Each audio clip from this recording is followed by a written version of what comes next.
All right, we are back. We are back. We are back. Oop. Scion is getting a little cut off. I'm gonna move him just ever so slightly. There we go. Yeah, that's probably fine. Did I fudge it? Sorry, it's fine. I can work on this while we're waiting on folks to jump in. Hello, Aryam. How are you doing? Hello. Hey, Arya. Hello, hello. We are back. We are back with more stories from Soul the Gundog. I will wait for our cast to assemble. Oh, there's Sumi. How you doing, Sumi? Doing okay. Sorry, stream is starting a tad late.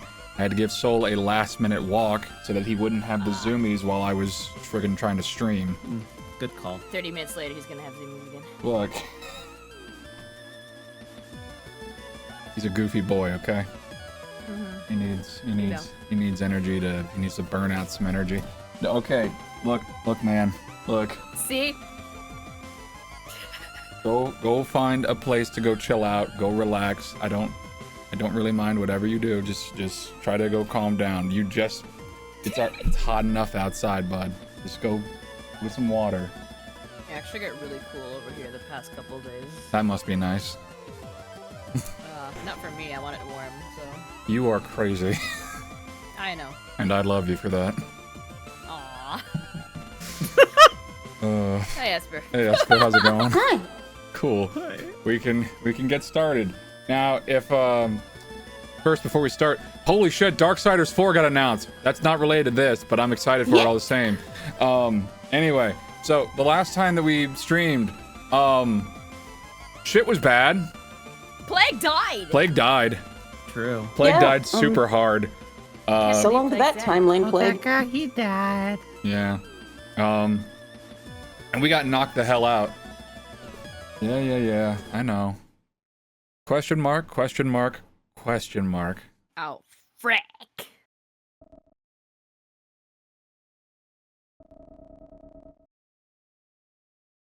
Who do we want to hazard a guess on this one? I'm gonna say Esper's character. So the captain? Yeah, I think I might be the captain. Okay. I'm gonna guess we're wrong. I'm gonna think Vanessa, but we'll see what happens. It's either Vanessa or the captain. It's one of these two. Wake up, fuck. Lieutenant. Watch it be Plague. Dumb fuck. Oh my god. I said, wake up, Lieutenant. Watch be Dalton.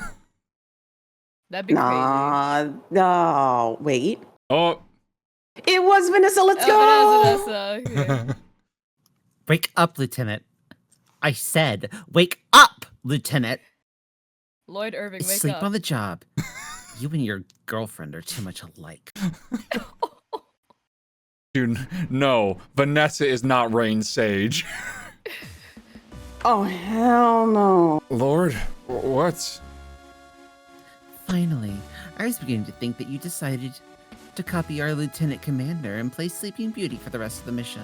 Oh, fuck off. Cassie, is she? Ah! In the same moment that you sit up quickly, a lance of pain strikes you in the base of your skull, and you wince, gritting your teeth and squeezing your eyes shut. I wouldn't make any sudden movements if I were you. We found you knocked out flat on the floor of the sick bay. Yeah, did you notice anything else, Vanessa? Did you notice Right. any other important details in that room besides my unconscious ass? Like the glass shattered and a dead body over there, and Hanson or potentially being missing. I don't freaking know. Nope. Okay. Fucking wow.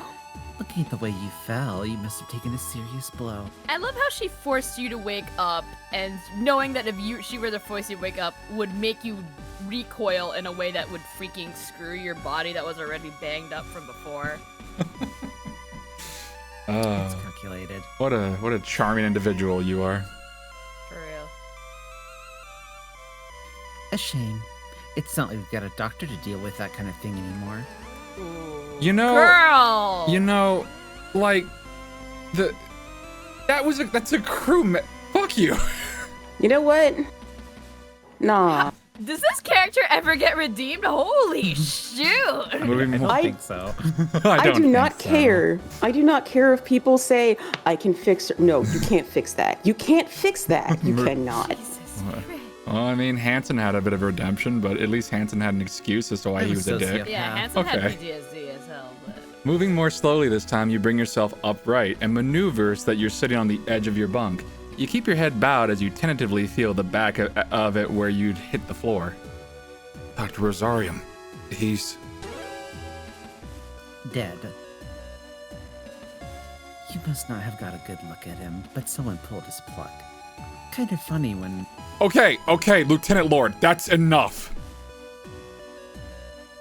What about Commander Quinn? Is she... What? You don't want to know more about the doctor?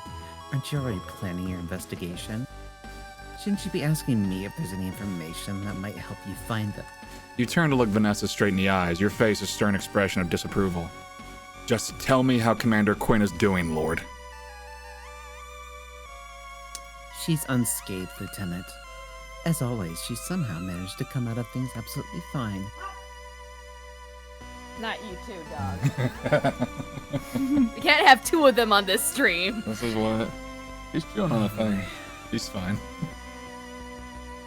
We've moved her to our quarters for the time being, to keep her secure. Good. Okay. You rest your elbows on your knees and place your head in your hands, massaging your temples in an attempt to reduce the pain that had traveled up your neck and into your forehead. What happened? I went into the sickbay and saw Dr. Rosarium at his desk.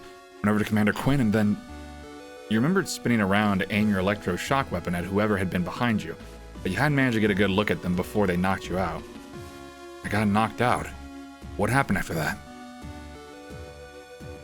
Well, lucky for you, Ensign Croyce was in the surgery wing waking up after his procedure. He saw the silhouette of your fight through the glass and hit an emergency alarm. Although whoever it was managed to escape before Croyce could make his way out of the surgery wing, or anyone else could get there. It makes it twice that he saved you this mission. Maybe we should be promoting him to head of security instead. Okay. You roll your eyes at the thought whilst cringing internally. Having Hanson to thank for your survival was becoming an uncomfortably common occurrence. Yeah, and you saved everybody on the ship prior to all of that. I already had to thank Hanson once. Now I gotta thank him twice. Alright, fine. It's fine. I get it. He's cool. Whatever. So what's the current situation then? Do we know... As you go to stand up, the same pain from earlier returns and you sit back down, wincing and rubbing your neck. Did I just skip over two things? I can't. I swear this button is pissing me off. Hang on a minute. I'm loading that shit up because I'm getting pissed off by how many times. Either it's because I don't know if it's if a button's stuck on a controller or if I'm just pressing it too fast. Okay, hang on. Watch you just go past it again. That'd be funny, wouldn't it? Okay. Almost. Okay. Okay. Unfortunately, Lieutenant, no, we don't know anything. With our head of security taking a nap and everyone on high alert at their stations, we've not managed to have the chance to investigate. But don't you worry, Lieutenant Hasnable. We've got Ensign Croyce and Rumney taking care of security operations until you recover. Plague! Oh my god, you're Plague, haunting you're us! alive! You've come back to us! We thought you died, Plague! Oh. Yeah, we thought you died! We saw your dead body, like, right there. Yeah, It we was- thought someone pulled the plug on you. Well, I did say there was like a different timeline plague, so An alternate universe version of Plague. Dead. yeah, he didn't last 30 long. years. What? Huh? Don't worry about it. You're still alive here. You're in chat as a ghost. Yeah, that's great. He's gonna come in here and be like, what? There it is. There's the bit. Pardon? Hey, Plague, how's it going, You're man? dead. Oh my god, you've returned to us from the other side. Bold of you to assume I'm not just haunting you. What's going on? What happened? Yeah, the doctor By the way, died. you've returned to us from the Yeah. other side. The doctor's dead, Plague. Yeah. No! What the fuck? Yeah. Why? Like And the literally other end of last murdered stream, him. we found him dead, so. No! Oh, but he was. Oh. I know. Yeah, it sucks. Yeah, he was literally just you in like, I'm so sad. He 60 was my years. favorite. No. He's dead. We got off a ship that okay. had a big robot that was trying to kill us, where we had a bunch of other dead people. Then we come back to our ship, and now we have a dead doctor and an unconscious girlfriend. And Vanessa's being, well, her usual self anyway. yeah. Not great. Yeah. Eat still have Dalton. sandwich, sadly. Dalton's okay. Dalton's still here. Yeah, Dalton's as we still know. alive. He's Actually, hanging. Dalton kind of became an MVP for a little bit. Dalton's hanging and banging. It's true. So The whole true. ship's on lockdown at the moment. All clearance is restricted purely to necessary duty areas for each crew member, and access can only be granted from within the room if someone else wants to enter. So the captain's happy for you to take your time to recover. Captain Bartholomew doesn't want me back on duty immediately. Why are you here? Because I'm a bitch. Lieutenant, we're crewmates. Can I stop by to check in on your recovery? I don't trust her, man. No, you don't say. You shoot Vanessa a stern expression, raising your eyebrow but staying silent. Oh, fine, Lieutenant. I wanted you to understand the full stakes of what's happening right now. We're stuck out here with no communication system, our doctor's dead, our lieutenant commander is inconveniently out of action for the foreseeable future.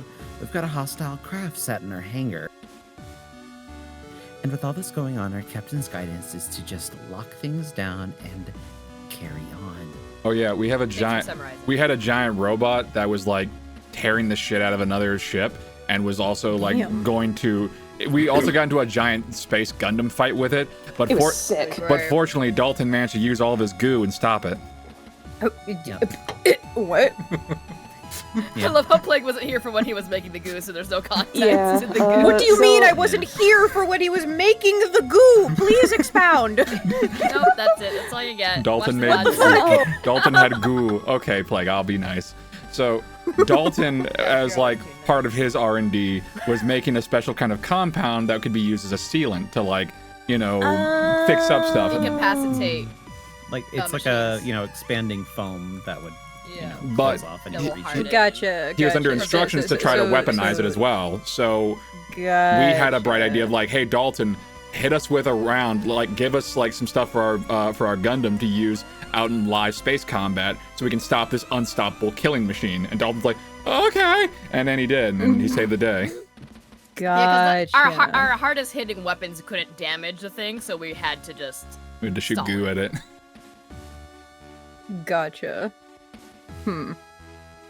Something I'd like to see Dalton's goo anyway. Yeah, we know. Sorry. It's okay. I love how much she's like, I know. No. Considering the circumstances, you'd think she'd go with a bit more of a proactive approach, wouldn't you say? I don't know, man. Lord, what are you getting at? You know what I'm fucking getting at. Nothing, Lieutenant. Don't worry about it. For now. She actually wants a homie to vent too. Can you imagine? I like to gossip. That's it. That's my character. I got nobody. Freaking freaking casting. No, I don't want to do a mutiny. I just want to gossip. Right? That'd be so funny. Okay. That'd be so funny. Okay, but this is a military ship for military stuff, official military stuff. We're not in high school anymore. Go on Crash, fucking Reddit. Have you seen Goddamn. who's on the ship? Yes. Everyone on the ship is a problem child. Yeah, but everyone is also like some form of autistic, so they probably don't have time for what flavor of autism do you have? To everybody in the ship. It tracks. Like everybody's hyper focused on something. Someone's neurodivergent in some form. Yeah, I exactly. mean, to be perfectly fair, it's mostly neurodivergent children who are labeled as the problem kids. Yeah. Oh, yeah. Oh right, and we're on the reject ship, apparently, quote unquote. Yeah. Damn. You're the only one who wasn't officially stationed. We're on the USS Breakfast Club. Let's go. Oh I just wanted to make sure you were up to speed on current events in case you need to make any decisions. That's all. You don't want to know Thanks what's for happening. summarizing from last stream. You don't want to know what's happening on Earth. I'm just gonna be real with you.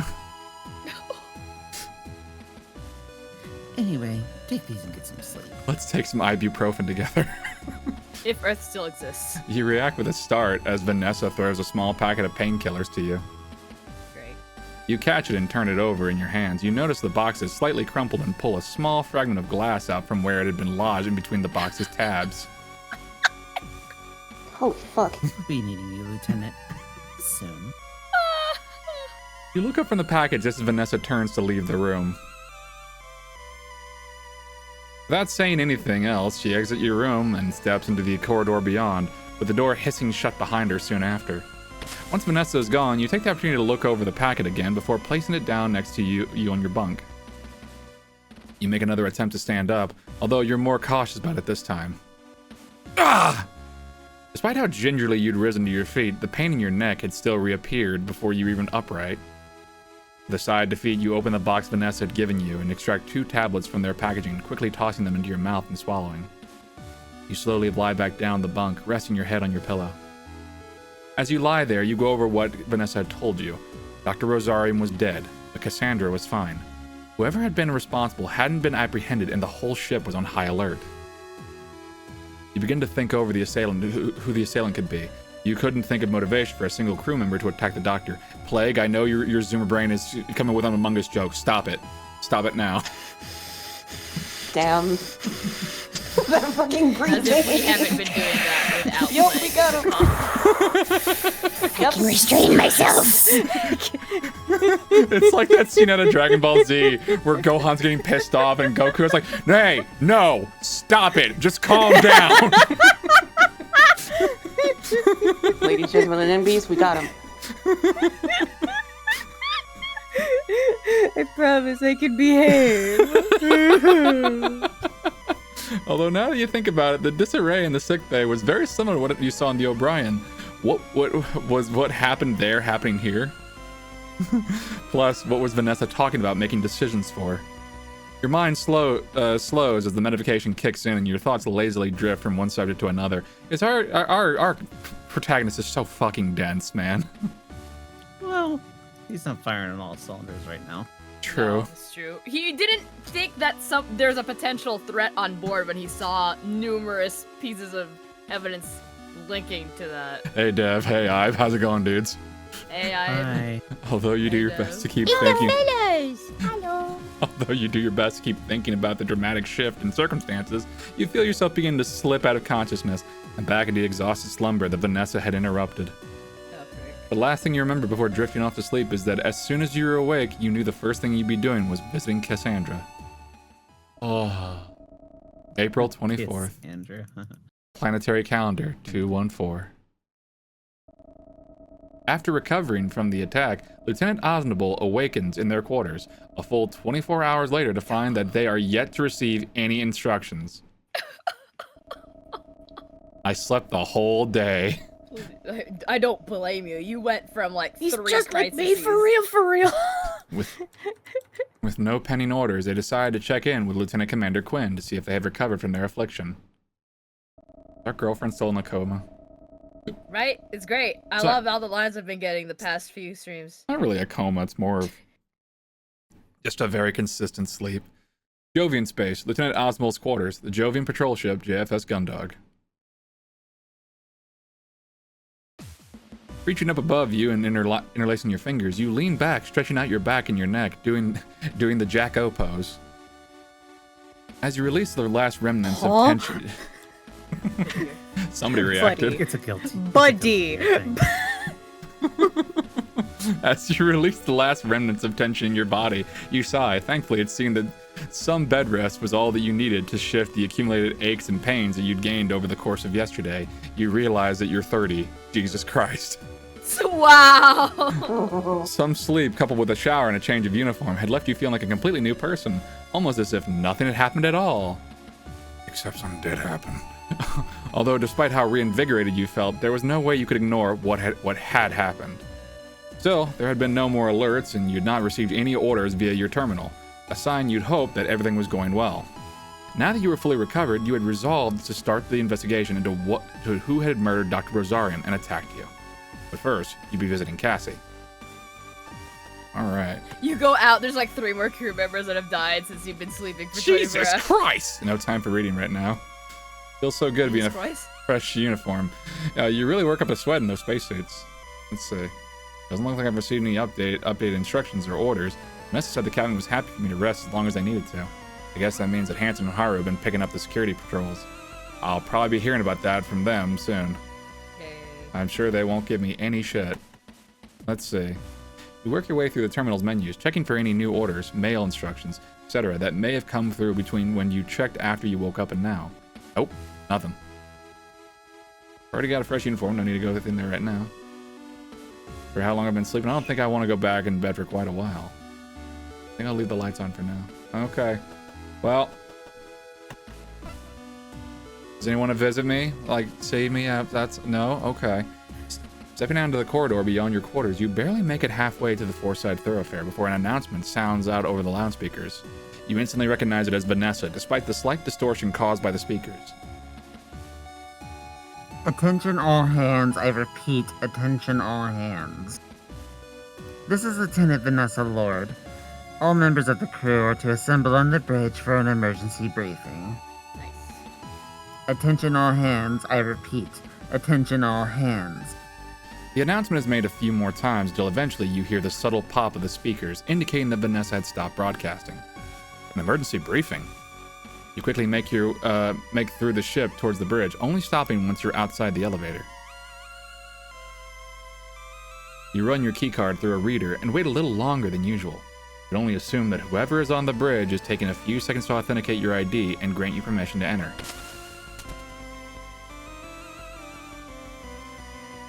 Soon enough, the door opens and you step inside. As you stand alone in the elevator listening to the dull whir of its motor, you wonder why the captain had called this meeting. Well, technically it wasn't the captain, it was I was Vanessa. gonna say, maybe it wasn't the captain.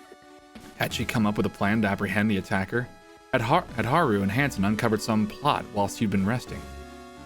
Or had something even worse happened that the whole crew needed to be made aware of? After a short wait, the doors slide open and you step out onto the bridge. Okay. Where you'd expect to see the captain, you instead see Vanessa sat in the captain's chair and flanked by Haru and Hanson. This does not seem good. Don't like that. I think we walked into a trap, gamers. You're fine. I don't know if I am, Marcy. Lieutenant Asnable, glad to see you're so enthusiastic. Please wait there until the rest of the crew join us. I don't like where this is going. What's this about, Vanessa? Where's the captain? I'll address that once everyone else is here, The Lieutenant. captain's dead. Look at me. I am the captain now. I'm the captain now. Vanessa, this is no time for screwing around. What's going... Take it easy, Lieutenant. Ensign Rumney swaggers up to you, placing their hand on your shoulder before moving around behind you. Lieutenant Lord just needs you to be patient and wait for a few minutes until the big announcement. I don't like that Haru's behind me now. This does not bode well for me. Your posture stiffens as you feel something blunt thrust into the small of your back. You're confident enough that unlike Cassandra's prank when you first came on board, that this isn't a pen. You better listen to what Ensign Romney tells you, Lieutenant. They like to be in charge and don't take kindly to people who try to get on top of them. Are you speaking from experience there, Ensign Croix? Maybe. How many times have we made pegging jokes on these streams that it's come full circle now? Not enough. Gosh. You feel the blunt object slide around your back to your side as Haru steps around you, keeping their arm draped over your shoulders. We should know. He's speaking from experience. It's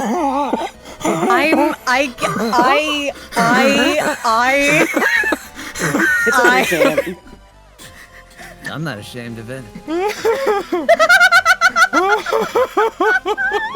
Someone sounds very We know normal that's about not this. canon. He'd be so. Oh my god. You glance down and see that protruding out from underneath the jacket that they've always carrying around is the muzzle of a large handgun. Okay. Probably the armory. Not an electro shotgun like yours, but a lethal weapon. Vanessa, what the hell are you? She told you to wait, sir. Okay. You'd go on to step forward towards Vanessa, but Haru emphasizes their point by thrusting the gun deeper into your side. You quickly stop. My brain never thinks that any of these sentences are going where they actually are. You know. LMAO. Brain damage. I've been ruined. I've been ruined by the internet. You quickly stop, letting them draw you back to where you'd stood. There we go. Good choice, Lieutenant. Just let me look after you and we'll both have a good time. It'd be really funny if you just quick drew your other thing and just like. Fast. Well, then Croix would probably get a shot on. Yep. Before you can respond, there's a small electronic chirp that sounds from the captain's chair. Vanessa looks down to the control panel and enters a quick series of commands. You hear the whir of the elevator, and after a few seconds, the doors open, revealing Dalton, who nervously steps onto the bridge. Sweet baby boy, turn around and leave. Is this me? Yeah. Yeah. Okay. I heard the announcement and That's good, Cadet. Thank you for being so prompt. Do me a favor and stand over there by the lieutenant, would you? yes, ma'am. Will do. As the cadet makes his way over to your side, you look at Lieutenant Lord staring at her with a silent fury. All you get as a response is a sly grin. Okay, man. What is happening? Being held at gunpoint. What is going on? What did I miss? As much as you'd love to wipe that look from her, from that face, you know that Hansen would be on top of you the moment you tried to disarm Haru. And then after Hansen got on top of you, Haru would be on top of him. You couldn't rely on Dalton to remain calm in that kind of situation either. Yup, there was a good chance that he would get caught in any crossfire. Yeah. Aww, Instead, you baby just boy. remain silent. It's good you're feeling better, Lieutenant. I was really worried when I heard about what happened to you in the sickbay. Thanks, Dalton. With her smirk looking increasingly sinister, Vanessa shakes her head at you, causing you to stop your response midway through. What the fuck? Sir?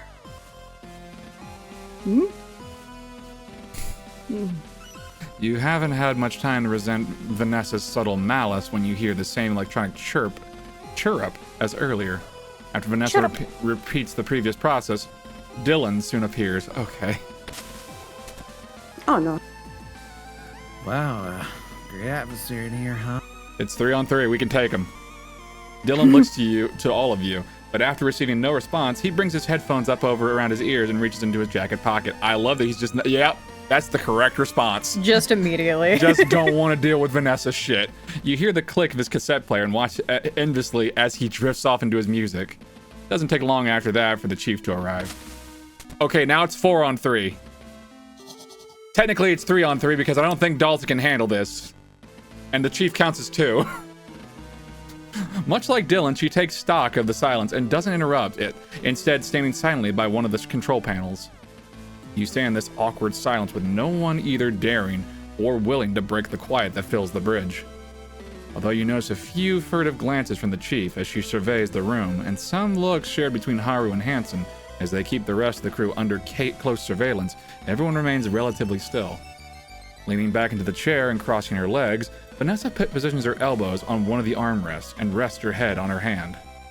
Like fucking Dracula. Don't worry, everyone. We're just waiting for the captain to arrive, and then things can begin. Oh god. There's a round of uncomfortable looks that pass between Dylan, the chief, and Dalton. After a moment, the chief steps forward to say something. Lieutenant Lord, what are... Wait for the captain to get here, Chief. It'll all make sense then. You can see the chief mull over this response, and although it takes a few seconds, she steps back, taking her previous position by the control panels. The silence on the bridge, which had clearly never been designed to hold this many people at once, continues to drag on until it's eventually broken by the now familiar chirp of an access request. And here she is now. Lieutenant Lord, what are you doing calling an unauthorized all hands? And what are you doing in the captain's seat? The level of tension that was already present suddenly explodes, suspense saturating the air. You feel the hairs on the back of your neck stand up as the realization of what Vanessa is planning hits you. Just like the chief, Dalton and Dylan, your eyes flick from the captain to Vanessa. Well, it is my seat after all. Here we go. What did you just say?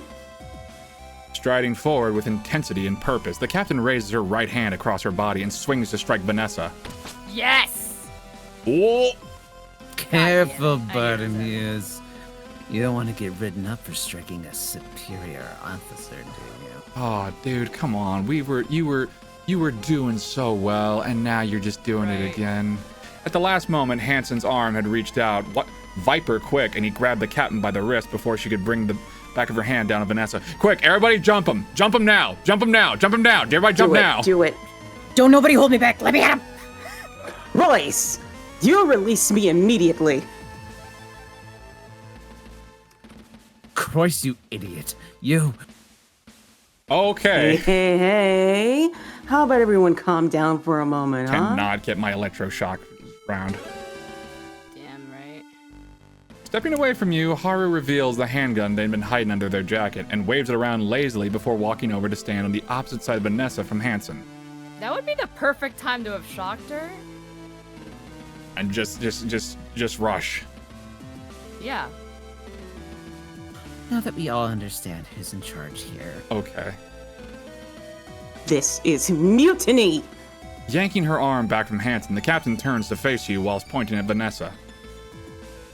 Lieutenant Osnable, detain these three immediately. Yeah, you got it. You move your hands toward your holstered electroshock weapon, but find yourself hesitating for a brief instant. Yo. I'm gonna save. said save. Yeah, save. So, we're up for zapping one of these guys, yeah? Yes. Yeah. I am. Yes! How is that even a question? Okay. Yeah, in this case, how's that even a question? You The way got they it, drop this dog. on you? Hell no. You got it, dog. You grab your weapon, but before Gun you've drawn it line. halfway out of the holster, both Haru and Hansen are pointing their guns right at you. That's why. Shit. Admirable, Lieutenant. But you're not that stupid, are you? Apparently you are. Bitch, I might be. I can get one off before I die. Go for it. Don't worry. I know you're just following orders like any good member of the GCF would, so I won't hold it against you. Hey, Vanessa, guess what my favorite Metallica song is? Burn the bell tolls. Ride the Lightning! Oh. Oh. That was actually a good one.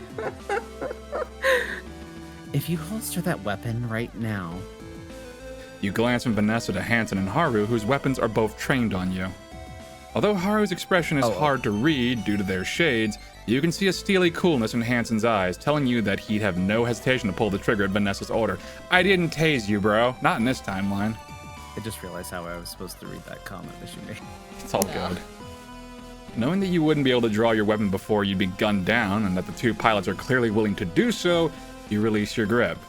You release your grip on the weapon and slowly raise your hands. Good choice. What the fuck do you want me to do, Captain? Right. I won't stand for this. All of you are. She actually is a very terrible captain. Christ. Like, she relied on you the entire time to the fact that you were, like, overworked. Mm-hmm. And obviously she didn't see this coming. Right? Yeah. Like, how? And That when didn't you help told her either. about the fucking the Yeah, we armory, told her that Vanessa Yeah, was we being did. she was crazy. like, no, it's fine. I didn't get a signal from my little beeper device about it. Right? So Yeah. Yeah. There's probably a reason for that. Also, yeah, good idea. Let's scream more at the people. Let's scream more at the people armed with guns. That's a good idea. No, it ain't. yes, ma'am. Within the blink of an eye, Hansen steps up to the captain, balls his hand into a fist, and swiftly strikes her in the stomach, causing her to double over. Christ! Slow down, Lieutenant. The captain staggers backwards, clutching at her stomach before falling to her knees, retching in pain. Stepping towards the captain, Hansen cracks his knuckles. Oh shit. It's not like you didn't have this coming, Bartimeus. We shouldn't have told him about the report. Yeah, we shouldn't have told him. I'm starting to. So, I okay. have a feeling he's just doing this as an excuse to beat up a woman. Oh, no. Plague, no, plague. no, Hang no. on. So, Hansen is a dick. But Okay, yeah. you weren't here for the previous streams. Okay, so Yeah, what happened? like our main character, Hansen is also suffering from PTSD. But like our character was stuck in their Gundam. That's what it, or their Juno, their AF, their giant robot. They couldn't go out and they had to basically listen. I know what it is, hun. You don't have to be. They had to listen to all their squad mates get blown the fuck up. Hansen was out there. The only reason that he didn't die is because he was just built different. He's better, but he also had to deal with You explained people that dying. to me. Yeah, Yeah. just yeah. Now, a big issue was part of the reason why that shit happened is because the captain had, I think her orders were like she pulled the ships back. Yeah, that's what happened, Yeah, she pulled the ships back. which led to during the During that mission blitz. where everybody was Yep. freaking destroyed. that was in a report that we found while the captain was shit-faced and we were all losing oxygen.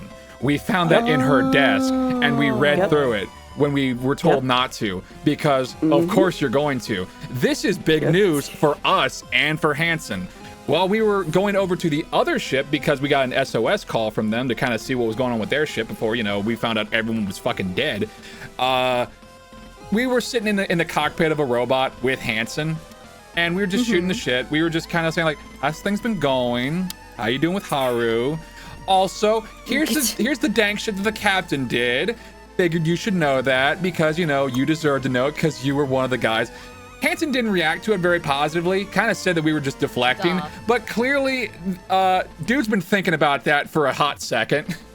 Okay, that makes a little bit more sense now. I still don't like him, but the enemy of my enemy and all that, I guess. Also, Hansen, until now, was kind of making a bit of a heel face turn because he was actually grateful and he actually pulled your ass out of the fire. He's also the dude who was kept you alive from the giant killer robot that's locked in the fucking hangar right now. Again, because the motherfucker's Falco from frickin' Star Fox, basically.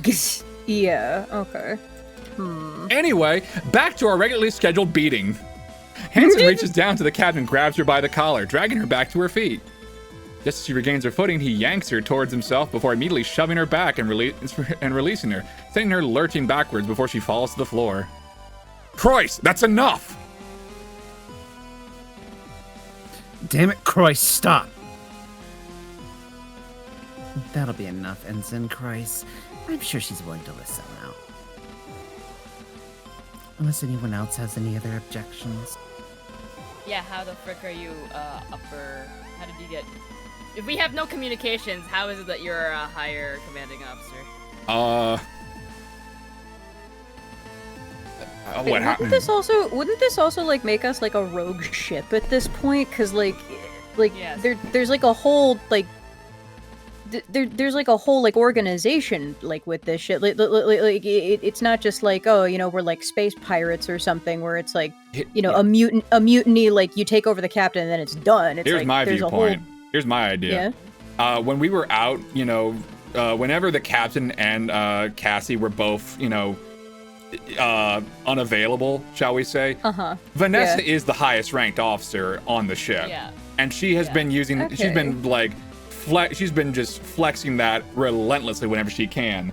I'm gonna say that if for whatever reason we run back into, the colonies or whatever, she'll just say like, oh no, this she tried to fuck with us, and like as the highest ranking officer, I had to do something. I had to get everybody back together.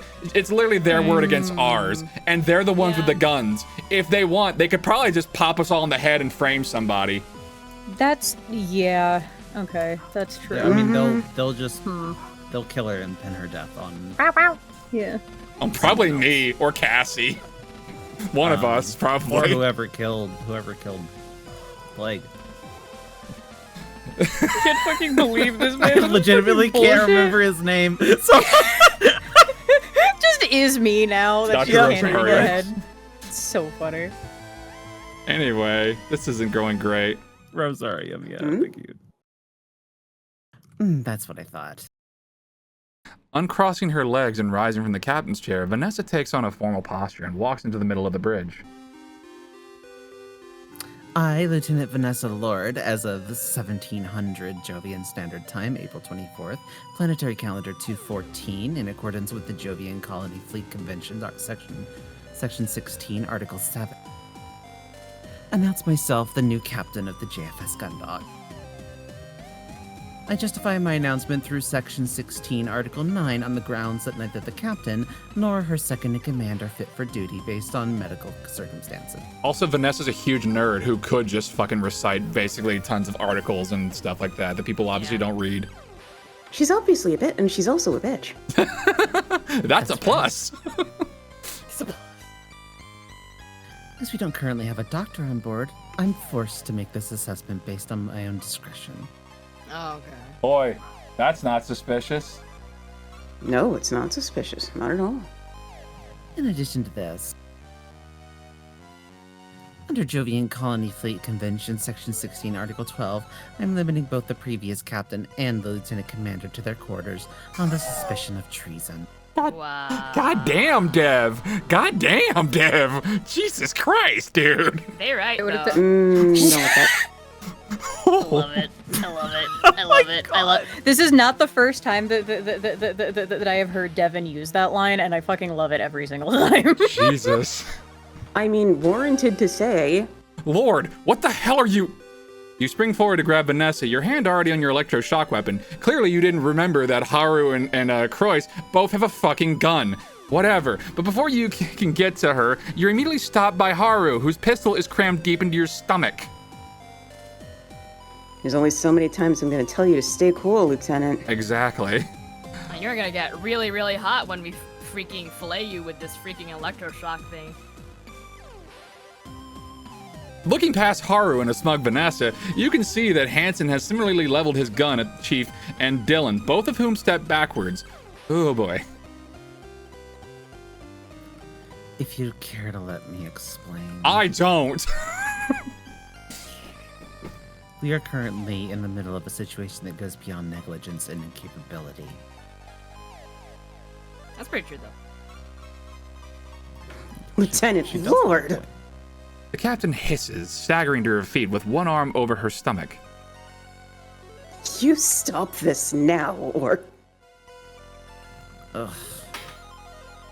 With a slap that echoes around the bridge, Vanessa sends the captain, who is still unsteady, on her feet, reeling. As she falls back to the floor, Dalton moves to help her, but is quickly blocked by Haru. Oh no. As I was saying,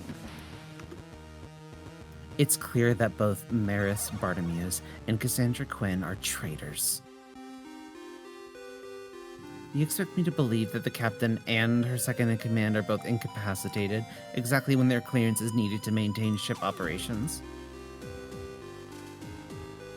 and that somehow an unknown craft, clearly made by our enemies, manages to make its way into our hangar, having already destroyed the O'Brien from within and killing its crew. Don't tell me this is a coincidence. It's clearly treachery. Okay, but the the machine over there, how's that gonna relate to the captain and Cassandra? They would die too. It was gonna what? It's oh yeah, our big plan. It's them being incapacitated that almost killed themselves and everybody else. So this makes no sense. Now look, Space Attorney time. The captain got shit-faced. That much that one I can agree with. Her kind of just doing whatever. Cassie had an aneurysm or something like that. That was just that unexplained. Mm-hmm. Or maybe she just ate too many chocolate bars and had to poop herself. She got a freaking stroke, bro. She had IBS. It just hit her all at once. She got hit by an EMF. Yeah, but what took her out of capacity though was the freaking heavy migraines. The Gundog and the O'Brien are obviously both being offered up as test data for a new enemy weapon, and Bottermuse and Quinn are the traitors who sold us out. Holy frick, please listen to yourself. Why else would they keep us from reactivating the Gundog? How else would that craft have gotten on board without help? Why would Quinn be mysteriously out of sight when that happened? Oh my god, you were the one who said not to work on the engines! Yo, where's the tinfoil hat? And then Dr. Rosarium ends up dead when she's in his care? What did he find out? Did she decide he knew too much? Not only is Quinn a traitor, she's a murderer too. Oh, Lord, that's insane! How the hell could... You want to be careful, Lieutenant. I'm giving you the benefit of the doubt, since you were the one that brought the Gundog back online and were with Ensign Croyce during that attack. But your close association with Lieutenant Commander Quinn means that I've had my eyes on you for a while, and I'm by no means confident that you're nothing to do with this. After all, Ensign Croyce didn't see anyone else in the sickbay after the doctor's murder, except for you and Quinn. How could I have...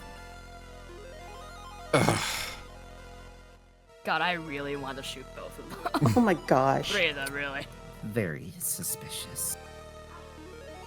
Still, for now, it seems like I can trust you. So, as per Section 16, Article 12, I am announcing that all crew present, with the exception of Maris Bartermuse, have the choice as to whether they wish to continue to serve under my rightfully mandated authority, or if they'd like to maintain their allegiance to a traitor and be treated as co-conspirators when we get back to Europa Colony. An agonizing silence fills the room as Vanessa stands proudly amongst the crew who shift nervously. Both Hansen and Haru keep their guns trained on the crew on each side of the room, compounding the uneasy quiet.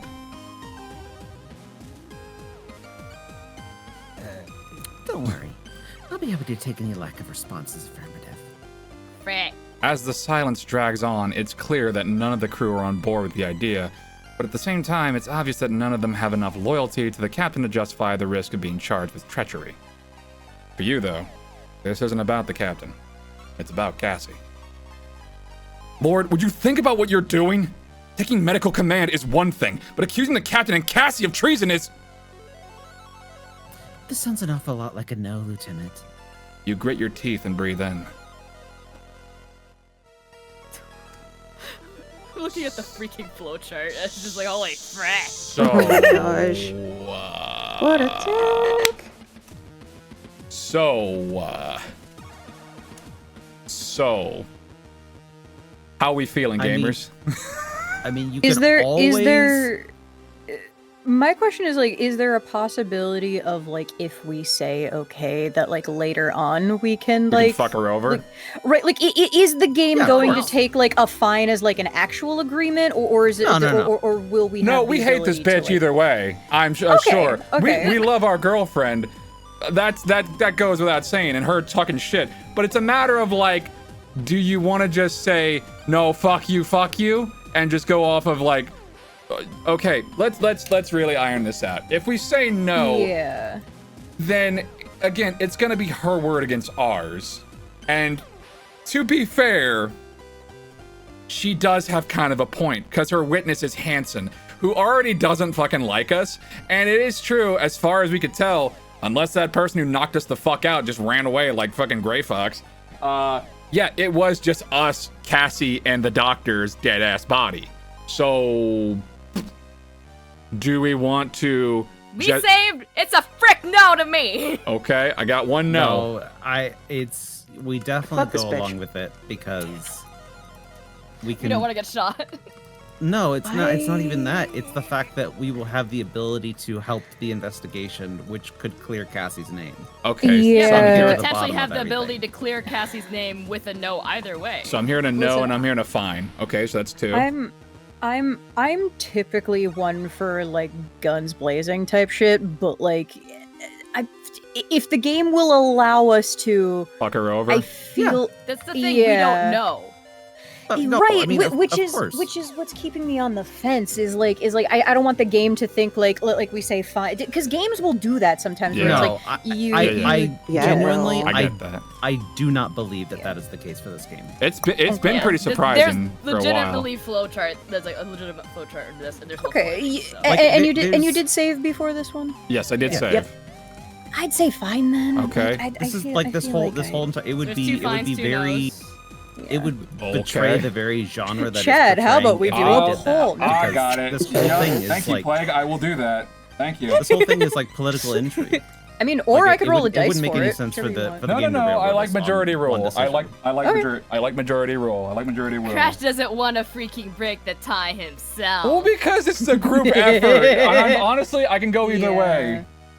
All right. No, I get what you're saying though, Marcy. It's like it seems like I don't know, not even like logical, just like safe option right now. Well, the thing is, like, she's not being logical either. So, like, some of the things she has a point to, but if she, like, exactly what her character said, it's one thing to take the point of due to us not having a doctor, but then there's the other thing too. She's obviously, like, saying things are treason to put herself in a position above everybody else. Mm-hmm. Right. It's If she was purely saying it because of the negligence of That'd be one thing. because she was like That'd be one actually Yeah. But she's literally pointing guns at people, so because I'm the sort of person that I am. And she's smirking Trigger. like crazy. She's smirking Yeah. about this. I guess I'm just nervous about us getting shot. She's not doing this for and altruistic purposes. Oh no, Yeah, she's I not. get- I like, think I'm there's just- an argument. Yeah. Go ahead, Blake. No, you're good. It's just like I'm nervous about us getting shot. Like it. I mean, okay. I guess like like push comes to shove, we say no, and then we get shot, Yeah. and then like we can. So we can, here's like, the thing: replay they're not the gonna shoot us. scene. This is my belief. They'll just put us in Because- our They quarters. won't. No, we're the only person who knows the safety measures of this ship. Mm-hmm. Oh, that's true. The only reason they're alive is because we know what we know, Hmm. and no one else knows what we know. We have Yeah. leverage of literally being us that we are too important to get shot. Right, they won't which do is yeah. No. Like she said, that we'll be confined to our quarters It's as true. co-conspirators. But Yeah. we'll know a way to get out of the quarters. Ideally. But also, I would say there is an Yeah. argument to be made that she has to justify a mutiny, Mm-hmm. even if she doesn't she has her believe there's justification. actual treason. Okay. Yeah, that's yeah. We gotta vote for no. Polls open. Got a few So, minutes. it could just be an act. This whole thing could just be. Oh, Yeah, this could be an by act just to Vanessa. see what we all act. That's a good thing too. It's like there's reasons for both. The only thing that would make me go to fine is to protect Cassie. I agree. But like I said, my brain is we're too important to get shot. That's And if Yeah, we're no, too we're not important to dying get here. shot, we have the chief and Dylan and probably Dalton to back in our corner. okay. The only thing that would be Yeah. bad on this is if he points the gun at other people aside from us. Oh, the poll is being funky. Oh, Oh, There's 2 on 1 there's now. 2 on no, and Yeah. there's 1 on fine. Oh, okay. All right. It's like now I'm back on the fence again. It's like I don't. God I mean, damn it! there's Hey, no wrong viewers, choice. do you I want to have see? a Do you want decision. to? Why'd you have to keep talking with all that logic and Do you shit? want to see alternate pathways? get stories from Soul the Gun Dog. It's a pretty good visual novel. It was on Check it out. sale too. Is it really? Ooh. It was on sale last week. I don't know if it's on sale now. Oh, is the summer I sale bought still it. going on? Or is it? No, No. Summer sale, no. I mean, No, even if gotcha. it's not, it's not like a terribly expensive game. Okay, we gotta know. We gotta know. Reminder though, some of us don't have jobs. That's fair. Yeah, it's still 20% off, by the way, people. On Oh, Steam. okay, that's cool. All right, we're going with no. Do it. Frick. There's no way I'd join with your scheme. This is nothing but your personal grudge. You saw a chance and you took it. There's no way the JCF will take your side on this. That's a shame, Lieutenant. I really thought you had more sense than that. But I suppose this is no surprise. If we get shot here, We're not gonna get shot. We might get fined. At least it resolves matters. Christ. Nothing personal, Asnable. Orders are orders. You're sounding a lot like fucking Xeon with this whole I'm just following orders bullshit. Shifting his weapon's focus from Chief and Dalton to you, Hansen walks across the room, stopping only to sweep an arm out from underneath the slowly recovering captain, who was again attempting to return to her feet, sending her back to the floor. Okay, man. Damn. he's really just relishing in this. Dick. A little bit. Make life easy for both of us, huh, Lieutenant? Turning on her heels, Vanessa returns to the captain's chair, sitting down with a smug expression on her face. It's what I'm good at. Chief Engineer Cathay's Cadet Grange. I want those engines online now. As soon as they're operational, we'll be heading back to Europa Colony. Warrant Officer Dees, I want you back in fire control and to remain on high alert. We're going to assume that we're in enemy territory and I want you on the lookout for any hostile activity. Hey guys, remember how nice I was to all of you? How about a little solidarity here, motherfuckers? Right? That's what my thoughts would be. Understood. Dalton, solidarity, motherfucker. You better be on my side, you little twink. Yes, ma'am. Fucking Judas.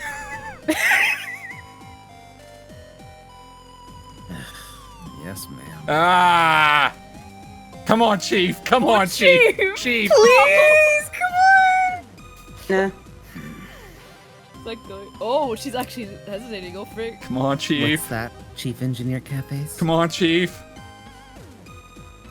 Yes, Captain. Ah. A2 that was chief. interesting, though. Oh. Y'all got no balls. man. I think they're just smarter than us. It's not about being smart. It's about speaking from the heart. You're all dismissed. May the rats gnaw your eyes. Damn. Damn. Let me at him. With that, the three crew members quickly depart from the bridge in a single elevator, leaving you with Vanessa, the two pilots, and the captain. You notice that they all tuck their respective dicks between their legs, much like a dog when it's scared. That's not okay. Oh no.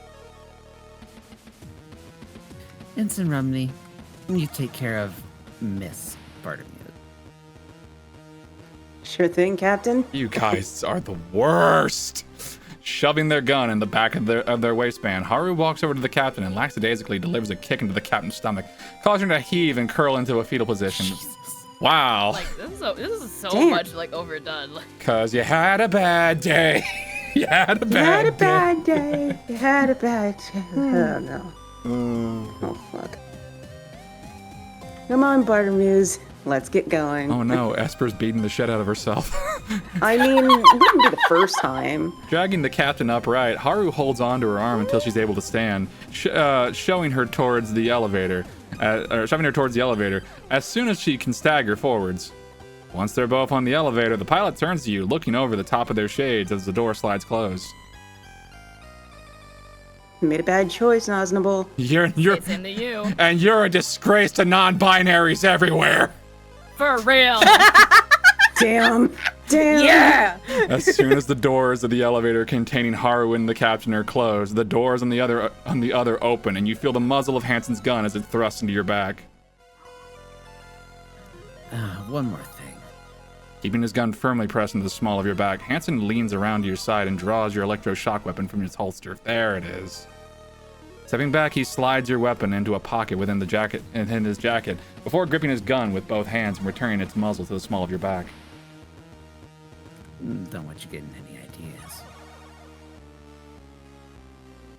Take him away, Ensign. Yes, ma'am. Hanson shoves his gun harder into your back, and you reluctantly comply, walking across the bridge and into the waiting elevator. You should say thank you to him while he's in the elevator. Once in, you turn around. Hanson keeps his gun trained on you, and behind him, you can see Vanessa sneering at you from the captain's chair. It's really a shame, Lieutenant. I had such high hopes for you. Get used to disappointment. I don't think it's gonna work in space. It just floats over there. No. No, there's gravity in this room. It's only the hangar that has no gravity. Damn it, gravity. Why you gotta cock block me? Before you're able to tell That's why I said Vanessa it what wouldn't you'd work. hoped for her, and the doors slide closed, and you're left in silence with Hanson. Once you arrive in the central hub, you're unceremoniously shunted at gunpoint through the ship towards your quarters. No back and forth on this one. Once outside, Hanson gestures towards the terminal at the side of the door. Understanding his instruction, you take out your key card, run it through the reader, and enter your security code. As soon as the door opens, Hanson snatches the card out of your hand and shoves you into the room, causing you to stagger your way inside. Leaning nonchalantly against the door frames, his boot positioned to stop the door from closing automatically, Hanson looks at you wordlessly. He remains silent for a few short seconds with a ruminative expression on his face until you manage to stand back up and turn to face him. Once you've regained your composure, he straightens up and angles the gun towards you. You know, Asnable, that's beginning to come around on you. Same. What's that supposed to mean? Hanson smirks. The stuff you've done, you're actually kind of alright. You might not be the coward you were back on the Kalek anymore. Thanks. Doesn't know I've changed your mind. Hey, don't get too ahead of yourself, Asnable. You might not be a coward, but you're still an idiot. That's fair. Damn. You've gone with the rest of the crew and sided with Lord. Now you, Bartlemuse, and your girlfriend are gonna get pulled up for treason. There's no way the JCF's gonna believe her. There's no way the JCF's gonna believe her, you, Lord, Rumney. You're all going to get court-martialed for mutiny. I don't know about that, Asnable. The Lord's got some pretty serious evidence. She's got it all figured out. Okay, man. This is how it ends, Lieutenant.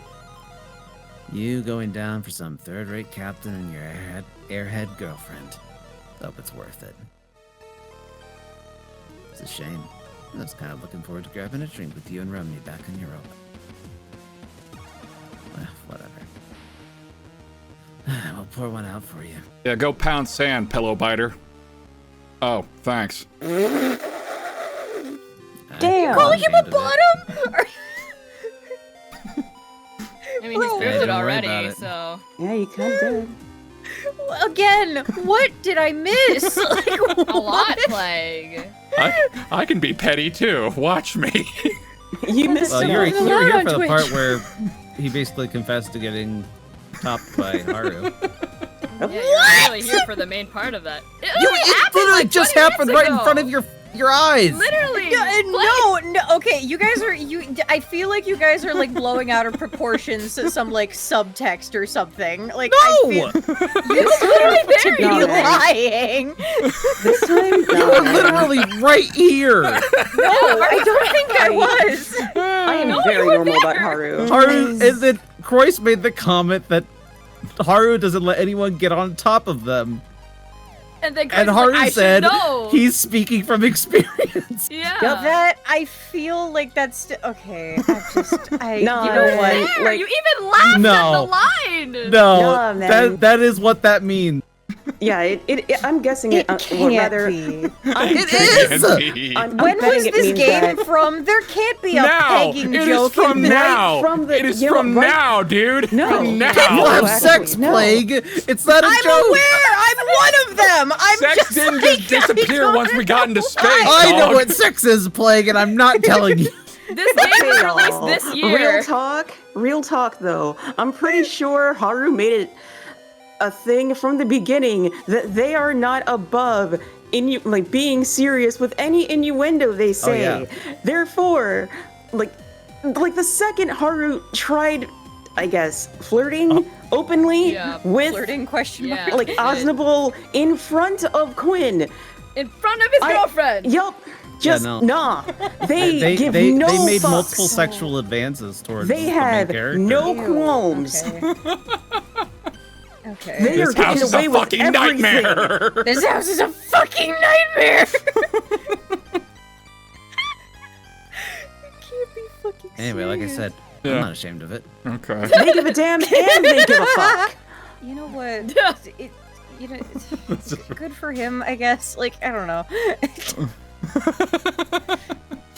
Oh, Christ alive. Now get comfy, Lieutenant. You're gonna have a dull trip back to Europa.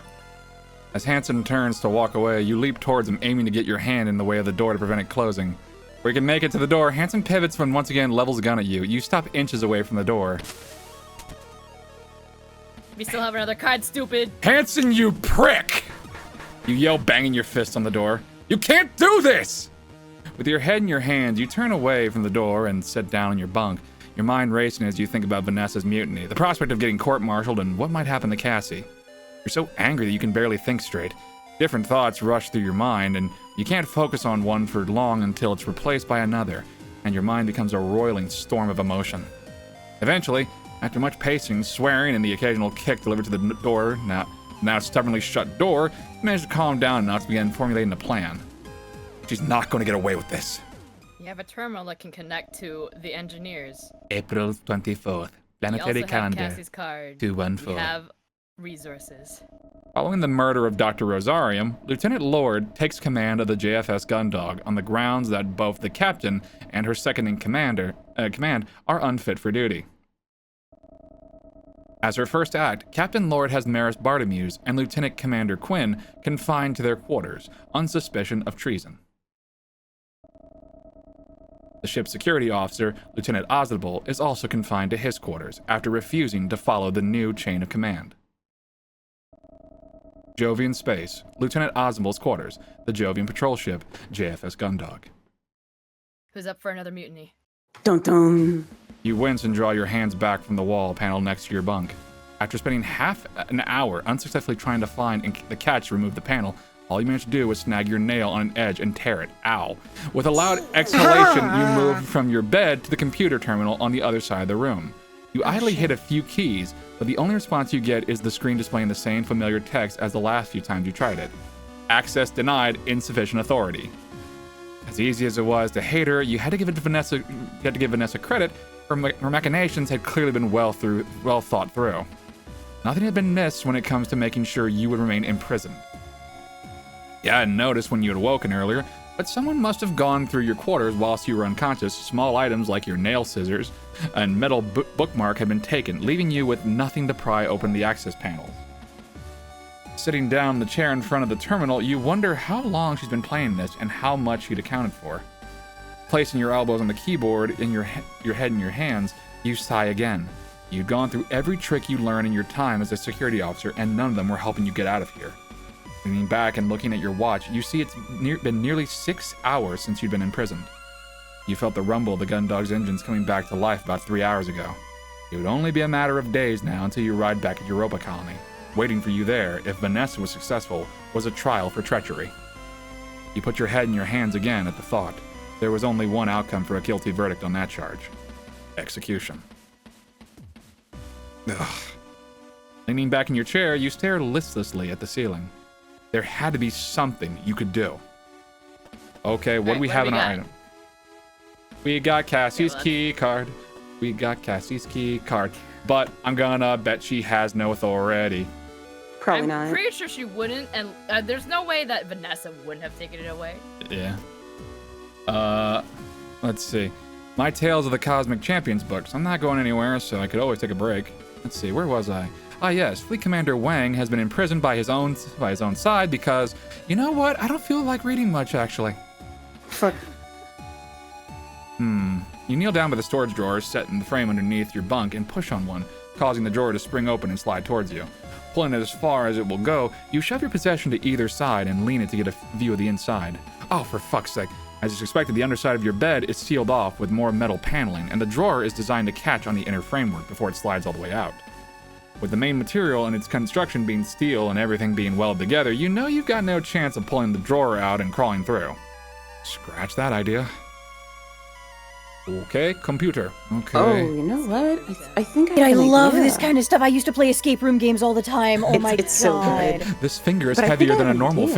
finger. I was such a Newgrounds kid. I fucking loved Oh, that hell shit. yeah. This- Fist bump. Fuck yeah. This finger is Yes. heavier than a normal finger, Plague.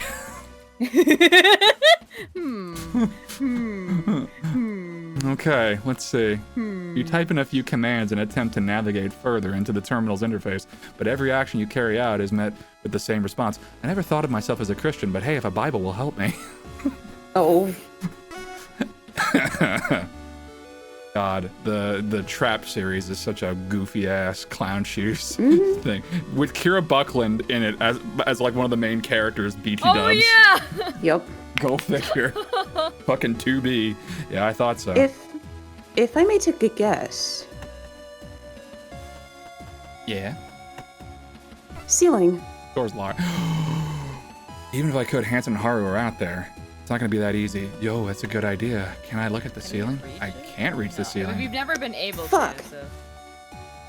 Have you tried using the card on any Oh, of wait a the, minute. Oh, never Spend mind. a few moments examining the control pad next to the door, tapping on the casing, pressing buttons, and investigating the wiring that runs out from underneath it before settling on your course of action. Hey! Hey, Romney! You gonna let me out or what? Hey, Romney! You hear me? Let me out! Shut up, Bosnable. We should just annoy the frick out of them. Yeah, that went as well as I expected. Let's give I'm all this for trying to one bother more the fuck go. out of them, really. So here's the thing. Mhm. Freaking Vanessa is gonna run these two ragged, and there's still somebody, potentially somebody still on the ship. There might be an assassini, and they're gonna another death is gonna happen, and I'm gonna be in Yeah. my room, and I'm just gonna be doing the, and I'm just gonna be like having my, I'm gonna be kicking my legs like a schoolgirl fantasizing about a crush, going like, ooh, what happened out there? You need your security officer? Oh, that's a shame, isn't it? Ooh. Did you already Oh my God. try using the using Vanessa's access card to pry open? Yeah, I was kind of thinking that. Cassie's on the Let's see. thing over there. I'm like the cover for the I don't emergency know why you mechanism. were using your finger, but whatever. Cool. There's no way I'm getting this panel off. Great. What the fuck? Use the card to get the panel Thanks, off. gang. Sign I'm your saying. your hand. Well, I gotta have the item thing flash. Your hands yeah, through your true, hair, true. wondering if there's anything left for you to try. Shouldn't it be wonder? Oh, why did I read that as It is wandering? wondering. God, my eyes are fucking up. I read that as wandering like twice. Okay there, bud? You're just about to You make alright? another attempt at levering the panel next to your bunk off the wall, and someone knocks loudly on the door. Step back from the door, Osnable. What do you want, Romney? Shut up and do it. You, go over there to the wall. You, I've seen you. You are the one from my dreams. With a sigh, you move back to the far side of your quarters. You moved? Yeah? Yeah? Oh, fine. Now, you just stay there, Osnable. You roll your eyes. What did they think that you were going to do? Look at the captain, so generous. You get room service. As Haru steps back, Dylan comes around the corner carrying a tray of food from the vendor in the mess hall. Hey, Lieutenant, how's it? Whoa, whoa, whoa. Let's chat there, D's. Turn on the ground and walk away. Wow. Can't chill out, Romney. Whatever. Muttering under his breath, Dylan lays the tray on the ground halfway between you and the door and walks out the room with Haru, keeping their gun trained on you the entire time. I'm just saying, dude, you could do an assist if you want. You could really just do an They assist. can't kill anybody because this ship is only manned to have one person per role. They can't kill anybody. Looking down at the tray, you see it's a fairly standard meal: burger, fries, and a soda. Ooh, nice. From one of the vending machines. You had to assume that Dylan had chosen this for you, as you couldn't imagine either of the pilots being so generous. We have a tray. Now stay where you are. Hey, Haru, what's that up there? Wha-bam! That's not what I was referring to, but anyway. Hey, Haru. Not surprised by Haru, there's something on your face. This tray! Oh my god. Call an ambulance, but not for me. When Captain Oswald throws his mighty tray. All those who oppose his tray best stay away. There you go. With their free hand, Haru reaches for the control panel on the opposite side of the door. Within a second, the door slides shut and you hear the click of its lock. You sigh to yourself. You weren't happy about the situation you were in, but at least they were feeding you. There's actually a pixelated burger I mean, tray. yeah. I love it. Burger. Oh my god, it's I so can't believe small. nobody else called the bluff that they can't shoot anybody. Recyclable cardboard tray. Oh, well, that probably wouldn't made my... Okay, they're probably damn. giving me a cardboard Damn. tray instead of a steel one to make sure I can't use it as a tool or a weapon.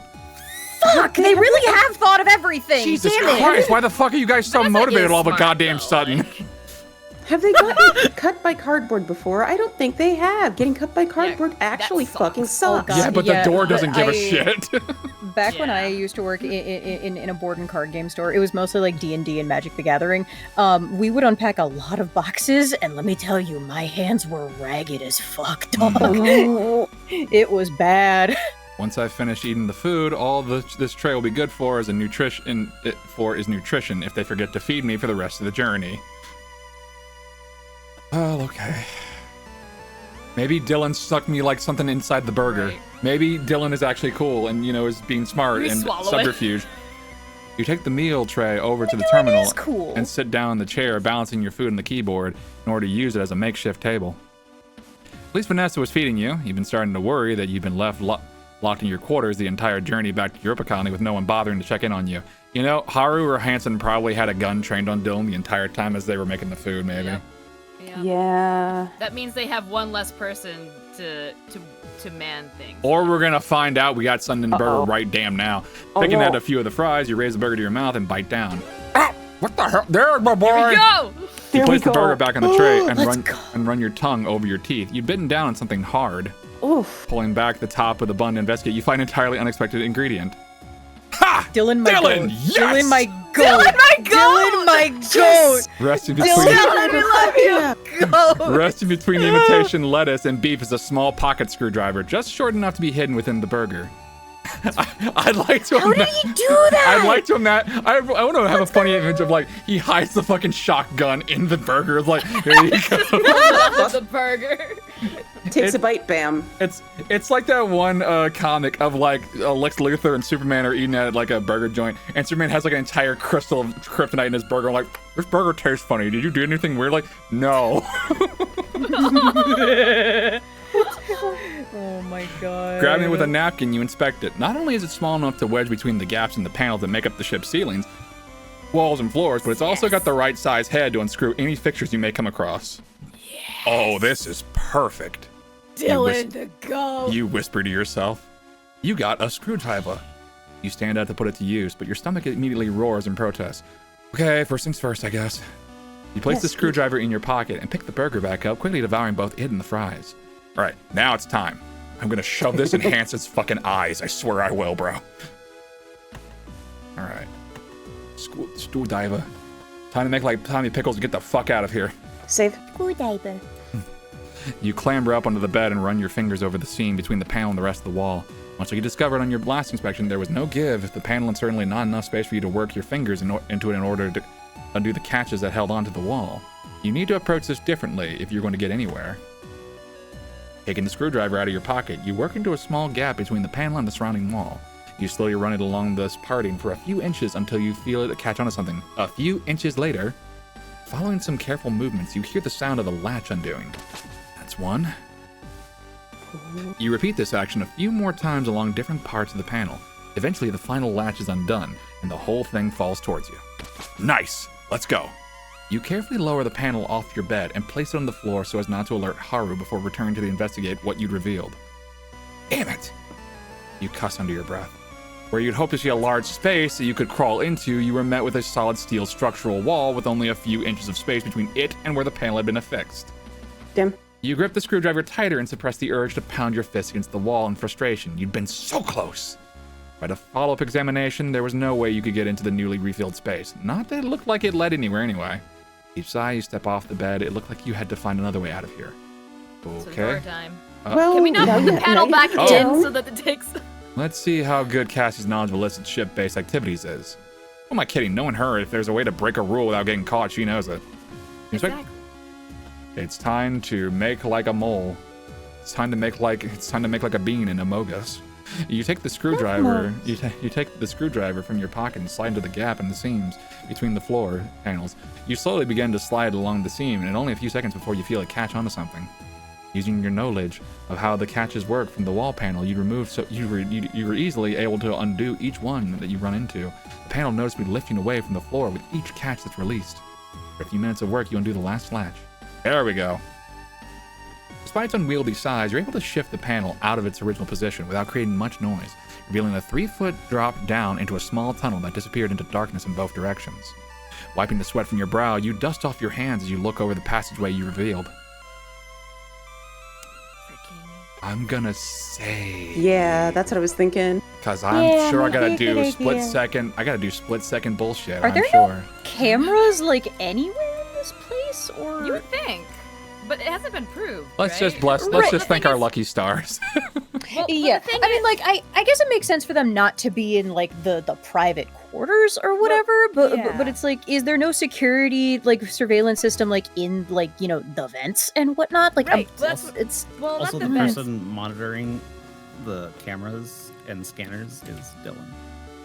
Oh, Yep. that's true. Our goat! Dylan the goat! Our goat. Let's go.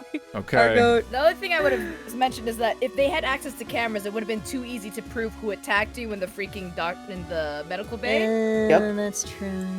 Okay. Yeah, Hmm. true. Okay. Is there any other reason to be in here? I guess we should just dip. All right. There's nothing else from the Okay. doors you can grab, right? Yeah. Let's go. You gaze into the darkness that lies ahead of you. After a few moments of thought, your mind is made up. Time to go. Prepare for your escape. You return the panel that you'd removed from the wall to its original position, making sure that all the catches are reconnected to the mounting points. Good boy. And then you're prepared to do the same for the floor panel, sliding it into a position where you'd be able to replace it once you're in the crawlway. Excellent. Once it's in place, you lower yourself down to the space underneath the floor, kneel down, and slowly drag the panel over the opening above you. You're thankful that you took the grease that Cassie graciously gave to you a few days ago, and applied it all over your body, like some filthy pig. It takes you a few. Notice that didn't actually happen, though. It takes you a few attempts to get it into the correct position, but eventually you have it, and all the mounts slide neatly back into the catches that had secured it in place. Now this is pod racing, you think to yourself. Now, What the fuck is wrong with you, Craig? now in absolute darkness, you drop to your knees and reach out with your one hand, groping at the darkness. You've got no idea what lies ahead of you, but you begin to crawl forward. The absolute find Feel a a killer hand there. grasp you back. Yeah. It's handsome. What are you doing? It's darkness from Pajama Sam. Well, hey there, Lieutenant Aznavour. Would you like to play some cheese and crackers? I'm just imagining like that they like somehow they happen to know, so one of them is like in there and like links fingers with you and is just like, hey, come here often. Like, Oh my gosh. Dalton is just huddled in there and is just like, shh, don't tell anybody. I get real nervous, and I've been backed up since we left. I haven't been able to go to the bathroom this entire time. I get so my nervous in the God. bathroom by myself. oh my god. Fuck. Hanson is really loud. He does that thing when he pees. It's not great. What the frick? God, my grandpa does that. I fucking hate it so bad. I didn't know that was a thing people did. It is, and it's horrible. Oh. I hate it.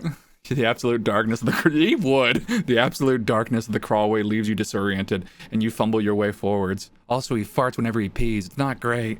Every now and again, you hit a corner, and a drop or a rise that adjusts your trajectory. Hearing nothing but the gentle hum of the ship's systems or your own awkward shuffling and unable to make out anything except for a dry, musty scent that has replaced the sterile smell that permeates the gun dog, you quickly lose your sense of distance and location.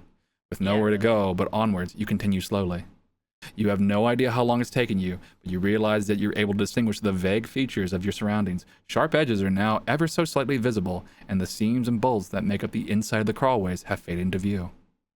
renewed by the potential that light coming from somewhere must mean that there's an opening leading into some accessible part of the ship up ahead. You speed up, taking advantage of your restored vision to make your way forward without incident. You turn a corner and are met with a shaft of light that is broken up by the slow and lazy rotation of an overhead fan. We're over top of the mess hall. Oh, never mind. Finally! As you continue toward the light, you also see that your singular path is now divided with new routes, branching off in different directions, albeit with no indication of where they might head. Oh, fuck me running. I don't remember what all the symbols were on all Saving! the rooms. I feel stupid! Yeah, definitely saving. Oh. Oh, I feel so Please tell me, our guys. You look up to see the source of the light and shield your eyes as it dazzles you. Squinting, you're able to make out that whatever is illuminating the area of the crawlways you found yourself in sits on the other side of a large spinning fan blade, roughly 15 feet above you. I wonder what that is, where that is. Is you- the H the- Which one is the armory? I want that one first. Oh, is C, H. Is that a B or a 0? I see H, C, H, E. That's what I'm saying. As you come level with the crawlway that branches off to your left, you notice almost imperceptible sounds echoing off in the distance. You hold your breath and you angle your ear towards the darkness that they come from and focus, trying to identify them. Take some time to be able to distinguish the faint sounds properly from the general thrum of the gun dog systems. As you concentrate, you realize you can make out the whir of motors, the sound of metal colliding with metal, and tools being used. Okay, that's engineering. Never mind. Okay. It's too quiet to be engineering, which must mean that way leads to... Okay, it's not engineering, so... So it's the hangar, that's what I thought. Yeah, it's the hangar. All right. Oh, so... H for hangar, duh. All right. Yeah. So Dalton would be there. That would probably not be the safest bet, because... Well, unless I can jump into literally one of the Junos and just pull up the biggest gun on everybody. Well, no, So I that'd do be want funny. to see what's happening with the unknown machine. Okay, what's Yeah. the next one? You peer down the crawlway that stretches out in front of you and do your best to make out anything that might indicate where it leads to. But your best efforts, all you can make out is pure darkness. There's no movement of air, sound, or smell that could indicate where it leads. As ominous as it seems, you know you can't ignore it. You have to take every opportunity that you're going to free Cassie. Okay. C for cruise? Nah. As you approach the crawlway that stretches out ahead of you, your nose twitches. The entire time you've been crawling away from your quarters, and all you smelled have been stale musk. Not unpleasant, but a clear indicator that these crawlways were not used regularly and certainly weren't as well ventilated as the rest of the ship. Now you can pick up the sight, something new, but also familiar. Sniff the air, trying to identify the light hints of fragrance that drift your way. Taking a few deep breaths, you pick up notes of something sweet, but also a slight burning tang topped off by the chemical. That's the captain's room. I think I know where this leads. Okay. As you twist to change your position in order to examine one of the new crawlways you found, you lay your hand on the wall and notice a slight but constant vibration. Running your hand along the paneling, you feel the occasional pulse of a more powerful regular vibration. Only one thing in this ship that creates a vibration like that. Okay. Hey, Dev, how's it going? Hello, it's going. Hey. That's probably where this crawlway leads. Okay. Okay, so... Alright. So E is hangar, okay. So H is the hangar. darkness, captain's quarters, and then engineering. Okay. Okay. Do you want to save? I really want to see where C is, but I want to say go to engineering first. That is a good point. Okay. Okay. I mean, you just say, but... No, it's... You need to knock it off. You need to calm down. If I need to bring you outside, I can do that. All right. Hoover. What does this say? A dull rumble, a familiar aroma, complete silence, the sound of machinery. I wonder if complete silence is the med bay. It might be. Could be. You would think there'd be some sort of smell because it's supposed to smell like disinfected. All right, I'm gonna ask my lovely crew to give me see if anybody can remember which one is closest to the armory. Closest to the armory. Fuck, I didn't know there'd be a pop quiz. The engineering is because the Engineering, engineering, the hull door is right beside the armory. So we should go see Chief, yeah? I mean, that was my suggestion in the first place. All right, is everybody else That's good with your that? strong- She That's was your the most strongest hesitant. ally. Yeah, it's like everyone agreed, but begrudgingly so. So they didn't want to say no, but they kind of had to. And Dylan pulled it out for us, got us a fucking screwdriver. he Hell did. yeah. We love Dylan. So My man! Let's try machine. Killing the goat. The goat. In theaters, whenever that movie comes out. All right, I guess we're going to The Sound of Machinery. Moving away from the illuminated nexus between the various crawlways, you follow another twisting path of identical, indistinguishable tunnels, and it doesn't take long for you to find yourself in total darkness once again. Unlike your journey from your quarters to the lit segment, you'd just taken a break at, you were confident of where you were heading, as the previously muffled sounds were growing louder with every corner you turned. The erratic noises of different pieces of machinery and equipment punctuate your journey with their irregular rhythm. Unlike the constant background noise of the engineering department, this was the sound of someone hard at work. As you continue to move through the twisting shaft, you notice a strange sense of lightness to your movements, which you initially dismiss as numbness from the time spent hunched over and crawling. Shit sucks. It isn't until you push against the floor with one leg and inadvertently send yourself gently gliding forwards, you realize you're leaving the area under the influence of the ship's gravity. This is the fucking hangar. Oh, This is the hangar, Frey. Oh, balls. Oh well. You hold your arms out in front of you to ensure you don't slam face first into the end of the current length of the tunnel. Thankfully that you hadn't pushed with much force when you feel cool steel in your palms. Feeling around to determine the direction you've been heading into next, you inadvertently identify a turn to the right and carefully propel yourself off the crawlway wall. Wait, did I press the... Wait. It was like... Okay, the Sound of Machinery. That was the one on the far right. That's what I thought. Should I go back and just like double check that? I'm gonna go back and double check this. I'm sorry. Yeah, good idea. I'm sorry. Oh no, don't apologize. I want to do the one that we were. Okay. Let's go back. Okay. Yeah, it's this one. It's Good, E. bro, dude. It's E. Yeah. All right. E. E. E. E. E. E. It's in the E. Okay. Let's see. Within it, you carefully shuffle forward, making sure not to let any sudden obstacles or shifts in direction catch you off guard. Vibrations only noticeable when you made a special effort to feel for them, the walls or floor of the crawlway, but as you continue, you start to sense them passing through you. Eventually, they turn from a physical sensation to a constant noise that fills the dark tunnels. You find yourself moving in time with the rhythm that pulses through, inching forward. With each beat you feel, your butt instinctively wiggles with the rhythm. This is my fucking jam. You think to yourself, for every length of crawl. For every length of crawlway that you clear, the sensation grows stronger and stronger, leaving you to wonder how the engines haven't shaken the ship apart. It's not long before you eventually turn another corner and are met with a shower of illumination. Shafts of light fall around you from the grating above, all the more visible due to the cloud of dust you've kicked up on your travels. Moving forward and looking up through the grating, you recognize enough machinery to know that you're near the entrance to the engineering department. You hope to high heaven that the dust that's on you is white, so you can come out as a spooky ghost, and not black where you're racist. Ow. Blackface? No. I'm literally a chimney sweep. If the Oh my chief punches God. you, you're dead. It just obliterates you. You You tentatively test are the dead. dead. Thought you were hot. Guess what? You're not. You tentatively test the grating above you by pushing against it with your forearm and find that it lifts away freely with no need to unfasten any screws, bolts, or fastenings.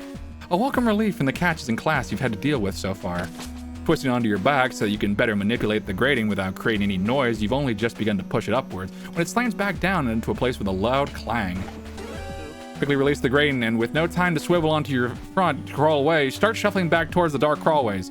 Before you can get out of there, you see the soles of a pair of boots step over you, clanking against the steel grill of the flooring above. God. Fuck. Oh, okay, thank God. Bless. Hey, It could have been much worse. Right? Fancy meeting you here, Lieutenant Asnable. with a terrifyingly effortless ease, the chief squats down and pulls up the grating with one hand. With the other, she grabs you by the collar and yanks you out of the crawlway, roughly depositing you on the floor before replacing the grating, much like grabbing a small puppy by you their... on the floor. Shit, she is a cat and you She are the picked kitten. you up. She picked you up by the scruff. Yeah. So where's the mod? Where's the mod to replace God, I wish Mr. that was X with me. the fucking chief? Yes! Someone get on that, please! It's gonna give it to you. Replace Emma Frost with Chief. Oh You god. got permission from the captain to be out and about. But we just see the chief's gun show, not her thigh show, or whatever those would be. I never Well, got out well, of the then door of no. my room. Technically. Chief, Hold that thought, Lieutenant. Come here. Taking hold of your upper arm with a grip far more powerful than you could have suspected, the Chief begins to drag you away. You struggle to try to free yourself, but a combination of her raw strength and you being constantly off balance makes escape impossible. Chief, hey, give me a second to explain. Chief, come on! Stopping only to swipe her keycard through a terminal next to a door, Chief continues to drag you behind her as she marches on into the newly unlocked area. What the? Only once she's put some distance between her and the entrance does she stop throwing you in front of her as she does. All right, Lieutenant, we can talk now. She was making sure we were out of sight of whoever was going to be patrolling. Chief! I kind of figured, but I was still worried. Our protagonist is not the brightest. Chief! No, he ain't. Damn it, I was trying to explain. Why do you think I brought you here, Lieutenant? The entrance to this department's wide open. Didn't want anyone catching sight of you somewhere you shouldn't be.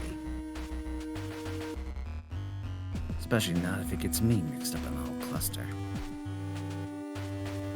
First, you even managed to find your way into the crawlways, to be honest. Don't know how you got in there, though. Access from the quarters.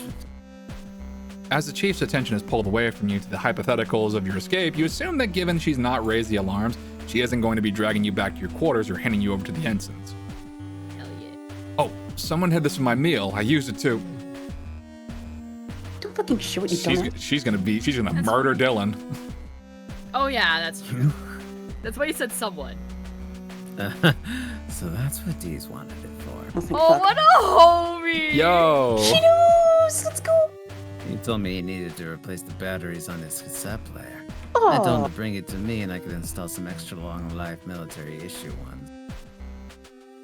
Never seen that guy so insistent about anything the entire time I've known him. Though, so I've just handed it over in the end. Bless! I'm so happy I share a name with this gentleman. Bless Dylan! He's a chill dude. Good guy. Dylan. Good guy. Doctor. Thought it was strange. No way would he pass up the chance to extend his player's lifespan. Should have known that he was planning something. Freaking genius. Probably has no idea how screwed he is if he gets found out. I'm sure he knows. Chief, listen. Take it easy, Lieutenant. I'm not gonna throw you in front of the new captain or any goons. Honestly, I admire the guts you've got for making it this far. Thanks, Hell Chief. yeah. Have you got a brain to go with them, though? What's No. your plan? Gonna try and raid the armory? Take the ship back by force? Well, maybe. Or try to sabotage it? Buy yourself some time. That's the number one choice. Because you listen to me, Lieutenant. I swear to God, if you screw with anything in here, I don't care if it's to deal with the Lord. Chief. I'm not gonna mess with anything. I promise. Good to know. I've got a job here, and that's to keep this ship running, no matter who's at the helm. And if you get between me and the smooth operation of this vessel, Lord's punishment will be half as creative as mine. That's a good-ass name for a I believe Musume that. character, Smooth Operator. That'd be a good name for a horse. I thought you were about to say Lord's Punishment. Like, that would be a good horse name. Oh. That would also be a good horse name. Well, So, Lieutenant, what's your plan? Bartomeu and Quinn are locked up, Lord's taking control of the ship, and the crew's not got enough skin in the game to push back. Let's hear it. take a second to assess the Chief's demeanor. You could see she was stressed out by the situation, but from what you made of her, she wasn't the sort of person who'd hand you over to Vanessa as soon as you were done explaining your plan. Alright, well, the way I figure, everyone's only going along with Lord because they've got more to lose than gain if they stick up for the captain. Her accusations, they kind of stack up if you don't look too closely. Both Captain Bartomeu and Commander Quinn were out of action when the gun dog went offline, and Quinn is the immediate suspect in the doctor's murder. But I know there's no way Quinn could have done it. There's no way she'd have done any of it. And if the captain wasn't around, I don't think that was on purpose, not with how I saw her. If we can disprove those accusations with evidence, we can show the rest of the crew it'll be them getting charged as traitors due to this mutiny. Once we do that, they'll side with us over Vanessa easily. Even the ensigns have more sense than to stick with her. You might have a point there. As it is, Lord taking command could be seen by the JCF as a reasonable course of action, given what her actions are based on. Now, how do you plan on proving her wrong, Lieutenant? You're gonna need some good evidence to undermine her arguments. Your Honor, in my defense, she's a bitch. Sustained. Sustained. Case closed. Really is just space attorney, isn't it? Dismissed. Dismissed. Court sides with the defendant. Well, Lieutenant Aznable. well, Dismissed. you thought This is the weirdest episode of Space Jag I've ever seen. you thought the broad strokes of the plan through, but you hadn't really had the time to consider the specifics. You've been too focused on navigating your way around the ship and finding out where you could access. I was hoping I'd be able to get some help with that one, Chief. From you. Like.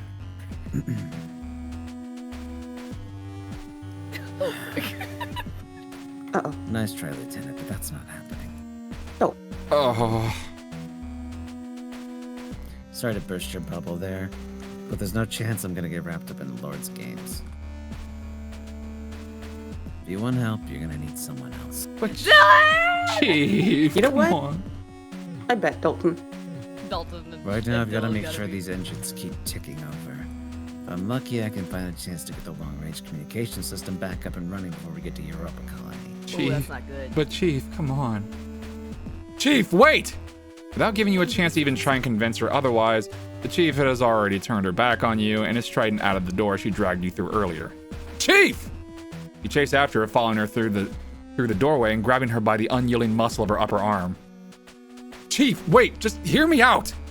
In an instant, the Chief grabs your wrist, pulling your hand off her and angling your forearm away from you in a way that almost sends you to your feet. I told you, Lieutenant. I've got one job.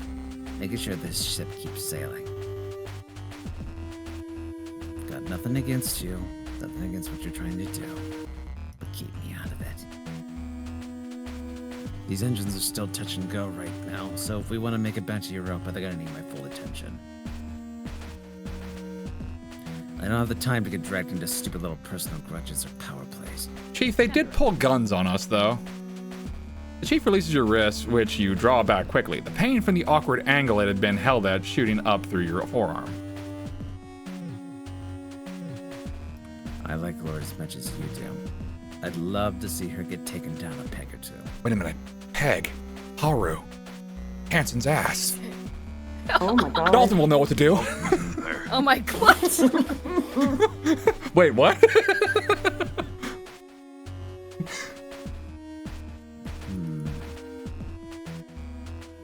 Hell, I'd love to take her down myself. Come on, then. Help me help you. She can't. She needs to make sure we keep everything's working. Just give us something. With that, the Chief turns on her heels and strides away towards the engine room. Chase after her, calling out to her to give you another chance to explain, but your pleas have no effect. You're being completely ignored. Eventually, she arrives at the entrance to one of the engine rooms, and before you can stop her, steps through and closes it behind her, leaving you stuck on the opposite side. Damn it, Chief! I need your help!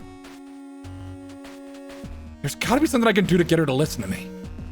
If I could talk to her one more time, I'm sure she'd come around. Wow. Main computer's right over there, though, bro.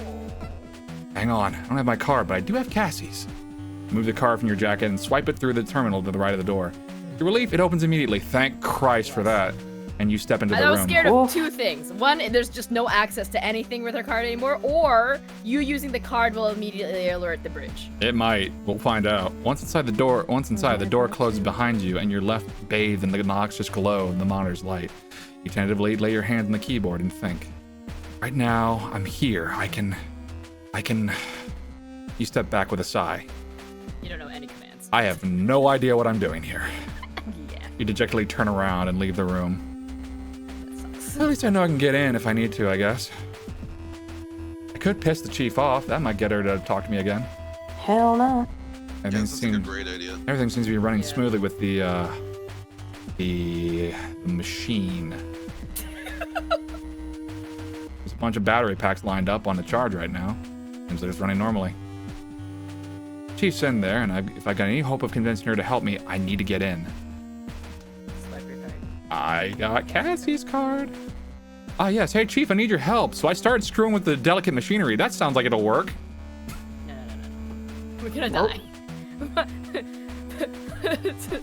Although it's almost redundant given how noisy all the nearby machinery is, not to mention the constant background hum of the engines, you approach the door quietly. Still smug at how Vanessa had handed you the means to get around your imprisonment, you swipe the card through the terminal next to the door and step into the engine room. That's right, Vanessa did give you Cassie's card. What's cracking, Big Smackin'? Despite the vast size of this area, it doesn't take you long to spot the Chief, who stood over a large control panel. All right, let's try again.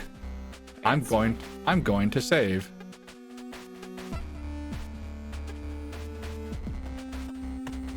Normally, I'd be glad to see this thing back up and running, but considering that's right now, it's bringing me closer and closer to the firing squad. I can't say I'm happy.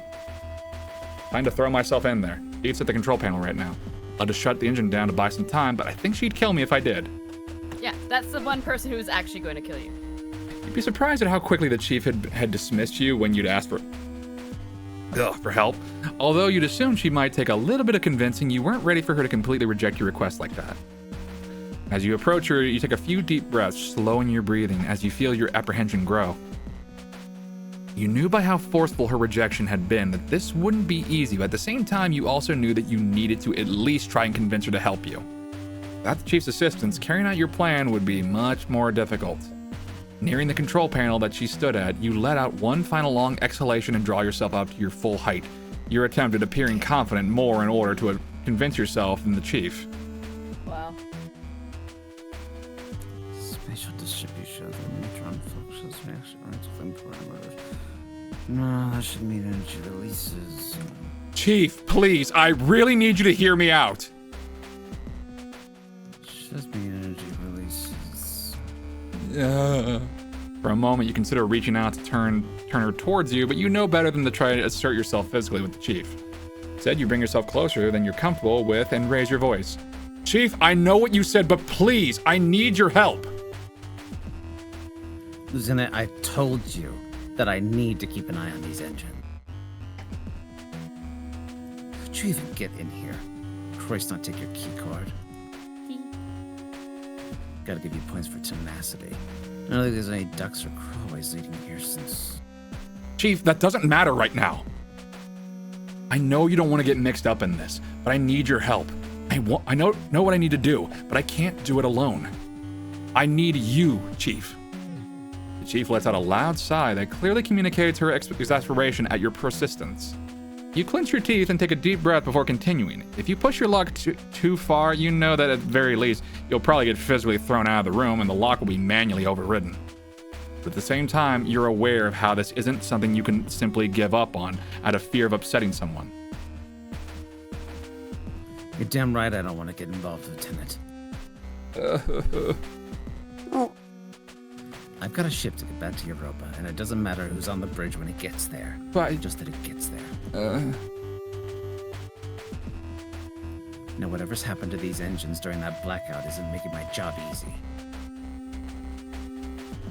For the last time, Astable, get out of my way and do what you've got to do, but leave me out of it. Or do I need to get you out of the way myself? with a single step, the Chief is right in front of you, looming over you, her bulk filling your field of vision. You instinctively go to take a step back, but you stop just before you do, mustering all of your confidence to stand your ground against the Chief's imposing physicality. Squaring your shoulders and widening your stance, you do your best to assert yourself. That's for dealing with bears, dude. God, I wish that were me. I don't know if you do. I'm so normal. Chief, I No, want to you get... are not. No. I'm so normal. Chief, I want to get the gun dog back to Europa just as much as you do, but you know it's not about the ship, it's about the people on board. What good is getting us all back to Europa if half the crew is going to be put on trial for something that they didn't do? What's the point in making sure the engines are working if the ship could be ripped apart by some enemy machine, all because our pilots are playing security guard and there's no one to stop it? There you go. You don't look after the ship for its own sake. You look after the ship because of the crew, Chief. You know that. Yay, finally good words. For a moment, you feel a flutter of relief within your chest, but you focus, not wanting to get too far ahead of yourself. It looks like the Chief is coming around you, but you're not convinced her yet. I know you've got important work to do right here, but if we don't deal with Vanessa now, we can't guarantee that there'll even be a gun dog to get back to Europa. Besides, we all know your work is so good that these engines won't go offline if you leave them for a few hours. You'd have made sure of that. If I had better options, I wouldn't be asking you, Chief. But I need you, please. You tell me you're doing this for everyone on this ship, Lieutenant? Not just you and Quinn. That's right, Chief. Obviously, Commander Quinn's important to me, but I'm the ship's security officer. It's my job to make sure everyone stays safe. I can't let them down like this. I can't. The Chief inhales through closed teeth and furrows her brow. Everything's stable right now. No sign of unusual output. I could... Why do this now, Lieutenant? If you think Quinn and the captain can be proved innocent, why don't you just wait till we get back to Europa and bring it up at the tribunal? Because there's no way for us to get information. The Chief raises a good point. Your intent was to prove Cassie, the captain, and yourself innocent. By rights, the tribunal that would investigate this mutiny would be the perfect place for that.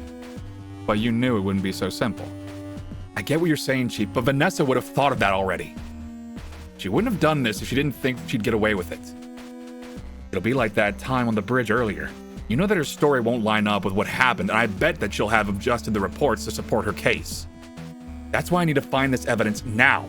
Even if I can't convince the rest of the crew to get Bartholomew back in the captain's seat at least, I'll have something I can use at the tribunal.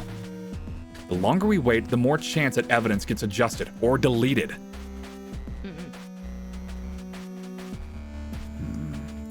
Seeing the Chief taking her time to consider your points, you know you're onto something. Even if she doesn't, do you think they'll listen to someone who's been set up as a traitor? If Vanessa's story even seems like it holds water, they'll probably just write me off. But we don't need to let it get that far.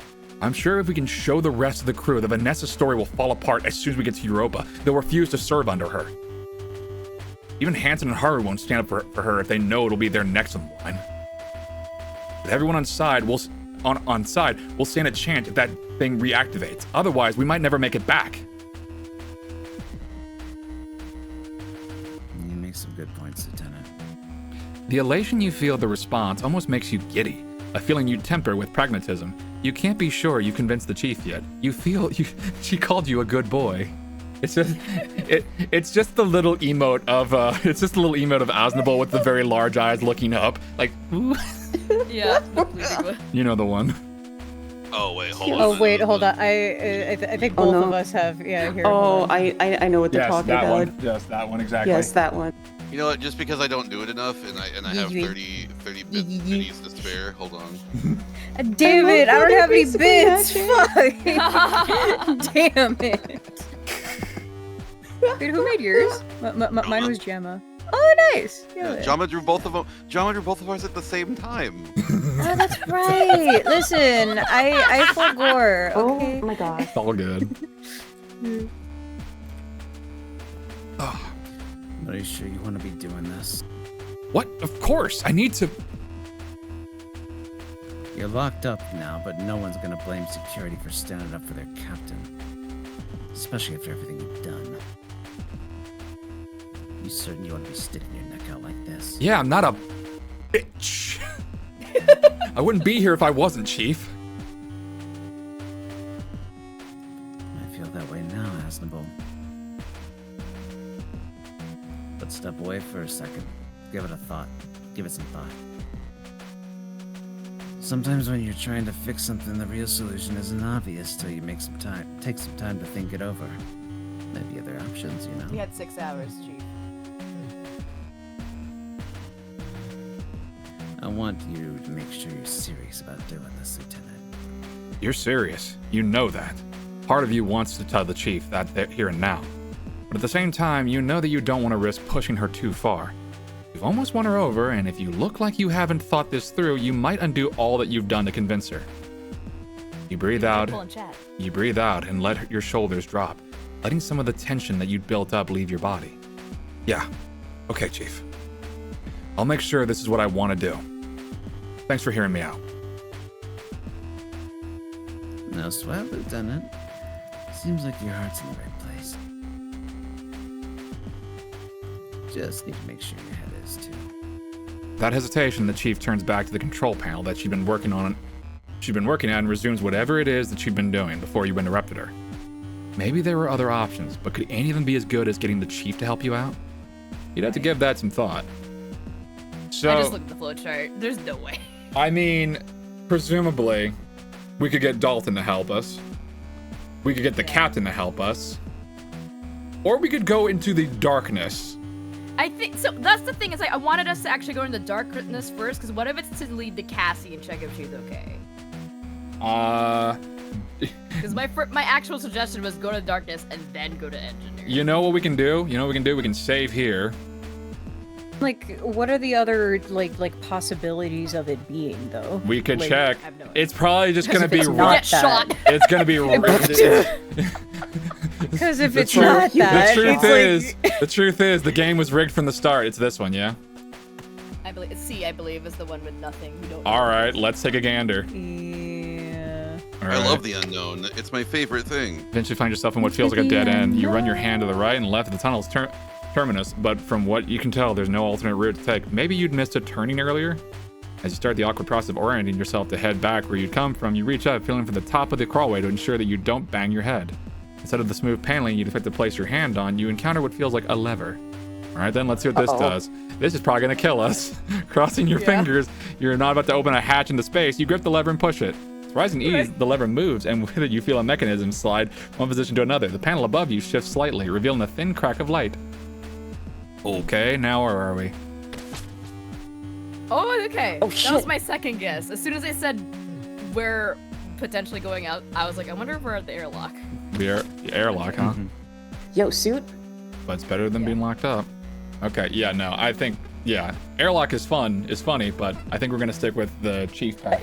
The shot of the airlock reminded me a lot of I think it's the third game in the Don't Escape series. Yeah. Yeah, that's what I brought it up the other time too, because we were talking about so Plague. What you missed in the other ship was that they brought an unknown object into the ship, and after they brought it into the ship is when all the systems went down. So it's immediately what I thought. Hey guys, have you ever played the Don't Escape series? And Right? Yes. No. I don't know if you know. They have that on Steam now since New Rounds is basically defunct. Like it's. Oh my god. It's so good. Yeah. They have a Don't Escape package, right? All like Yep. all four Yep. games. I have all of them. Yep. It's such a fun game. Oh my god. I played it on stream a while back. It's such a I think I god. remember I remember playing that for the first time when I was like, what, like 11? Actually, I Well, wonder. Newgrounds isn't actually defunct though. Yeah, no, but the Flash games part is like it's the Flash games part. Yeah. Yeah, it's like wonder. completely. Yeah. Damn. Yeah. Man, I wonder something. Because that was originally What's a Flash the game. closest room to the airlock though? I don't remember. Yeah, Yeah, no, sorry. Yeah. I didn't mean to accidentally insult Newgrounds. Newgrounds is still really Yeah, you're cool. fine. I didn't think it was an insult. Don't worry about it. I thought it was. No! Devin, I will take your cards and throw them out of the airlock. Do not fucking test me. You think I won't go out into space to grab my Wait, cards? I know you will. Hang That's on. why I'll close the door after you. Goodbye So you to won't come back. Oh my god! Okay, so that does lead to. Okay, I was gonna see like. I was gonna Say we were gonna get caught by those two, but then they ended up talking to each other. They were chatting with each other about how Lord wants to bang Hanson for some reason. Of course. All right, I think we're locked in with the Chief. Let's chat with the Chief. Because he's conventionally attractive. That's the word I keep Hey. forgetting. Conventionally. Eh. Keep saying orthodoxically. Orthodoxically. attractive. I couldn't Man is remember the word religiously conventional. attractive. In the eyes of the church, Hanson is attractive. I mean, you know what? Real talk, yeah, I think so. I mean, he's dick, but he's In the eyes of the church, still- Hanson is forklift Well, certified. Orthodox doesn't necessarily mean that it's the religion. It just, God. just Second- means something that's typical, right? Second time I've made that joke. I fucking love like I remember one time It's very I was strict streaming on Stardew and I was like the Junimos are forklift certified. It's one of my favorite jokes ever. Yes. Oh, goodness. Orthodox is very strict and by the letter and Yeah. inflexible. Yeah. In the time you'd taken stepping away to think this over, the chief had moved on to a different section of the engine room. Instead of working on a control panel, was now intently staring at a selection of gauges and dials. Connections nominal, no issue here.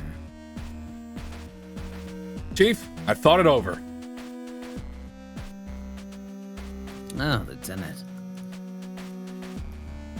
You sure about that, Lieutenant? I'm gonna kill Vanessa. I haven't even finished making sure all the MPE outputs are in operation parameters. I'm looking to get me a victory royale. Number 1 victory royale. Fortnite road to get that. God damn it. I just took out Can't wait to Tomato do this. Town. So, what's it gonna be? Certain. Yes, I can't do this without you. Yes, Chief, I am. I know what you said, but I can't risk it. I can't risk Vanessa getting away with this. I can't risk the crew. I'm gonna do it. I'm gonna wreck it. Well, you got a lot of spunk, Lieutenant, I'll give you that. Everything's running fine here, so I guess it's you and me now. Where to then, Asnable? Part of the ship, part of the crew. That is not what that means to me. I know what that means. I've seen that movie. That literally means that you're like a weird fish person who's part of the crew. It is me, Orlando Bloom. I don't want to be in the next movie. So I'm gonna be here. Goodbye. Wait, I am gonna be in the next movie. Sorry. Yeah, years later. I'm thinking of a different Pirates movie of the where there's a guy who really wants to bang a mermaid. Excuse me, I had to leave now. Goodbye, Orlando Bloom. It was nice meeting you. I'll be back in Kingdom Hearts. Good day. Okay, bye. That guy's cool. You're buoyant with elation at the chief's words. With her on your side, there was next to nothing on the ship that could stop you. She's invincible. Literally. I'm fucking invincible. I hate we thought the same fucking thing.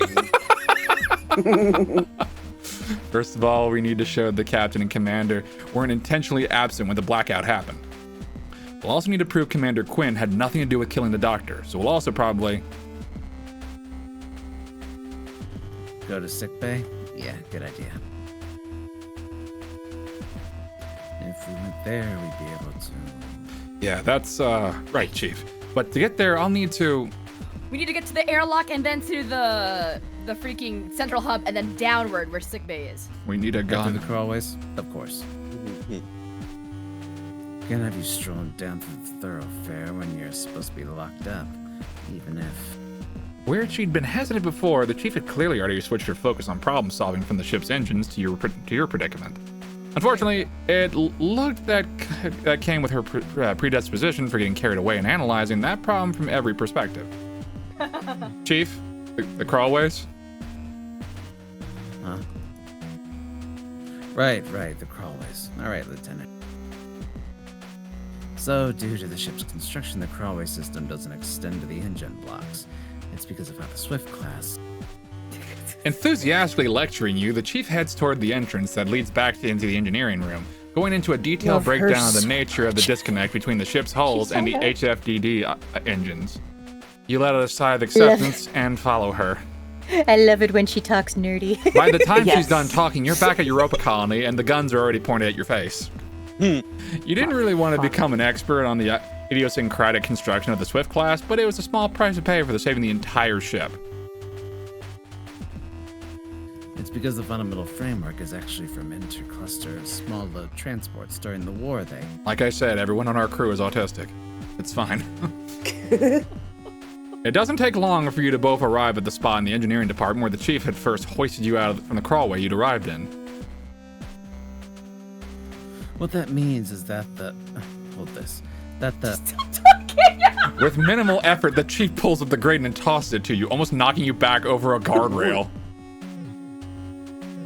Swift class could theoretically be the easiest class in the fleet to upgrade if there's any further advancements. You hurry to enter the crawlways and replace the grating above you as the chief disappears into the darkness, continue to rattle off more about the ship's engines than you could ever hope to remember. With the grate secure, you quickly shuffle towards the ongoing spiel, the deluge of facts your guide in the darkness as you head back into the bowels of the ship, making your way through the crawlways. We've lost her. We've completely lost her. As quickly as you can. You still find it difficult to keep up with the chief, who moves through the cramped confines of the tunnels with surprising swiftness. There are multiple times where you had to get her attention so that she'll slow down and not leave you stranded in pitch dark network of passageways. Good lord. Despite your constant reminders, as soon as you reach her, the chief will often race ahead, leaving you desperately shuffling to keep up. You were finding it hard to move at speed due to the limited room of the crawlways offered, which made the chief's pace all the more impressive considering her height and build. I just realized it. I was wondering if you could do this alone, and I realized, oh no, it's not that you could do it without her. It's that you could go back and choose somebody else to help you. Exactly. That's what it was implying. I'm freaking dumb. It's all good. Eventually, you reach a familiar illuminated area. Sweat dripping down your brow, you call out, "Chief, stop!" What's that, Lieutenant? We've got a few hundred meters of crawlway to get through if you want to reach the sick bay. No time for slacking. You hold your hand up as you do your best to catch your breath. Okay, yes, Chief, I want to reach the sick bay. As your breathing slows and you feel more capable of talking, you lower your palm, allowing you to pivot from your hands and knees to a sitting position. You lean back against the wall behind you, relishing the cool chill of the steel. We need to go over the plan before we get there. If we just show up in the central hub and the ensigns see us, it'll all be over. You're right that there are any crawlways leading directly to the block the sick bay is built into, so we need to use the elevators. That's true. The sick bay is down a floor. Bull Mama's right. Look at me knowing my freaking map. There map you go. knowledge. Which means that in terms of access... Chief's eyes dart back and forth as she begins to go over different variables in her mind, and after a moment, she shifts from the crawling position she'd been in to sitting cross-legged on the floor. You let out a deep sigh of relief as her attention is completely taken by the logistics of accessing the sickbay without being seen. As she continues to mutter to herself, you can undo the top button of your uniform shirt and flap the fabric near your collar back and forth to cool yourself. Now that you weren't trying to keep pace with the chief's unnaturally fast movements through the crawlways, you finally had time to think, and you too turn your thoughts towards the next step in your plan. It's when the barbarian takes up multiple levels in artificer. It's an intelligence barbarian. So powerful, so smart, so brave. It was going to be difficult to figure out, but now is the time to do it before you headed anywhere else. Hey, Chief. You spend some time kneading the muscles in your legs and the balls of your hands to work out the tension that had accumulated as you crawled through the tunnels. As you work your way from one leg to the other, you listen to the Chief's mutterings as she considers different ways in which you'll be able to access the sickbay. You're relieved that she's putting so much thought into it, but from what you can tell, she's only thinking about how you'll get in, not what you'll do when you get there. After a few more minutes with no indication that the Chief will give up on this puzzle herself, you interrupt. Hey, Chief. The Lieutenant Haslam wouldn't be able to access that area, so that brings us back. Frank. Chief, hey. I think she's in a flowchart loop. Lieutenant, I'm trying to figure out how to get us into sickbay. Give me a moment. I have my girlfriend's key card. I can go anywhere. Chief, I know we're going to need to get to the sickbay to prove Quinn and the captain innocent. Right now we need to figure out what we'll do when we get in there. Right now, any part of the ship that isn't these crawlways or my quarters is risky for me to be in, so I don't want to spend any longer outside of them than I have to. I'd rather we discuss the plan now than leave it until we get there. That makes sense. What were you thinking, Lieutenant? What evidence are you after in the sickbay? Well, you remember how Lord justified her mutiny on the bridge earlier? That rat. She was saying that Quinn and Bartimeus were both out of action on purpose when the ship had that blackout. I don't see how it would benefit two traitors to be stuck on a dead ship But she must have some way to twist the facts. Exactly. To deal with that accusation, we need to show that they couldn't have survived, prove that they were actually unwell. I'm gonna save. Yes. Yeah, because... Yeah, prove that they are unwell. I'm sure Rosarium has, like, some doctor's notes on... Because, like, this is coming from somebody who works in a legal profession. Hey, we can requisition medical records for our clients. And it will say, like, hey, from getting, like, prescriptions to, hey, they had this done at this time, at this date, by this doctor. Yeah, you can get that shit. It's, well, as long as you, as long as you provide them with the proper authorization. We know Cassie's files exist, and we know that the doctor relieved the captain on that day. Yeah. Show that the two of them were actually sick when the blackout happened. If we can show them that they weren't faking it, then that would be a huge blow in Lord's justification. If we can do that, then the rest of the crew will see that they're in danger just by siding with her. Even Hanson and Haru won't risk it. Could you imagine Rosarium's freaking handwriting is like terrible? No one could read it. Fuck. Fuck. You just get in there. The Marcy mother. You just get in there and you just see, like, it's just chicken scratch, like, oh, fuck. Oh. Oh. We can convince them, and with no one to back her up, Lord's mutiny will be finished. I see what you're saying, Lieutenant, but how are you gonna do that? But probably they've already sweeped that, and they've already ditched those records. Is probably what they happened. Well, I was thinking that... Yeah, no, my word means dick and fuck. There would be no record. There would be records. There would be medical records, right? As soon as the power was back on, I took the commander straight to the sickbay, told the doctor about the captain's condition. He's always making notes on that tablet of his. Even when he was treating me after the crash, he was logging his diagnosis and medications used onto it. We have definitely done the same for Captain Bartolmews and Lieutenant Commander Quinn. Hey, good thinking, Lieutenant. The medical record software is like what I use to log repairs, and it's pretty watertight. Time, date, essential information, it'll all be there. Hopefully they haven't grabbed that whenever they were doing, you know, their mutiny. Exactly. Right, so we're gonna need to get our hands on that. Easy. You shift from your sitting position back to your hands and knees to begin crawling your way through the tunnels to your next destination, but the Chief remains sat where she is. Come on, Chief, we need to get to the sick bay. You're forgetting something important, Lieutenant. What do you mean? How? The doctor's murder. With gritted teeth, you shift back to your sitting position. In the excitement of thinking you had the solution to this whole problem, you've completely forgotten that Lord had directly accused Cassie of the doctor's murder. Even if you could prove that she'd been unconscious at the time of the blackout, no one on the ship would take the side of a murder suspect. Fuck. Do you know where they put the doctor's body, Chief? I was knocked out when that was being dealt with. Did they leave it in the sickbay? Of course, the surgery wing is a unit for them, storage unit for them. Why? Then nothing's changed. The proof we need that the captain and the commander weren't absent on purpose is going to be in the sickbay, and the doctor's body is too. If we're going to prove that Commander Quinn didn't kill him, that's probably the best place to start, right? Can't argue with that, Lieutenant. Right, sounds like you've got it all figured out. Ready to get moving? Ready when you are, Chief. That's what I like to hear. Can we make a quick stop at the armory, though? Can we make a quick stop there, please? I love how all of our plans to go to the army have just been botched. Just give me a gun. This is what I bring to the table so that we can talk like adults and not like fucking high school again, okay? You have a gun, I have a gun. I know deterrence doesn't always work, but in this case, shut the fuck up. That just makes both of us children. Just make sure you keep up this time. Yes, Chief.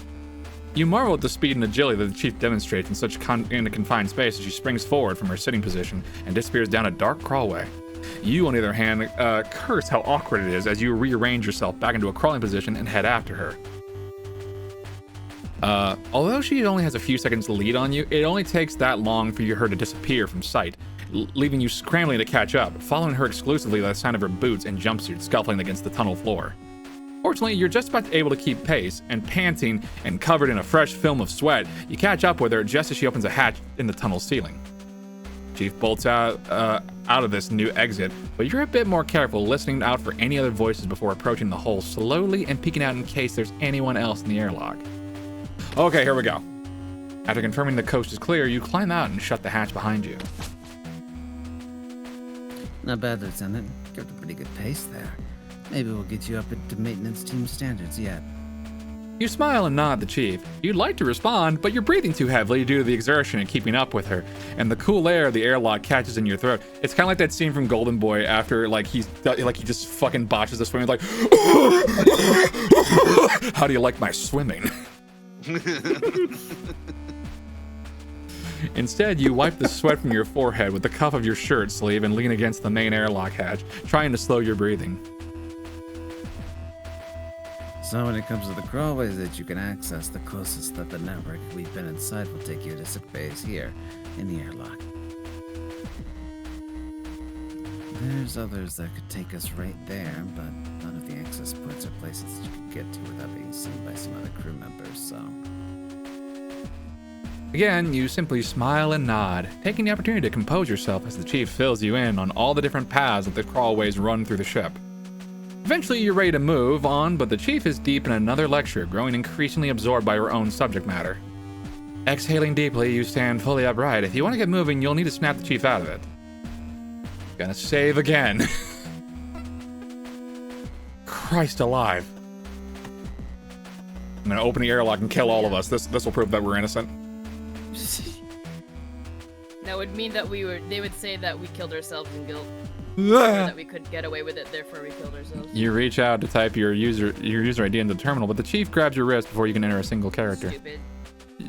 Hey! What do you think you're doing, Lieutenant? I was to see if I had terminal access. Dummy. It restricted my logins, but I was thinking that maybe she'd only account for certain terminals or functions. No. Oh my You know that god. every login attempt gets recorded, right? Right. Like, what? You draw your hand back quickly. The last thing you wanted was to let Vanessa know you were out of your quarters. It's only a report log, though. Nothing that gets provided to the bridge crew on a live feed. In normal operation, that'd be a lot of data that wouldn't be much use. Although I suppose in a situation like this, you would want to have it converted to have an incoming. You breathe a deep sigh of relief that you'd not gone ahead with entering your details. Even if the chief was right, you didn't want to do anything that could give you away to Vanessa and the ensigns. God, could you imagine we did that before we grabbed Chief here? We just did it. Hanson just shows up. Hanson shows up, clapping his thighs, shoots you. Well, here's the thing. It's a record, so unless they actively look at the logins or something like that, they wouldn't be able to tell until you're probably out of there already. How do you find the spacesuits, Asnable? What do you mean, Chief? You've had to wear them twice this mission. What'd you think? How's the experience? I hadn't really thought about it. I mean, it's just a regular spacesuit, I guess. Nothing else? I mean, it'd be nice to be able to turn my head to look at something. With the way the helmets are fastened on, you have to turn your whole body, and it's kind of awkward. I feel like this is important. Not a bad idea. Might need a dual seal system. Or maybe by reducing the size. See, this is why G Gundam is the best, because it's a skin-tight bodysuit. That's how you pilot your Gundam. That's fantastic. And it's a 1-to-1 system, so if you punch, the Gundam punches. So, I mean, we gotta watch G Gundam. We sure fucking do. Why do you ask, Chief?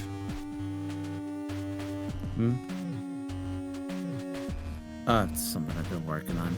You know, since like this haven't really changed in over 300 years. Neither have Reese's. Oh boy.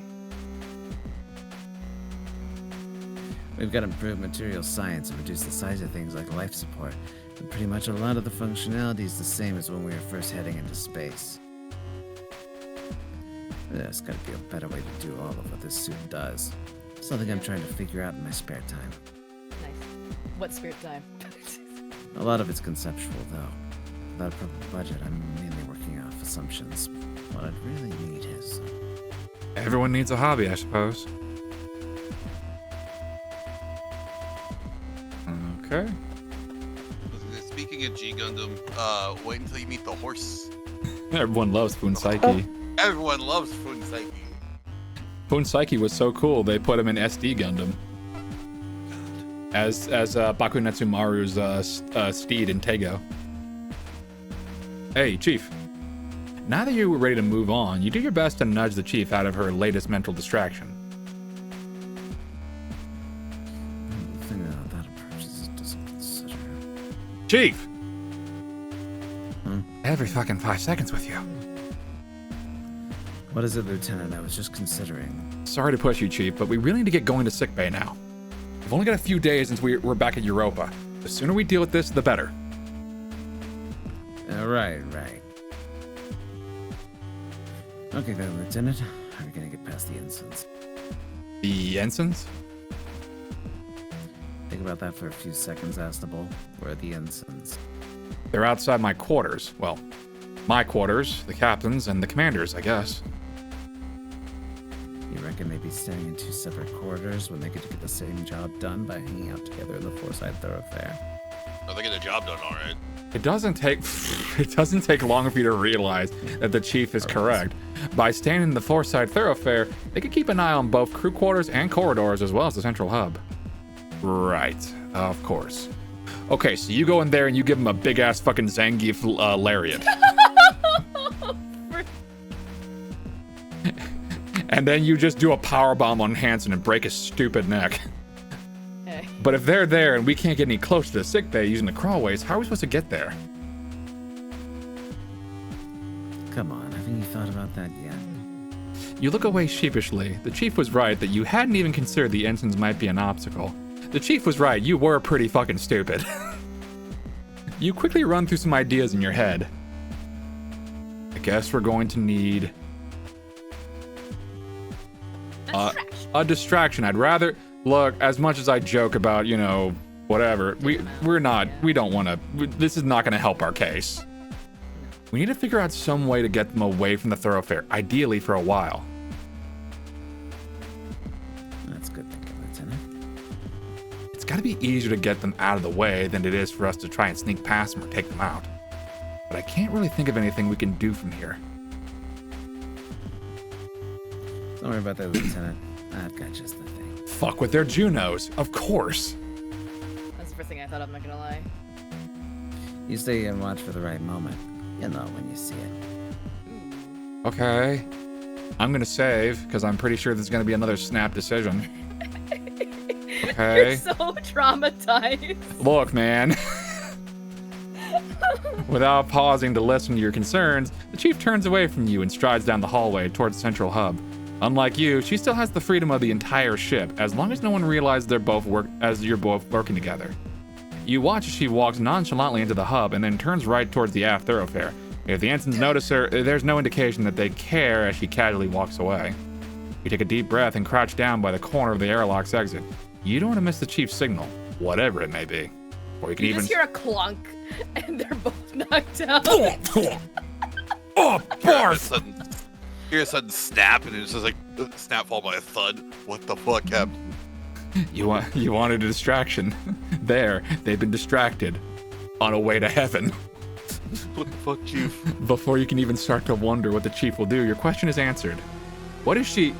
From your position, you see the Chief storm back into the central hub and yell at the 2 ensigns, gesturing towards the engineering department.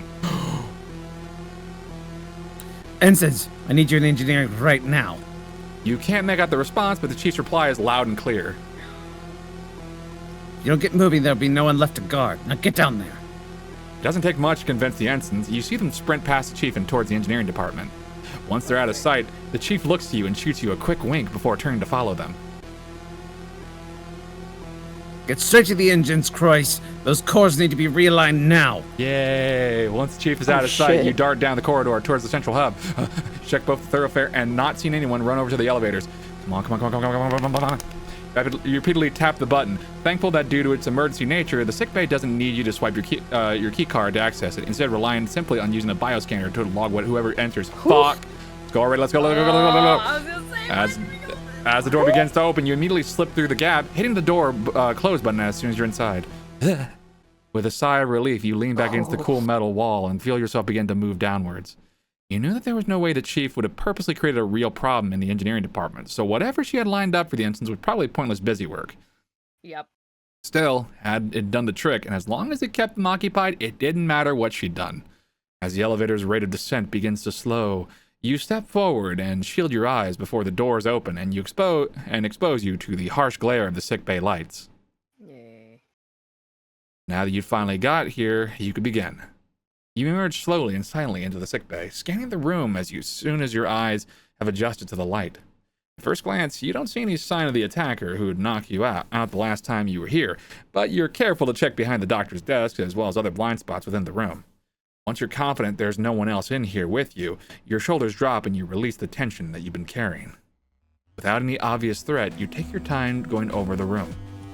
Everything was as you remembered it being.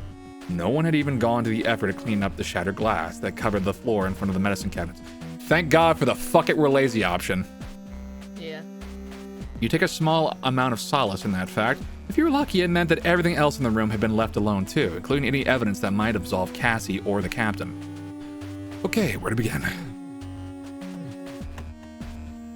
Probably the desk. Doctor's desk. If there are any documents that'll come in useful, they'll be in there. Well, then I'm just gonna...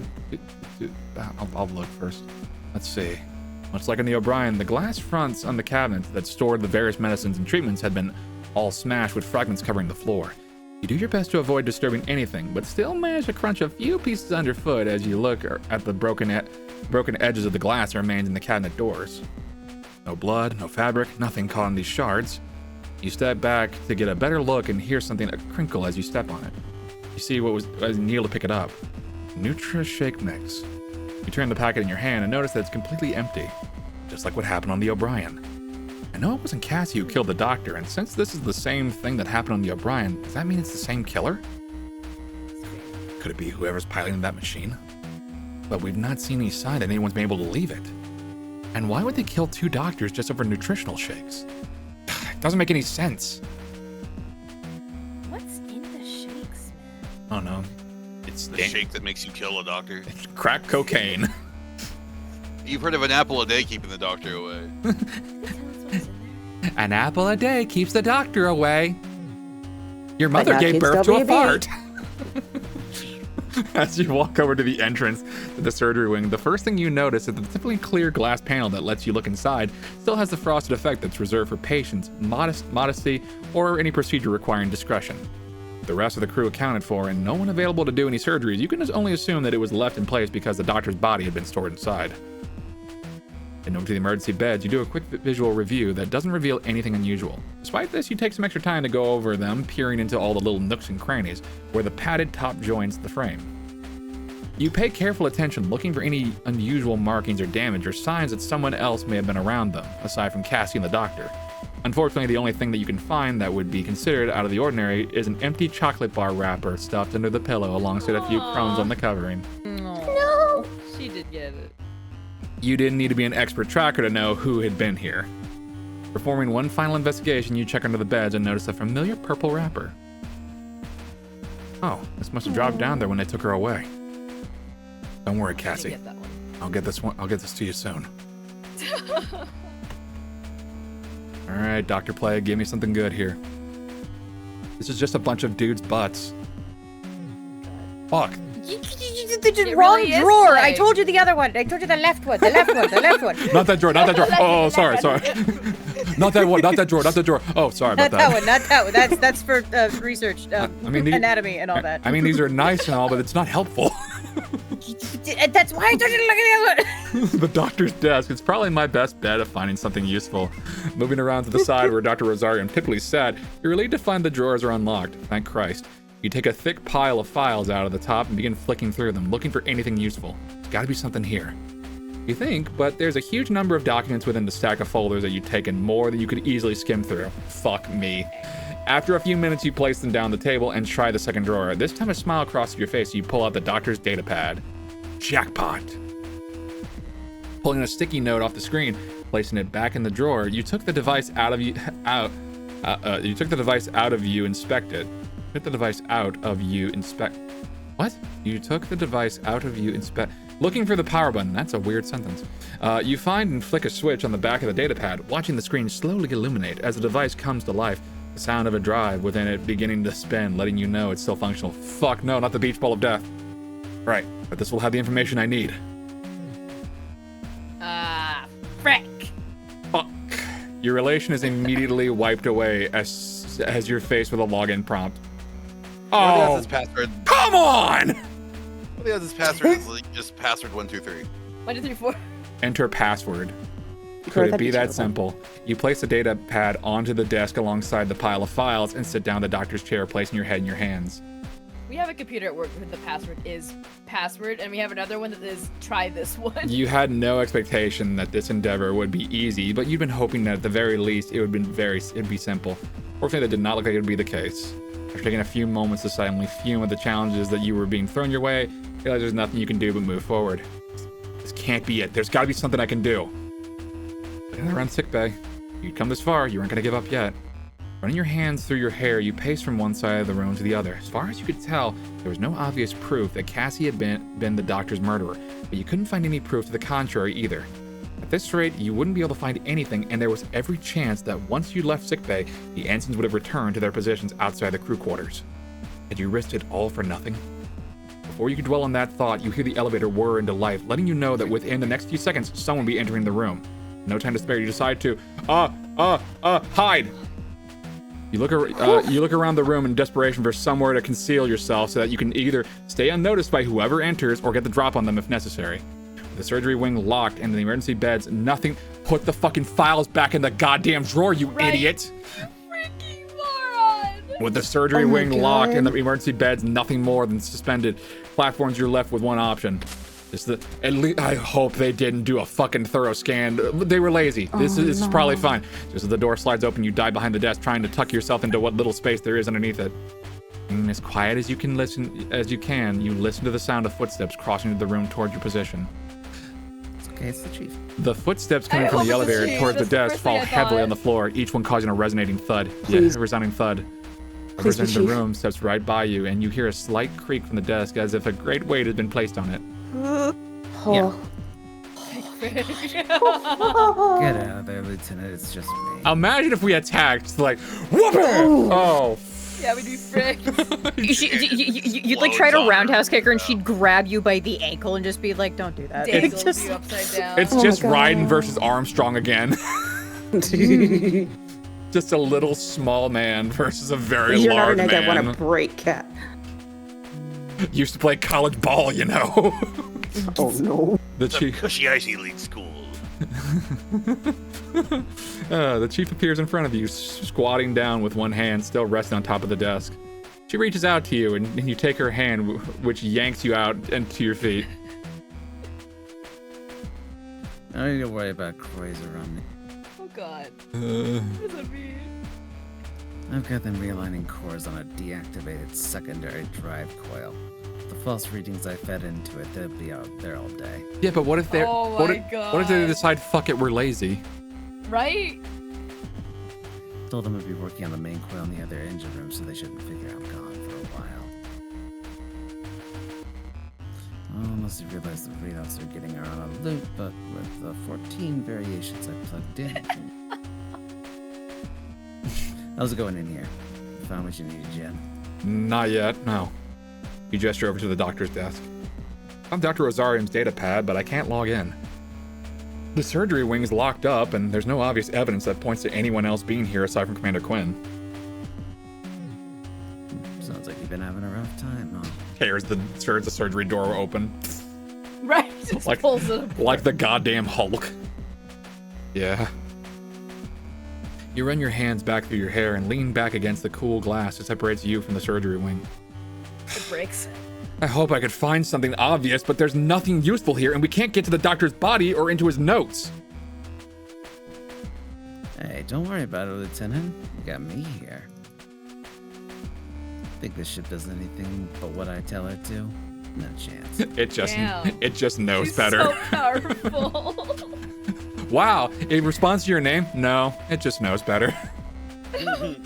I'll get it sorted. Where are we gonna start? Well, Chief. You stand in front of the closed doorway to the surgery wing and tap on the frosted glass. me standing with my mom as she did. Yeah. You knew the glass used is the same kind as what's used in the window on the bridge, and would be pretty much impenetrable to conventional weapons, let alone what you had at your disposal. You'd not been able to find the doctor's key card, and without it, you wouldn't have much of a chance of getting in. But what about Cassie's key? Cassie, with a smug sense of satisfaction, you swipe the card through the terminal next to the door and wait for it to open. Instead, you're met with a harsh series of digital tones. Uh-oh. Figures.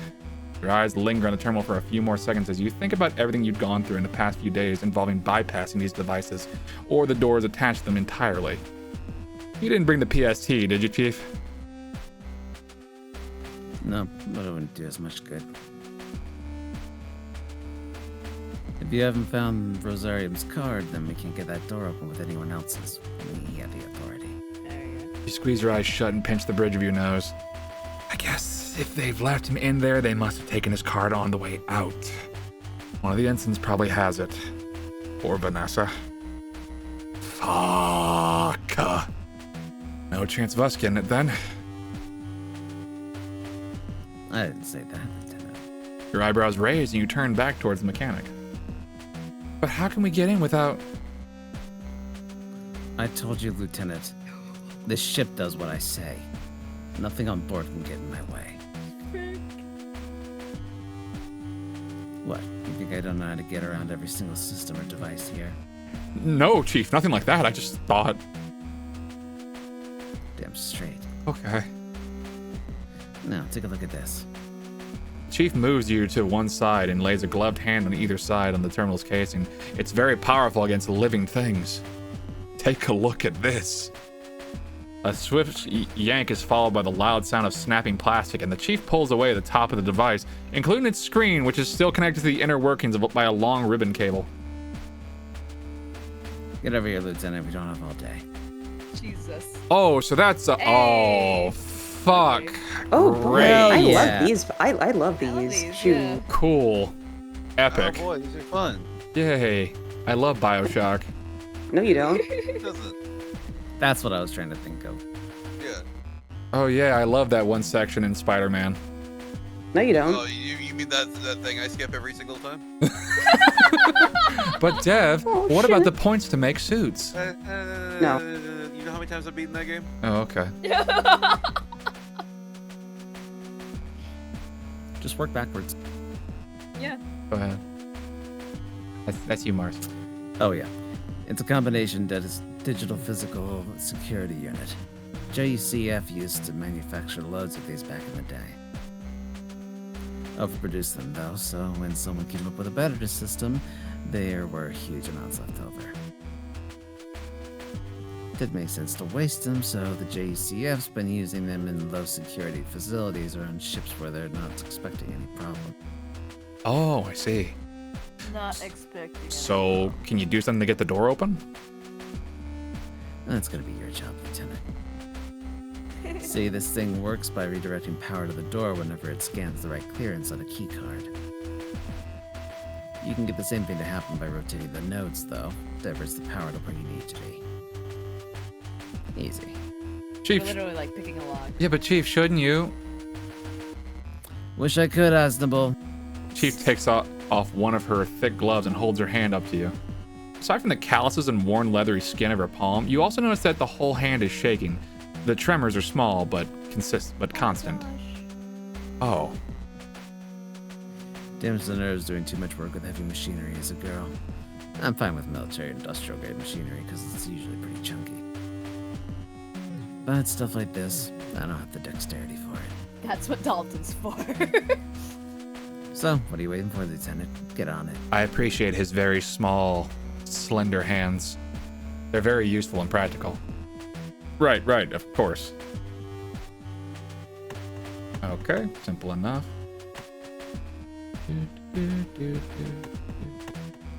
What the fuck? Okay.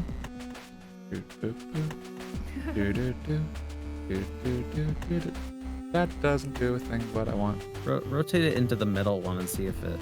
Okay. Okay, this is. You're getting there. This is. Nope, that's not. Nope, that doesn't work. Okay. Oh. I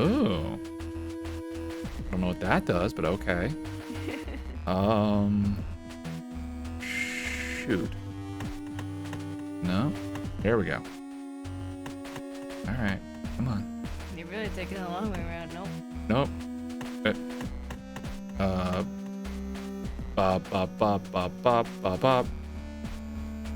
Okay, so that goes here, then that goes...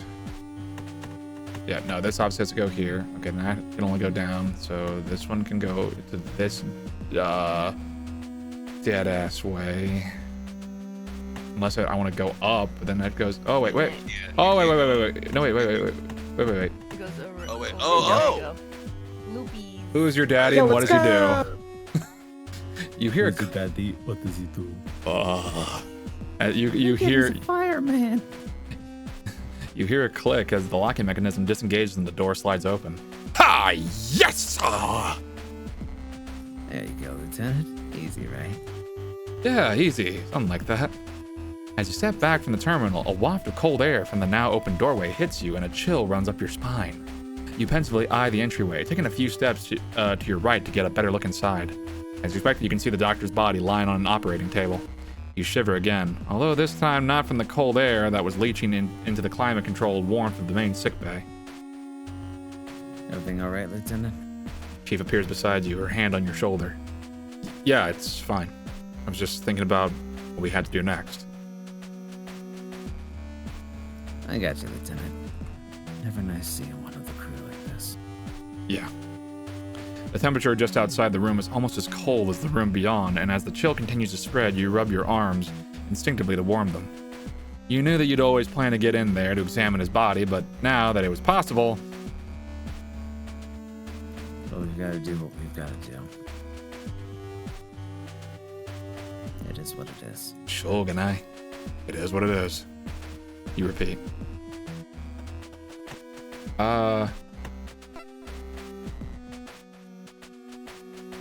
So, what'd you find, Lieutenant? Any clues? You shrug your shoulders and shake your head. Beyond the obvious, you'd not managed to find anything that let you know what had happened.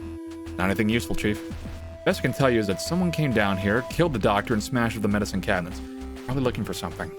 You walk over to the scattered mess of glass and boxes. Can't tell what, though. Nothing important seems to be missing.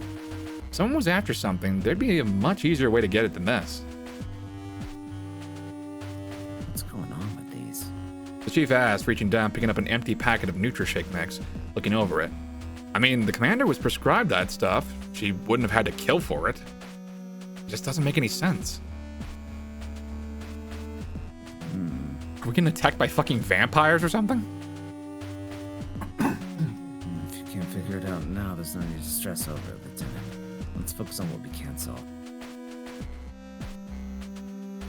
Might slide into place once we've got some more information. Maybe. Thanks, Chief.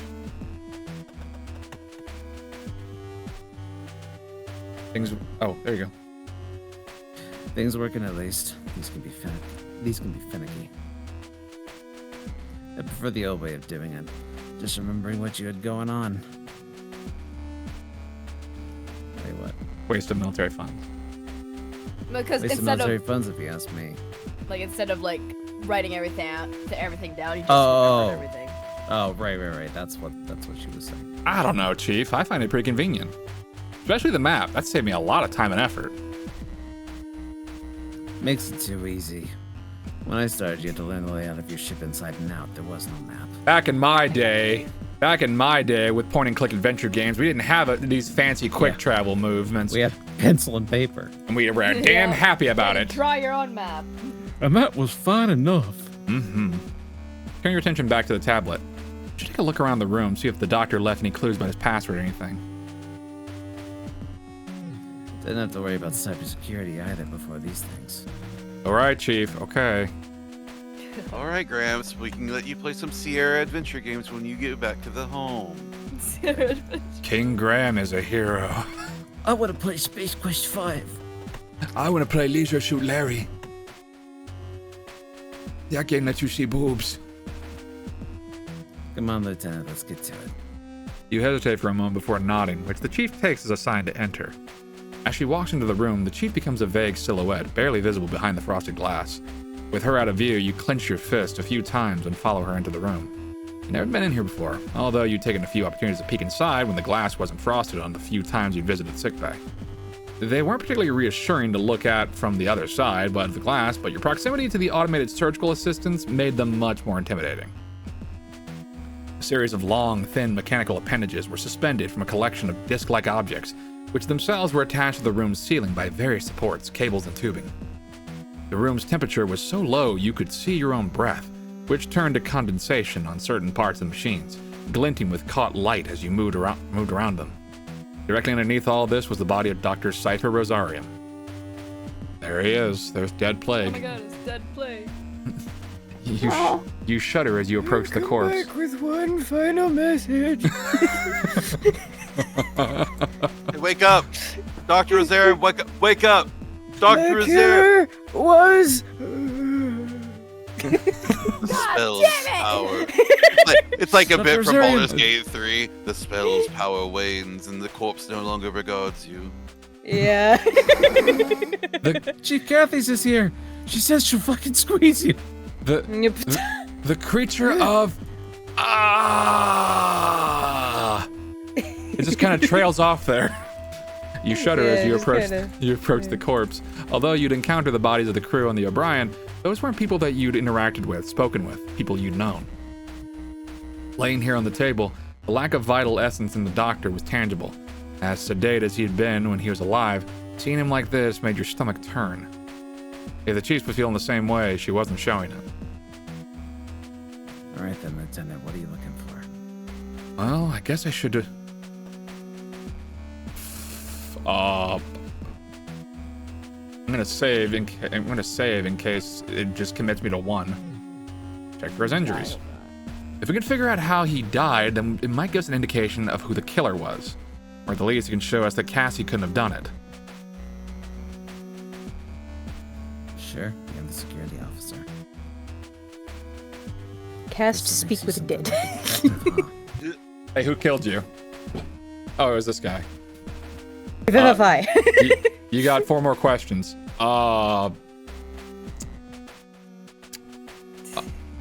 like movies? What's the other side like? The edges of your mouth involuntarily curl upwards slightly as the chief's question reminds you of how Cassie had reacted to your position when you first met. She'd been so excited about her misconception that you were on ships to solve crimes that you didn't have the heart to tell her otherwise until her 4th electronic mail asking you if you had any murder cases yet. Still, neither the chief nor Cassie were entirely incorrect. The head security officer was responsible for gathering information and evidence prior to a case being handed over to internal investigations or the military police if something happened whilst out in space. Kind of, I guess. You'd been given training in assessing a body, but only for particularly surface-level things. Hopefully that'd be enough. Okay, let's see. Starting from his feet and working upwards, you gingerly assess for any signs of broken bones, swelling, dislocation, or wounds, finding nothing. As you move up his body, you still don't find anything except that his cybernetics extended further than you were aware of, with a good portion of his left leg and chest proving to be mechanical. Wait, Vanessa legitimately said, pulled the plug. What the frick? Ooh. Ugh. With your assessment continuing to be fruitless, you eventually move on to the doctor's head. Sweeping back his hair to check for bumps or bruises, you notice something strange around his eyepiece. Oh? Chief, look at this. What is it? It's subtle, but look. You gesture to the edge of the doctor's prosthetic where the device meets the doctor's skin. Signs of singeing and minor burns run along the edges with the lens of the eye surrounded by a ring of black. Ooh. Just like what happened on the O'Brien. Oh. Strange. Uh-oh. Looks like the chief was overloaded. Oh, it looks like the device is overloaded. Looks like I'm overloaded. Just flexes. But the power cells used in his prosthetic shouldn't produce enough current to shock him even in a situation where... So you think the doctor may have been shocked then? Huh? It looks that way. But it shouldn't be electric shock. You briefly dwell on the possibilities, just like O'Neill O'Brien. Maybe you're the killer. Oh, fuck. I killed him and I didn't even show up yet when I found his dead body, but I must have done it instinctively because I'm so badass. This really is just Don't Escape 3. What do you think could have caused this? Nothing in the other room. There's no obvious damage to anything that would expose any electronics to the power to do this. Can't see anything in here that could have delivered this level of shock. Defib paddles are still on their mounts. No damage to the automated systems. Had to have been something someone brought in. Like an electroshock weapon. Whoa, Chief. You don't think I did this, do you? I don't know, Lieutenant. Did you? No. I came in, found the doctor dead, and got attacked just before I could check on Cassie. Why would I kill the doctor? The Chief's hard glare drops the temperature of the room by a few more degrees as she watches you from the other side of the operating table that the doctor had been laid down on. I love how she didn't even accuse you. She just said an electroshock weapon. Azabel immediately goes, whoa, whoa, whoa, whoa, whoa! I didn't do it! To be fair... She's just like, yeah, did you, bro? To be fair, literally, he's the only one who should have access to the fucking guns. Yeah, and he's the only one with should. the electroshock weapon. So here's the thing. They said at the beginning, this is the thing that I've been questioning this entire time. I'm just assuming that freaking Vanessa's giving, like, the okay on all access cards. They said at the beginning that as security, you're the only person that has access to the armory. Yeah. So I'm assuming she's just giving access to everybody else's cards. But the captain would have been notified if somebody accessed the armory through legitimate means. She should have been, but she was also passed the fuck out drunk too. Yeah. Or whatever the fuck she was. I don't know. She was conscious when she told us that nobody had access to it. Anyway, it'd be pretty stupid to murder someone and break out and drag another member of the crew to show them evidence, which showed you did it, huh? You breathe a sigh of relief, which turns to a small cloud of vapor in front of you. Yeah, you would. That's stupid. I guess we have our answer there. Are you stupid? Even if it raises more questions. Now that we figured this out... Okay, good. You think there's anything we can learn from his prosthetics? Would they keep any information about his condition or anything like that? Rosarium's augments aren't pretty old, but... Chief reaches into one of the pockets of her overalls and pulls out a small screwdriver, much smaller than the one Dylan had snuck into your meal. Methodically, she begins to assess the doctor's right arm, following the edges of various panels. Eventually, she raises the arm, which yields easily, finding a series of screws on the underside of his mechanical forearm. Each screw is quickly removed and placed neatly into a nearby surgical basin, followed by a panel that the Chief lifts away. Although the Chief is simply disassembling a piece of machinery, you can't help but feel a bit queasy as you watch her work, given the situation you're in. With the air of a surgeon about her, she continues to methodically disassemble the interior of the doctor's arm until she places the screwdriver down and pulls out a small circuit board. Wait, doesn't she have a tremor? I thought that too, but here she is with a very baby-sized screwdriver working on a dude's fucking arm. I was like really proud of tremor representation, like it did, like when that was brought up, and now I'm just like, wait, but you said, I'm assuming hold on, because the prosthetic is sturdier than the panel we were working on. And Maybe also, she just didn't want to fuck with the panel. Or the guy's arm, like he's dead, so it's not really quite like, I don't know. Maybe if you fucked up on the panel, it would be, I don't know. It would just be a red alert. Yeah. Yeah. Anyway. Or break it.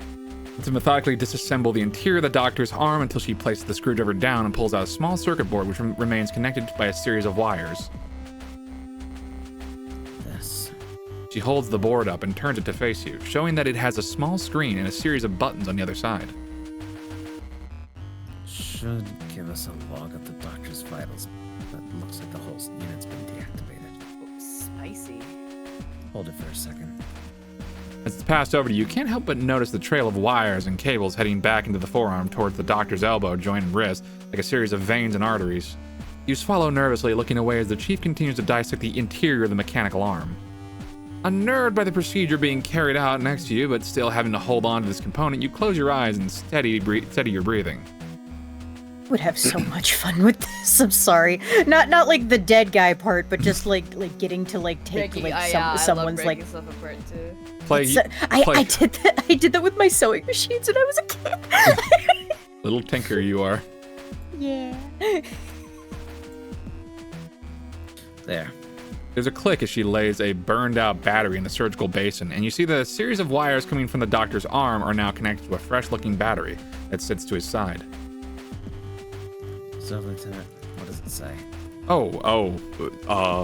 You look at the screen on the device, all you see are 4 flashing numbers separated by a colon. 2129. Oh. What is it, a diagnostic code? No, it's the time. Fuck. But it's not. You go to look at your wristwatch.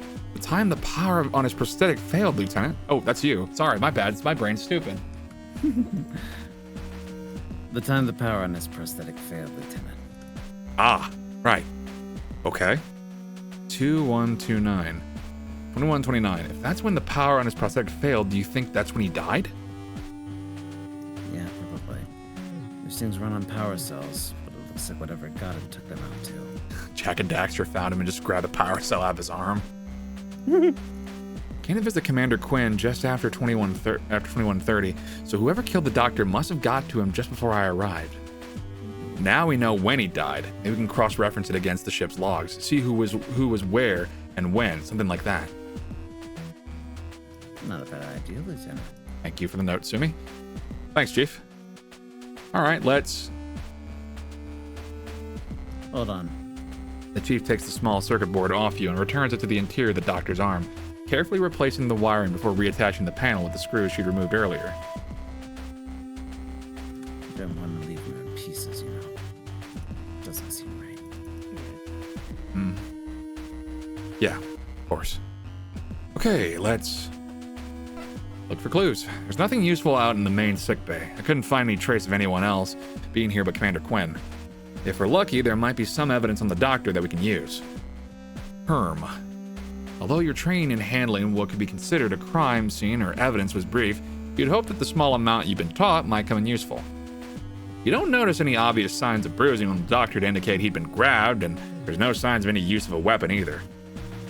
After looking at the fingernails on his left arm and not seeing any signs of skin or blood, you're about to give up when you check his mechanical hand. Chief, look at this. What is it? You raise the doctor's mechanical arm, twisting it slightly so that you can see the back of his hand. As soon as she notices what you're pointing at, she takes the arm off you. Knuckle joints and tops of fingers, both crumpled. Augment's military grade. He must have hit something hard for this to happen. What have you found, Chief? Take a look. Gently, the Chief extracts something from the joint between the index finger and the knuckle, then passes it to you. You carefully take the small fragment off her and hold it between your thumb and forefinger, bringing it up to your eye. It looks like a small metal chip. Maybe a piece of whatever he hit? You pass it back. Maybe. Something on the ship made using something like this. Oh my god. The Chief pauses, her brow furrowing deeper into its scowl. It's living metal. Except that thing in the hangar. What? You think this has something to do with that? The Chief walks over to the nearby hand-washing station and takes a few sheets from a roll of disposable towels, wrapping the small fragment up before placing it into her pocket. Can't say for sure, but looks like it. Why the doctor, though? No idea. You pause as you consider this new piece of information. It had given you a fresh perspective to consider, but if anything, it had just created more questions. Well, that's all I can see. I'm gonna see that looks useful. Now we found that, we should leave the doctor in peace. Oh, sorry, that's you. God damn it. Leave the doctor in peace. Yeah. He's not got anything left to tell us. Yeah, I'm with you there. You follow the Chief out of the room, stopping by the terminal to reset the components and replace the screen. As you click the screen back onto its mount, the door hisses shut, slamming the flow of cold air from the surgery wing into the sickbay. Just before it closes, you catch one final glimpse of the doctor. All you can think about as he disappears from your view is that if you had gotten here a few minutes earlier, maybe you could have done something. Okay. So nervous that it was gonna say like you see his eye blink at you or something like this. You see him quickly raise his finger, go, shh. Oh god. I blame the captain. She was the one who told you had to go around instead of taking your time. Yeah. Who are they? Yes. Yeah. Our room. Okay. Marcy. Something got you down, Lieutenant. Just thinking about the doctor's data pad. It could have everything we need on it, but without his password, there's nothing we can do. You sure you've looked everywhere? Rosarium was good with medical equipment, but no good with computers. Veggie's written his password down somewhere. Maybe there is something I missed. A vague memory returns to you, and you head over to the desk, opening the top drawer. Aside from a collection of plugs and cables you'd already emptied, it of everything that seemed important. You slide it closed and move on to one below it, opening to find that without the data pad inside it, all it contained was a sticky note that you previously peeled off the screen. Could it be that easy? You temper your expectations as you read what's been written.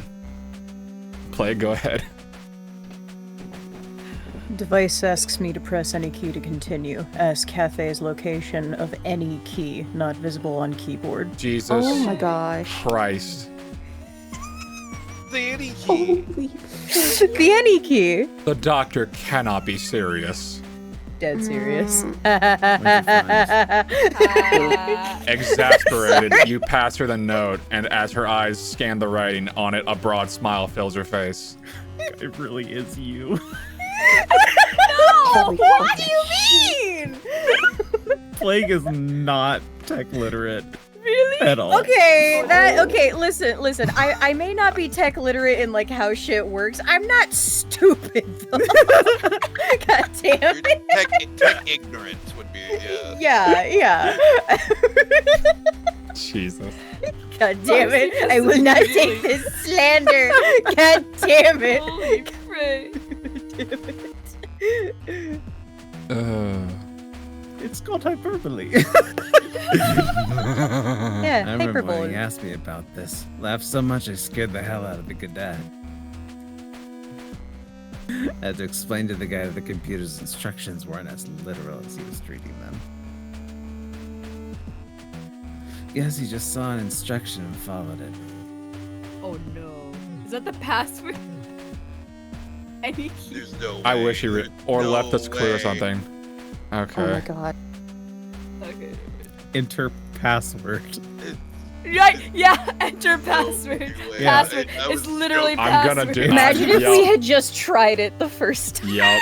I mean, we If this problem's joked gonna about get it, solved, but it's we- gonna be fine. God. Yeah, you're right. No, I've done that before. I forget. I think I have a clip of it. I forget what game it was, but there was a thing where it was like, oh, enter 4 numbers, and I was like, okay. So I tried 1, 2, 3, 4, and got it, and I was like, there's no fucking. You've got to be kidding me. Speak friend and enter. Sure.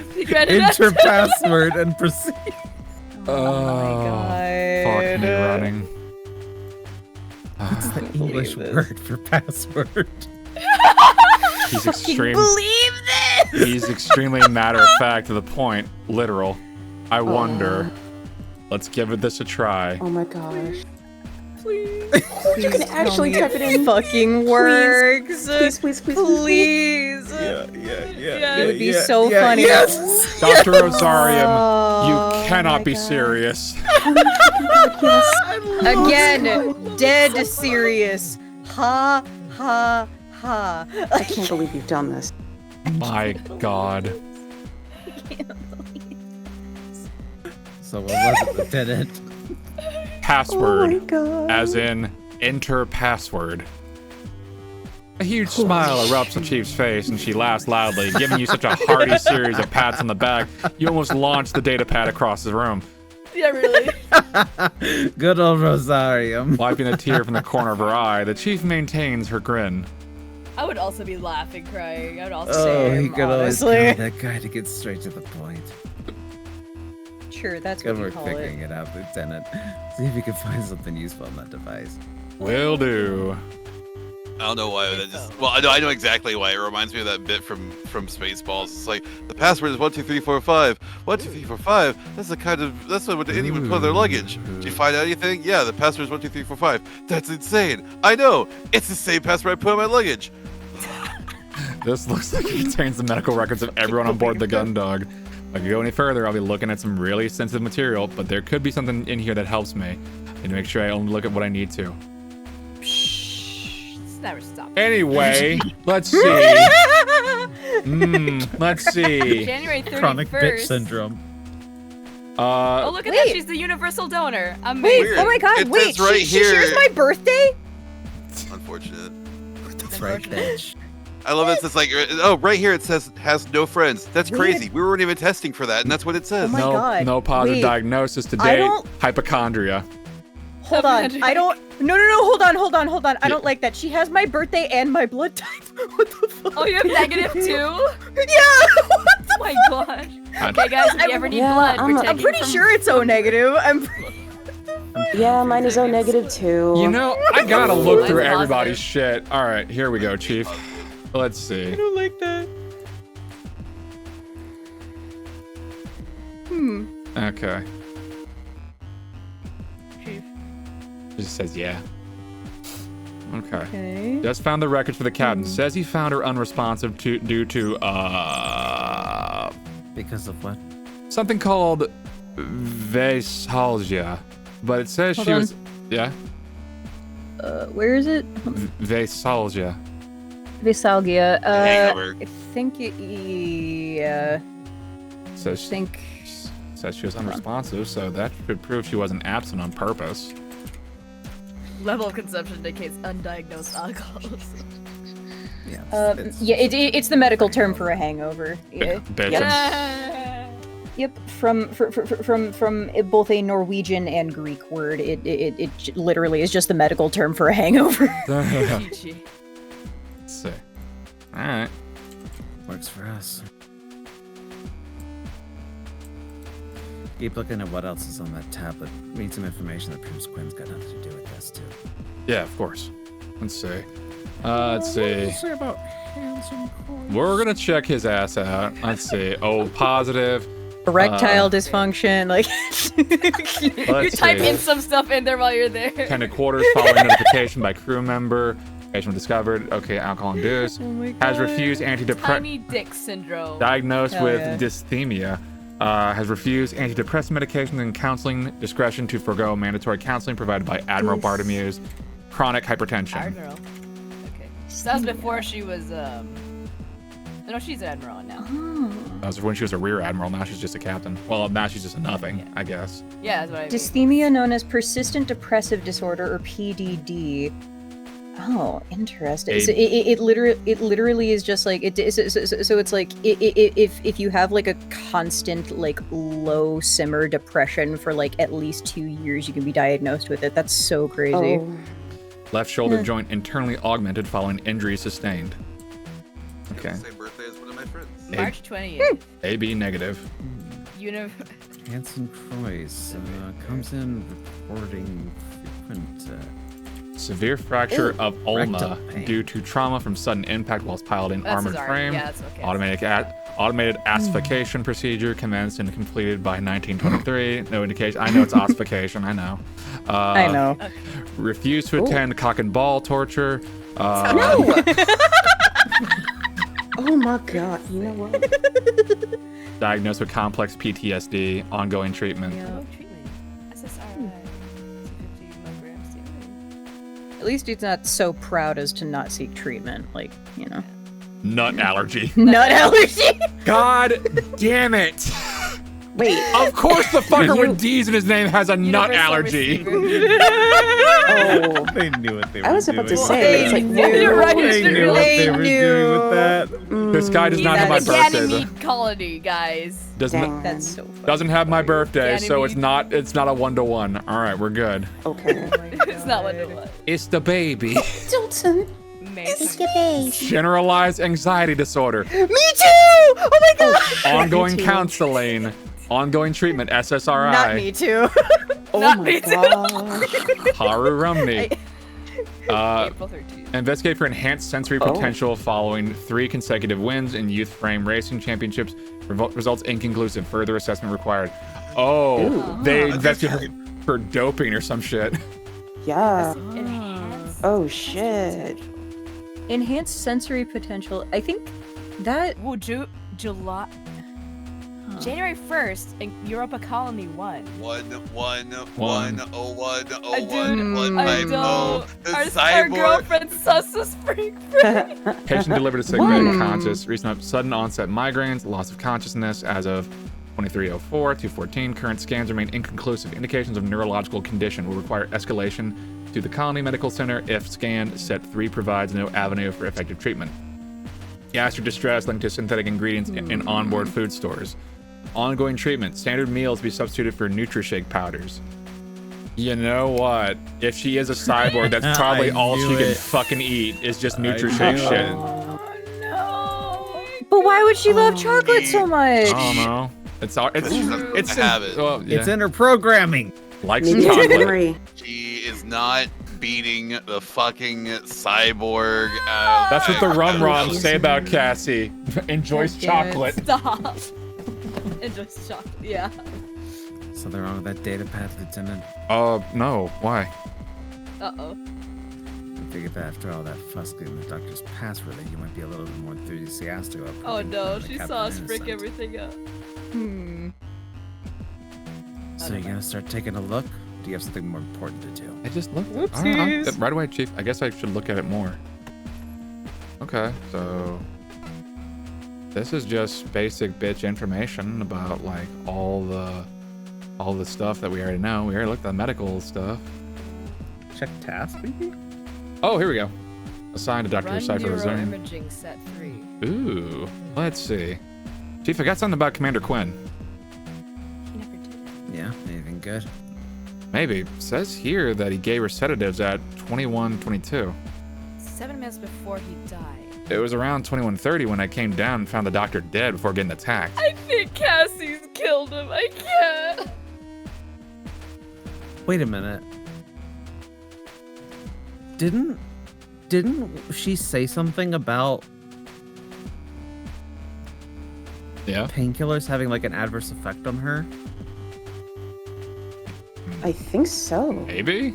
Am I remembering that right? Properly. I know I brought up that been medication 2 doesn't weeks. work on me. Medication doesn't really work on me because like if I took a bunch of fucking diazepam, I'm not gonna be really in the best state of mind to be, pulling a murder. But that's the thing, if she's a cyborg, she just has to freaking shock the dude. I don't remember what it was. She said something weird. That's nearly 10 minutes before Rosarium's augments were knocked offline, too.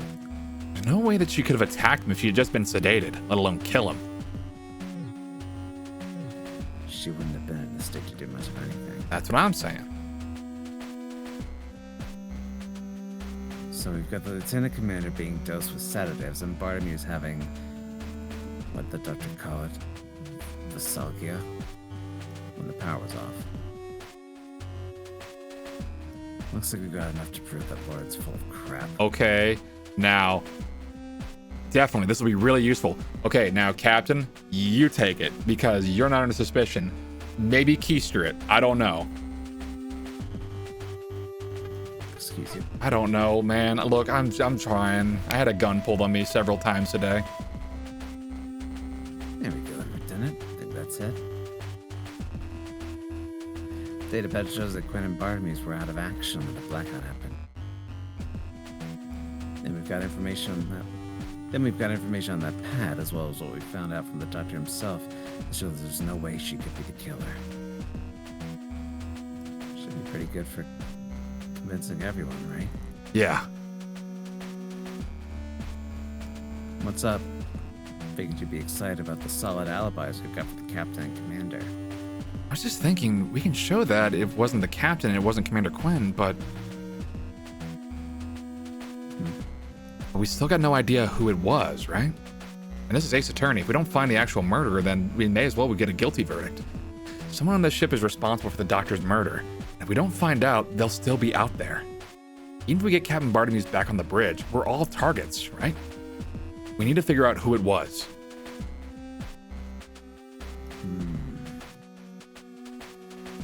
That's a good point, Lieutenant.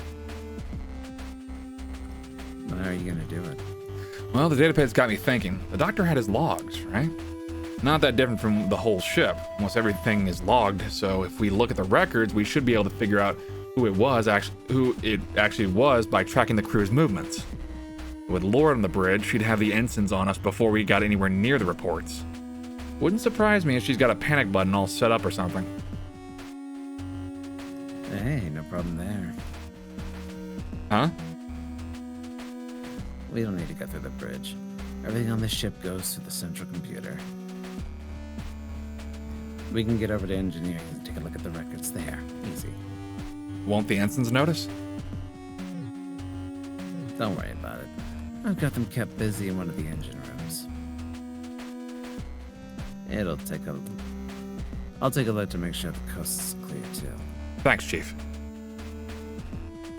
No problem. This heist is getting very easy. Let's get moving. I say as it immediately goes to shit. Following the Chief's lead, you enter the elevator and the doors close behind you as soon as you enter. After a short journey in silence, they slide open again, revealing the central hub, and Hansen and Haru having a gun right in your face. Just follow me, Aznable. If I see anyone around, I'll make sure to give you a heads up. You only manage to nod in response before the Chief confidently strides out of the elevator and towards the aft thoroughfare, leaving you to follow her out. Why don't we just like stand in her shadow? Like we're small enough, right? Just jump inside her pocket, and you can just ride the rest of the way there. Yeah, exactly. Although she makes her way towards the corridor with utmost confidence, you're more furtive, constantly looking over your shoulder and down the other corridors you pass. As you head towards the engineering department, you notice the terminal attached to the entrance into the armory and how it's identical to the one that you'd managed to hack into the sickbay. Chief, wait. What's going on, Lieutenant? I need a gun. Well, I think we need weapons.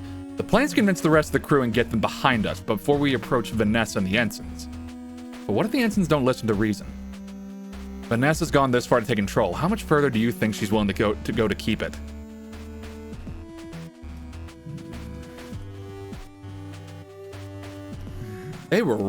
Croyce was really beating the shit out of Bartlemews. I'm just saying, dog. Trust me, I don't want it to come to this, but if it does... I get you, Lieutenant. It makes sense.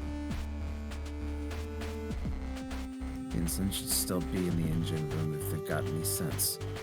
And if anyone else comes along, I can deal with them. Lariats Dalton's head off. You know what to do. Get going. Thanks, Chief. With the Chief's assurance that you won't be bothered by the ensigns, you get to work removing the top of the terminal's case and exposing the mechanisms within. Okay, let's do the time warp again. Okay. Oh well, that's life. Okay.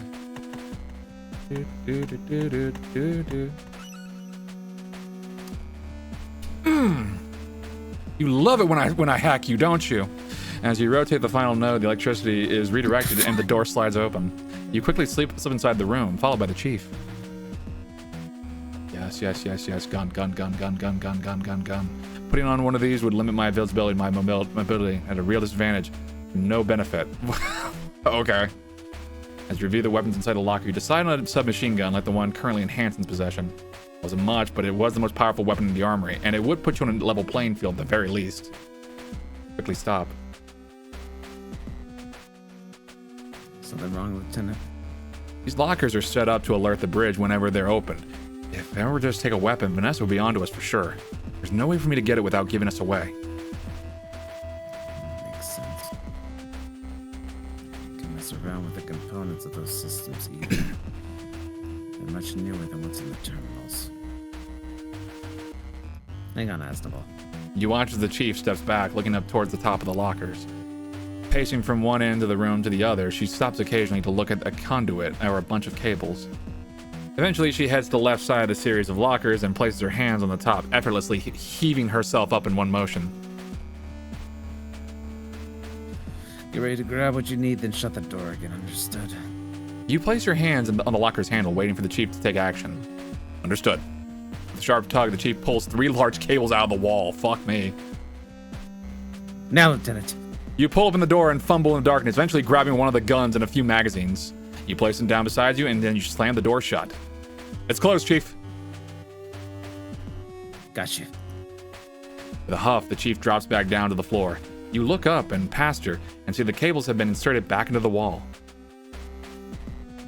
Just had to disrupt the circuit the room's on. Might show us a blip on the bridge. So let's go there before anyone comes to investigate. Thanks, Chief. You gather up your weapon and ammunition and leave the room. You got submachine gun. Hell yeah, Batman. Now outside, take a few seconds to reset the components and replace the case on the terminal, causing the door to slide shut. You follow the Chief down the remainder of the thorough. I'm gonna save, actually. It's been a second. Yeah, it's been a bit longer than a second. You follow the Chief down the remainder of the thoroughfare and arrive in the engineering department. She pauses for a moment, looks around, and then, with the same self-assuredness, continues her way towards the central computer. You follow her along the series of catwalks that leads you there, keeping a constant watch towards the engine rooms in case of the ensigns were to emerge. Fortunately, your journey is uneventful, and you arrive at the door. So, what's the plan to get it, Lieutenant? Nothing complicated, Chief. I have a girlfriend. You pull Cassie's keycard out of your pocket and present it to the engineer, who takes a note of the name on the card. Not bad. Where'd you get that? During the blackout, Lord never took it off me, and you slide the card through the reader on the terminal and the door hisses open. Looks like since they got the Lieutenant Commander locked up, they never thought to deactivate her access. Rookie error for Lord, but it works for us. Right? If it was me, I would have just denied everybody access. No. Get inside, Lieutenant. No one sees the wizard, not no way, not no how. You follow the Chief's instruction and duck inside the small room with her behind you. But I would burn the curtain at that rate. Fuck you. As soon as you enter the room that houses the central computer, you know that you're going to have problems. The room was small, barely larger than a small cupboard, and there was just about room for one person to operate the computer, let alone... Hey, Lieutenant, move over, would you? I gotta... As the Chief's muscles her way into the room, you're immediately pushed against the keyboard and monitor. As she continues to force her considerable heft inside, it's all you can do to squirm your way towards one of the corners to avoid being crushed. Like totally normal. Bigger, wouldn't you, Asable? A small is about all you can manage as you continue to adjust yourself and try to find a position that you can actually breathe in. Right, so how do you figure we're going to find out who got to the doctor, Lieutenant? Well, I take a small breath as the Chief shifts around. If we look up who went to sickbay immediately before me, that should give us our answer. Gotcha. Let me just... As if carefully plucking parts out of a toolkit, the Chief's typing is slow but methodical. With both hands raised over the keyboard, she scans the letters and strikes the one she's after, beginning the whole process again for each following character. It takes a while, but eventually a window appears with a long list of names, dates, and times. 23rd of April, PC 214, 2130, we've got Lieutenant Crash Asnable. Before that, we've got... Chief pauses, making you shift and wriggle to get a better view of the screen. No information. Sickbay 2129. What's that even mean? How can there be no information? Hang on a second, I'm gonna... The Chief's voice trails off as she resumes her same methodical process of hunting for the keys she needs, slowly proceeding by typing with just 2 fingers. As a different selection of logs, lists, and files appear on screen, you hear the Chief mutter to herself. There's no info, it's logged, just no user data. Shouldn't be possible whether it's a keycard or bio data. Bartamuse has to authorize every crew profile. The system shouldn't allow any dummies. Chief, hey, what is it? Silently, the Chief places the tips of her fingers on the screen, pointing to a set of entries. No information, sickbay 2129, just before I got there. You carry on working your way down the list. No information, crew quarters 52102, that's Cassie's cabin. No information, central computer 2021. No information, engine room 1933. No information, mess hall 1910. No information, hangar 1850. That was... We voted. It was just after you and Hansen crashed that Juno right into the hangar. Bringing that machine with you. You both stand in silence as the information remains on the screen, flickering ever so slightly as its brilliant green stands out in the dark black of the screen. Come on, Lieutenant. Let's get going. Without warning, the chief steps back and out of the room, grabbing you by the arm and dragging you with her. Chief, hang on! You struggle against the chief's iron grip as she pulls you out of the small room and along the catwalk which leads you back towards the engineering department's exit. Chief, wait, we can't just... Don't yell, dumbass. Despite her gloved hand encircling your entire forearm, you manage to wrestle yourself free, taking a few steps backward as she turns to grab you again. Get over here, Asnable. We gotta go tell Lord what's going on. I know it's bad, Chief, but we can't just... Damn right it's bad. I don't care what's going on with you and her right now. Something's gotta be done, and it's gotta be done. Chief, think about that for a few seconds. If you go up to the bridge and tell Vanessa that she's wrong, how do you think she's going to react? If she's made herself the captain, she can act like the damn captain and get this ship swept for intruders. Quit messing around and... Do you think Vanessa will really do that, Chief? Shh. How do you think she'll react if you tell her that you figured out there's an intruder on the ship that's responsible for everything she's blaming on me, the captain, and Cassie? You think she'll admit her mistake? She'll be the one up for execution as a mutineer if that happens. Best case scenario, she ignores you. Worst case... I get it, Lieutenant. If we can't go to Lord, then we can... The chief pauses and you see the frustration continue to burn in her eyes until after a moment she drops her shoulders and exhales, releasing her pent-up tension. We wouldn't be able to take direct action, but then we could set up an alert if the dummy idea is detected. Yes, yes. Risk is that if we need to stave by the terminal feeding back the report, so if... this... Chief, hey! The plan's not changed, Chief. We can't go to Vanessa, but if we go to the rest of the crew, we can convince them of what's really happened. Once we've done that, we can get her out of the way, get the captain back in command, and then deal with whatever's actually happening on this ship properly. But we need to figure out what that actually is before anything else.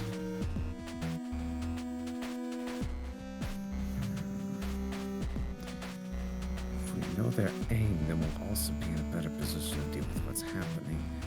So that we could... You breathe a sigh of relief as the chief begins to mutter to herself, her eyes darting forward and backwards as she quickly gets absorbed into the specifics of how the situation could be handled. You take advantage of your distraction to pause and center yourself.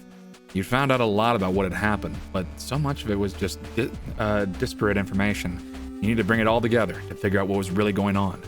You could tell by the intense look of focus on her face, the chief was already focused on planning on how to handle the intruder once you've got the crew on your side. Her instinct for problem solving would be crucial in getting to the bottom of this whole thing. Chief! Huh, Lieutenant? We can start on a plan to deal with whoever's responsible once we figured out who that is and what they're doing. But where do we start with that? How do we get this all figured out? Lord's first big claim was that Quinn killed Rosario. Although I don't know why he'd be a target. It's not like he... What about that being her first big claim? What was that about her being her first big claim, Chief? Right. We need to convince everyone that Quinn didn't kill the doctor. That's what's got everyone spooked. Definitely makes you and her look like the bad guys. If we prove she didn't do it.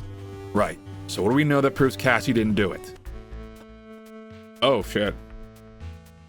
Because the condition she was in. I'm gonna save... The freaking music, though. This is starting to be a strange... yeah. She'd been completely knocked out when the murder happened. I arrived minutes after when his tablet shows that she was sedated. She killed him because she said she couldn't eat any of the food. The dosage, the timing, it's all there. She couldn't possibly have killed him. She was unconscious at the time it happened. This is literally like Ace Attorney chords. I can't. Little bit. Sedatives they use for onboard care are pretty fast acting. Rosarian gave in to Quinn should be out like a light. We got his logs, timestamp 2. How Romney and I had to carry her to her quarters. I was dead to the world. Not bad, Lieutenant. I think you're onto something. Thanks, Chief. Makes sense to me. Quinn's knocked out, there's no way she can kill anyone. Exactly. Now that we've got that figured out, we can... But Your stomach drops. You thought for a moment that you dealt with Vanessa's accusations towards Cassie. The hesitant look on the Chief's face said otherwise. What is it, Chief? Lord's not gonna let it be that easy. Quinn was sedated, sure, but those meds take a few minutes to be effective. What are you saying, Chief? We're gonna need to stay a few steps ahead of Lord, Lieutenant. Get in her head, think how she'll argue back, then deal with that. If you tell her Quinn was sedated when Rosarian died, she'll just come straight back with something like, how do you know she didn't kill him before the sedatives took effect? Ah, you're right. She fucking would. Those drugs act quickly, though. Cassie couldn't have been awake for long. Doesn't matter. If Lord sees an opening, she'll go for it. So we need to prove she didn't kill him before she fell unconscious, right? Well, she couldn't have because... No signs of a struggle? No. No, the cause of death. Cause of death, yeah. Yeah, because it's electrocution, yeah? Yeah. Maybe I'm just thinking too literally, but like when it comes to like drugs that knock you out, like you feel like drowsy and lethargic like before you actually pass out. So I'm just like who's to say that she would have been able to kill him even if But she that's the hadn't? thing, is that that's still Yeah. too vague. Yeah. Freaking Vanessa would still like go after you. Yeah. There's no way she could have killed him. You're gonna need more than that, Asnable. The cause of death. Think about it. Whatever killed him also deactivated his prosthetics and left signs of singeing along where his body met the metal. That could have only been done by a source of high-power electricity, something like an electroshock weapon. I didn't find one in there. No one mentioned finding one either. So unless she got sedated, drew a previously hidden electroshock weapon that managed to hide it again, it's a ridiculous scenario. Yeah, that's right. I don't remember seeing one when I arrived. I didn't find one.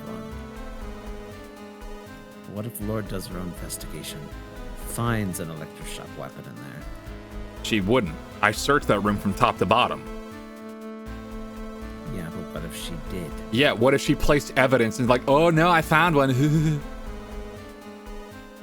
Might not have even been there when you looked, but she could still find one.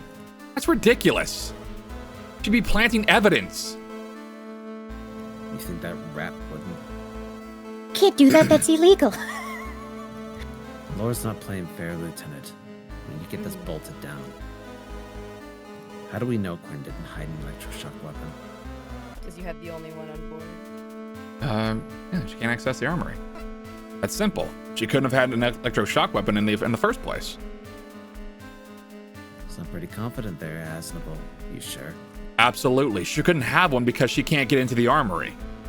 Only members of security have access to the armory, and it's the captain that grants authority to crew members to access it. If the captain never granted her access, she wouldn't be able to get into one. It's a big if. Well, I can prove it easy enough.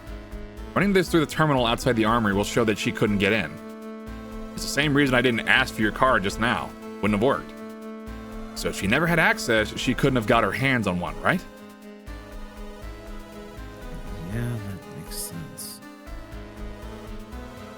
Even without the card, the weapons that have been taken show on the ship's logs. If you're right, the only electroshock weapon down is taken should be yours. That's gotta be enough to prove Cassie didn't do it, right? Seems pretty airtight to me, Asnable. Quinn would have been unconscious because of the meds, even if she wasn't. The way Rosarian died doesn't make sense because she can't get into the armory. Gotta be hard for anyone to argue with that. Right. So that's Quinn. This is just straight up Ace Attorney bullshit. Yeah. What about Bartimeus, though? The captain? Fear the realization that you've been so focused on proving Cassie's innocence, you completely forgotten that Vanessa had leveled other allegations against the captain. That's right. Lord accused her of being unavailable on purpose during the blackout, didn't she? Quintu. Oh. Yeah, you're right. Bet even if we've convinced everyone that Cassie's innocent of killing the doctor, then Lord will just focus on the sabotage. It's not like she's let the truth get her in the way so far. She's a slippery one. Hey, buck up, Asnable. We've got the stuff with Quinn and Rosarium figured out. All we gotta do is deal with this, then we can show everyone Lord's nothing but a liar. So don't start Bitch. You're right. Distant.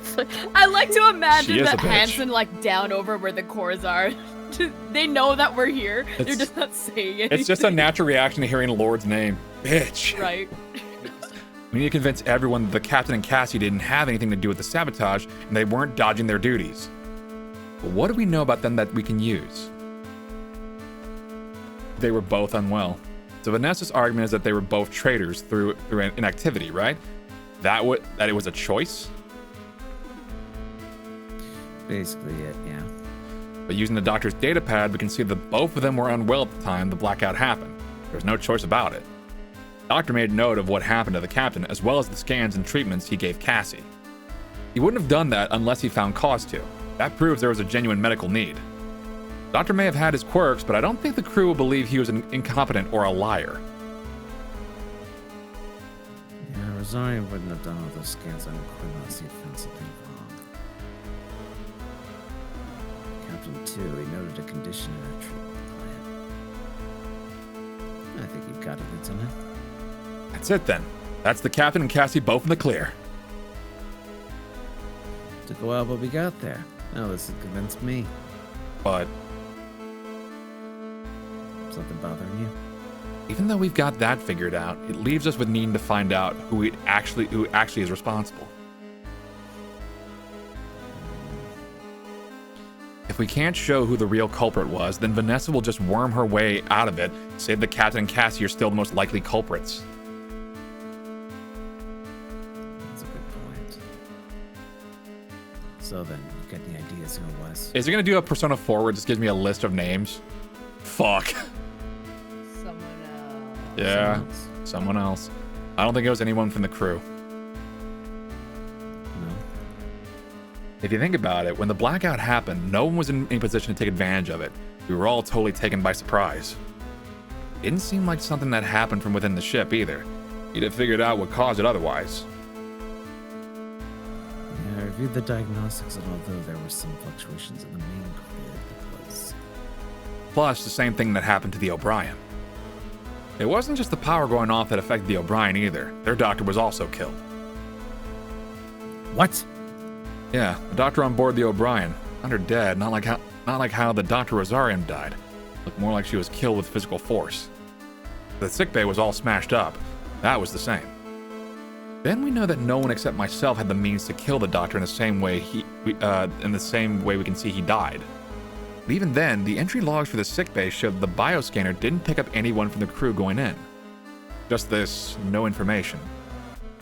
And we know when they first showed up.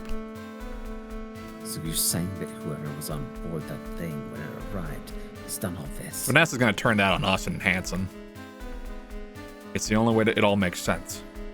Maybe they tried to take out both the O'Brien and us. We were able to get to the ship back online. Now they're trying a different approach. I thought with that much compound covering it, there'd be no way any power could get out. The machine didn't have any hatches, no surface details to indicate an access point. Any exposed parts. You might be right, Lieutenant. No one on board has got all the skills needed to pull this off, even if they wanted to. Why'd they do it, though? That laser or whatever the machine has could have torn the gun dog to pieces. If it's an enemy pilot, why would they need to do all this? Why would they do all this? What are they getting out of this? They're pirates. They're after Cassie. Yeah, probably. I'm gonna say. I mean, They're after your cyborg. They're after my sexy girlfriend who loves They're chocolate. literally Because we've seen her stuff pop up so many fucking her times. dossier keeps on popping up terminals, over and over again. on both ships. This may sound crazy, Chief, but hear me out. My girlfriend's really hot. Whoever this is, I think they're after Cassie. After Quinn? They want to put me in the cuck chair, Chief. and then they want to buy me ice Wild cream. eyes grabbing her by the shoulders like they want to put me in the cook chair. And then they want to buy me ice losing his cream. fucking mind Jesus at this Christ, point. Chief, help me. And the chief is just staring. The chief sour. is literally staring just like this. He's just having like a full mental break. I won't go back to the chair again, Chief. I won't. Whoa. Lieutenant Asnable, have you considered that maybe Pull you yourself belong in the together. cuck chair? Wait, you mean you were in the cuck chair before? I You know don't- what? Never fucking I mind. don't know, Beginning of the man. game. Yeah, That's wait, fair back? enough. I don't know. I'm just saying shit, man. It's stressful. I got shot at today. I got I'm gonna shot need some at explanation on that one. Well, there's a couple of things I might be wrong. I might be wrong, but I think it's because. Take a deep breath in. You still weren't totally sure, but with everything you'd noticed, all the odd happenings that you picked up on, it felt like the only explanation. You still couldn't quite form a full picture of what was going on in your head, but you knew you were close to figuring it out. You knew that what you had seen was important. There's been things happening that haven't made sense on their own. They didn't seem like anything to worry about. Now that they were here, they do. When I reactivated the gun dog's computer, I could hear the same signal that came over the bridge's comms just before the whole ship shut down, and Cassie collapsed. The whole thing went haywire. Everyone's crew reports were flashing on the screen, up on the screen. The only one that had stayed was hers, and the whole thing shut down. At the time, I thought the computer had been damaged by the sudden loss of power, but now I have to wonder, what if the signal was coming from that machine when it was on the O'Brien? Why would it focus on Cassie's file? And after I got back from the O'Brien, when I was on patrol, I stopped by Cassie's quarters and someone had loaded up her terminal. Back then, I figured she left it on. But the log showed that whoever No Information is, they'd gone into her quarters. They didn't enter anyone else's. Why her? She blacked out when she heard that signal too. She was the only crew member who seemed to be affected by it. It's her. Things keep happening to her.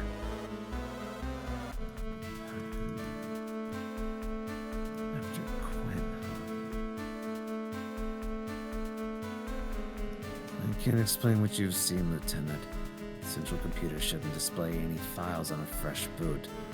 Any previous session would have been lost when the power went off. Well, this is just all hearsay. This is just us talking to the chief. This is not admissible in court. Some of what you're saying, yeah, it does kind of look that way. That's just the Lieutenant Commander, though. What makes you think someone would be after her? Well, It's just something special about her. she's special. She's the kind of anime girl that gets IBS. That's also, special. she was left alive. That actually is a good point. Yeah. Oh, should I? There's just. You know what you're Oh, trying to get I'll at. go with this for now. The point I can reload. That can prove your theory. The piece of understanding that will let you see it all clearly. You can feel the concepts in your head begin to crystallize into something substantial, but you're still moments away from being able to comprehend everything that was going on. There's just something special about her. I know there is.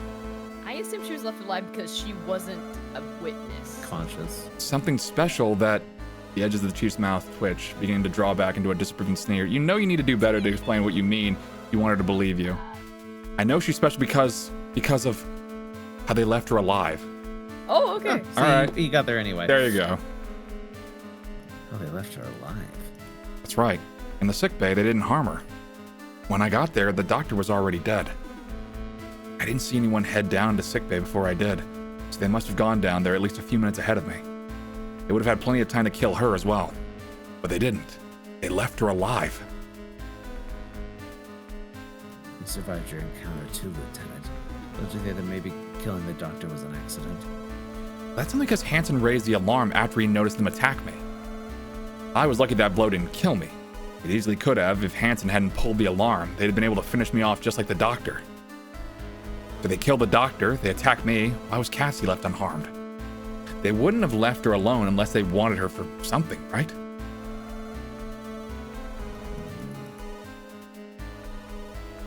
The chief goes quiet as a pensive look crosses her face. Her eyes look downward before they start darting back and forth, a telltale sign that she's deep in thought. This time, though, there's none of her usual mumbling. Instead, she's completely silent, although you notice her lip twitch ever so slightly. You trusted the chief.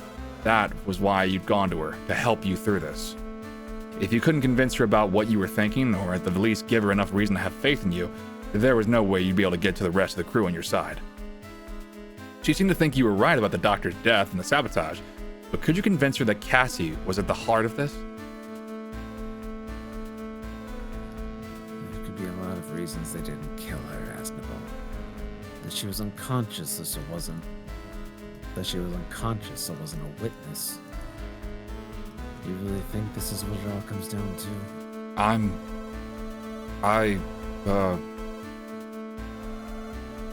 Yes, I am.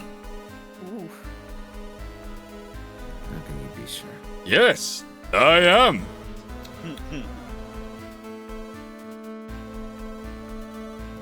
Don't you think this is all just a big coincidence or something?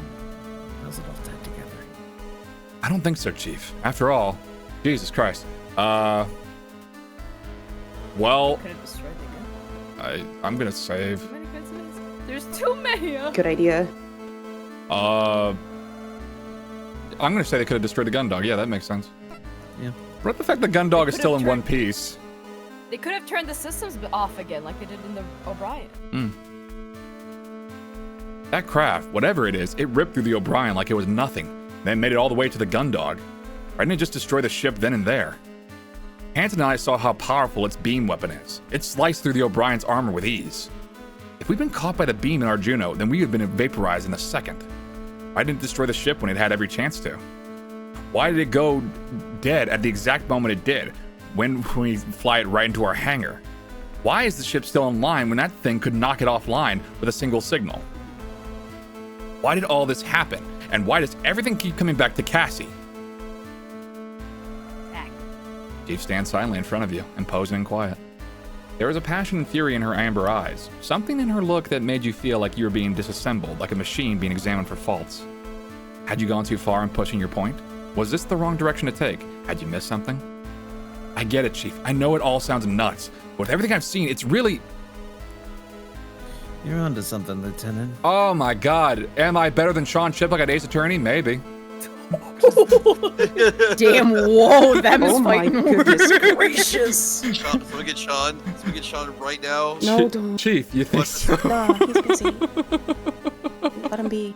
Oh, wait, stop. Gotta say, what you're putting forward, it tracks with everything that's happened. The timeline, what we've seen. Take that! Objection! With that all in mind, seems like Quinn's definitely got herself caught up in something. Of course, if that's what's going on, then they're not gonna stop now that they're so close. Maybe they try something else. No time for messing around anymore, Astable. We need to get the crew together. Screw Lloyd's games. Thanks, Chief. I'm glad that you heard me out. I know it's a big risk, but Hey, don't worry about it, Lieutenant. You've done good. Now, if we... And Uh-oh. Is that... oh, balls. Without thinking, you sprint away from the Chief and towards the entrance into the aft thoroughfare. Hey, get back here! Oh, fuck. Despite the Chief's call, you continue towards the sound of gunfire that tears through the air. As a security officer, you knew this was your duty. I'm saving. That's saving. But beyond that, you had a terrible feeling. What if you realized everything too late? You dash out of engineering and down the length of the corridor, the sound of gunfire reverberating through the long hallway. A piercing staccato is beaten out into the distance, and you drop to the floor as bullets punch through the space around you. You scramble back to your feet, bolting towards the central hub as a flurry of shots answer the volley you narrowly evaded. Another burst of gunfire cracks through the air just after you dive out of the thoroughfare, a clatter of bullets striking the wall behind you. More shots fly past as you scramble along the floor, finally finding safety by pressing yourself up against the wall adjacent to the four-side thoroughfare's entrance. Asnable, the hell are you doing here? The two ensigns crouch on either side of the entryway. Hansen looks at you in confusion as Haru leans around the corner, firing off another burst. Doesn't matter, what's going on? What does it look like? Damn it. Haru quickly ducks behind the corner just as another salvo pierces the space they stood in. Hansen responds in kind before returning to cover. Who is it? Friend of Quinn's looks like. What? You lean around the corner trying to catch a glimpse of the attacker as Haru takes the opportunity to fire back. Oh. Uh-oh, I have a bad feeling about this. I know that mouth and nose. Fucking Gantz? What the fuck are we doing? Who? Wait! Almost out of sight, slouched against the wall leading to the crew quarters corridor, is an unconscious Cassie. Cassie! Both of you, hold your fire. You might hit Cassie! We'll stop shooting when they do, Lieutenant. Ah! As the lethal back and forth continues, the central hub fills with the stink of gunfire and hot metal. You've been right, someone was after Cassie, but you realized it too late. What would you do now? If you let this carry on, it won't be long until Cassie's caught by a stray bullet. SMG! You draw the gun that you stuffed inside your jacket and flick the safety off. Making sure to aim high so as not to hit Cassie, you pivot around the corner. You see your opportunity, and you fire. Wait. You watch your shots impacting the attacker, running up her suit and striking her helmet. Aim for the very tender mouth. Look at it in the other mode. Oh yeah, you're right. Oh my gosh, yeah, right? yeah. You're so right. Wow, Dad, you're right. Thank you. Dev's so right. Okay. Oh, yeah, those are the shot. No, I mean it looks different enough. Yeah. They're all shorter in Dojin mode. To your main standing totally unfazed. You begin to squeeze the trigger again when... What? Oh, frick. I knew it! I knew it! Cassie? No. Wait a minute, What twin. the fuck? But how? Please, I No, want she's to just- twin. Oh. She's just assembly lined. No! You pivot back around the corner just in time to avoid a slew of shots.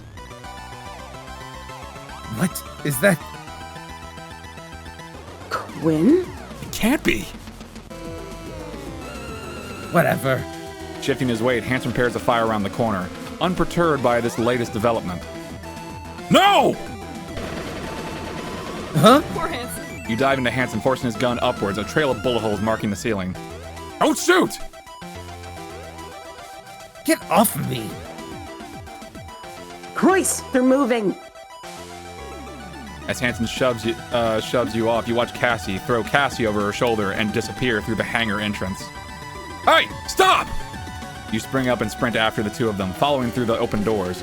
You barge past the ensigns and leap down each set of stairs. As soon as the gravity begins to lessen, you vault the railing and drop down to the bottom.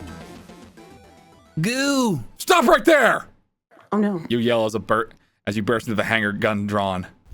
Stood in front of the huge massive machine in foam, staring back at you is Cassie. Is what looks like Cassie. Despite her appearance, there's no recognition of you in her eyes. The usual joy that permeates her entire being is absent. If I gotta feed this bitch a chocolate bar, I'm gonna be so That'd be wild. so funny. You Be know, like, that's try a good it by point. just Try giving it, them though. chocolate. You're The not item thing you is when you don't have a popping up. Snickers. The thing stood in front of you as a facade, nothing more. Who are you? What do you want? You glance to her side and see Cassie, your Cassie, slumped beside the silent imitator. Cassie! You raise your gun and level at the duplicate, but your hands are shaking too much as you stare down the side of the face of your beloved. Just give her back and I won't shoot! A slight movement catches your eye, and you look past your target at the entombed craft behind her. Oh no! Oh man. Dalton's goo! Oh.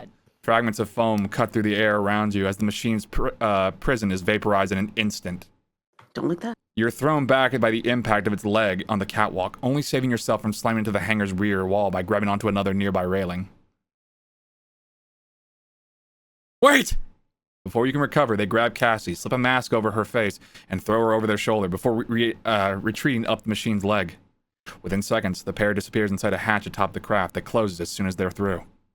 You spring forward, kicking off the wall behind you when you feel a sudden rush all around you, drawing you forward.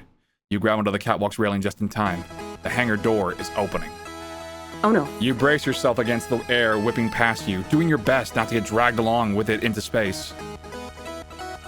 Oh shit. Whoa. I'm putting this in Dojin mode. Ooh. Yeah, it's a screen. It's like literally, yeah, it's like. Asnable, what the hell's going on? You hear Hansen yell over the rush of oxygen and glance back to see him and Haru hanging onto the hangar's entryway. Get back here! This whole place is depressurizing! They've taken Cassie! We've got to get her out of there! You shout back. The torrent of air continue to rush out of the hangar, snatching the words from your mouth as soon as you say them. What are you talking about? Get over here! Now would be a good time to move. Your girlfriend's leaving at the fucking window, dude. You feel the machine's step reverberate around you as it stomps its way out of the hangar. Its engines ignite and a searing blast of heat hits your back as it soars away from the gun dog. Give it up, Asnable, she's gone! Get back here! Communication. Cassie had been taken. Whatever that machine was, whoever its pilot was, she was with them now, hurling away from the ship. Hansen and Haru remain clinging onto the doorway, gesturing for you to get out of there. Even if you could convince them to help Cassie, would Vanessa let them get in their armored frames? Maybe she was already ordering Dylan to fire on the craft. It's up to me. I've got to. I'm going to save... Get in the robot, Shinji. Yeah, no goddamn shit. I'm going to. I must. I must save Cassie! I mustn't run away! I must save her! I can't just let her go. She needs me. But I'll have to. I need to. I need to save her. It's up to me. If I don't, no one else will. But to save her, I have to stop it. I have to save her. She needs me. She's counting on me. This is it. I'm going to. Yeah! Yeah, let's go! Overcome that trauma. Overcome that trauma. The god of death is back from hell! I'm going to save Cassie! You turn and bring your right leg up over the railing. Asnable, don't! People do stupid shit when they're in love. Fuck you, I'm out. Later, dicks. The ensign lunges out to grab you, but he's too late. You throw yourself into the void of the hangar and are snatched away by the vacuum. Oh, shit. Oh! I was gonna say, we're gonna over. Thank God I'm so fucking strong that I can overpower the entire vacuum of space. You just about space. Thank God I'm also a cyborg. You just about managed to grab onto the Juno as you fly past it, your arm nearly wrenched from its socket by the force. Ooh! Despite the pain, you hang on and pull your way towards the access panel by the cockpit, fighting against the rush of air that continues to buffet against you as you input the series of commands to open the hatch. Come on! As soon as it's open, you clamber inside, grab an emergency oxygen mask, sealing it over your face as you activate the armored frame. In the combinations of switches and buttons required to start the machine, you feel a dull rumble followed by a swell of vibrations as the systems throughout the cockpit are illuminated one by one. You grip the flight sticks and squeeze, breathing deeply and slowly. You can do this. As you push down the pedals, the Juno walks forward and you direct it to grab a machine gun from a nearby rack of weapons before turning to face the open hangar door. You peer at the main monitor, trying to locate the enemy craft amongst the stars, but are distracted as a window opens on the screen to your left and a shrill voice yells at you from the monitor speakers. Of fucking course, shut up. You in the Juno! I haven't given anyone permission to launch. What? Lieutenant Asnable, what are you doing in there? You're supposed to be locked in your quarters. Get back up here now! Sorry, Lord, I'm going after Cassie. You're what? You're not leaving this ship, you traitor. Get out of there and get to your quarters now. If you don't, I'll... You press a single button on the screen, cutting off Vanessa's transmission. You couldn't care less about what she said or how she threatened you. You were done worrying. Oh, let's fucking go. Everything you that did was now. So cathartic. Everything you did now, you did for you. For Cassie. This is Lieutenant Crash Osnable. K-Like 5. Launching! Yeah, launch sequence. Down, down, down, ba-da-da-down, down, down. Let's go, tall geese! You slam both flight sticks forward, just as you watch Hanson do during his duel against the machine, sending the Juno tearing through space towards where you last seen the kidnapper's craft heading. Holy shit! We're not Char Aznable, we're fucking Zex Marquis! What am I so afraid of? Oh, that was so good. There you are! You force the controls as far forwards as they will go to maintain every last ounce of thrust available from the engines. The cockpit begins to judder around you, but you don't let up. As the gap between your armored frame and the machine closes, it quickly comes within visual range, and you notice it remaining still, almost like it had been suspended in space. In front of you, you see a strange shifting distortion, as though the space ahead had been torn open. You're not going anywhere! With a twist of the flight sticks, the Juno banks right, and you bring yourself around in a wide arc, building up speed until... Yeah! Dude, yes! Give her back! Damn! Your head is still ringing from the impact, and you taste blood in your mouth, but you manage to regain control of your armored frame, raising its machine gun towards the enemy. Empty the fucking clip! Now! You're not able to get a shot off before the craft blasts away into space.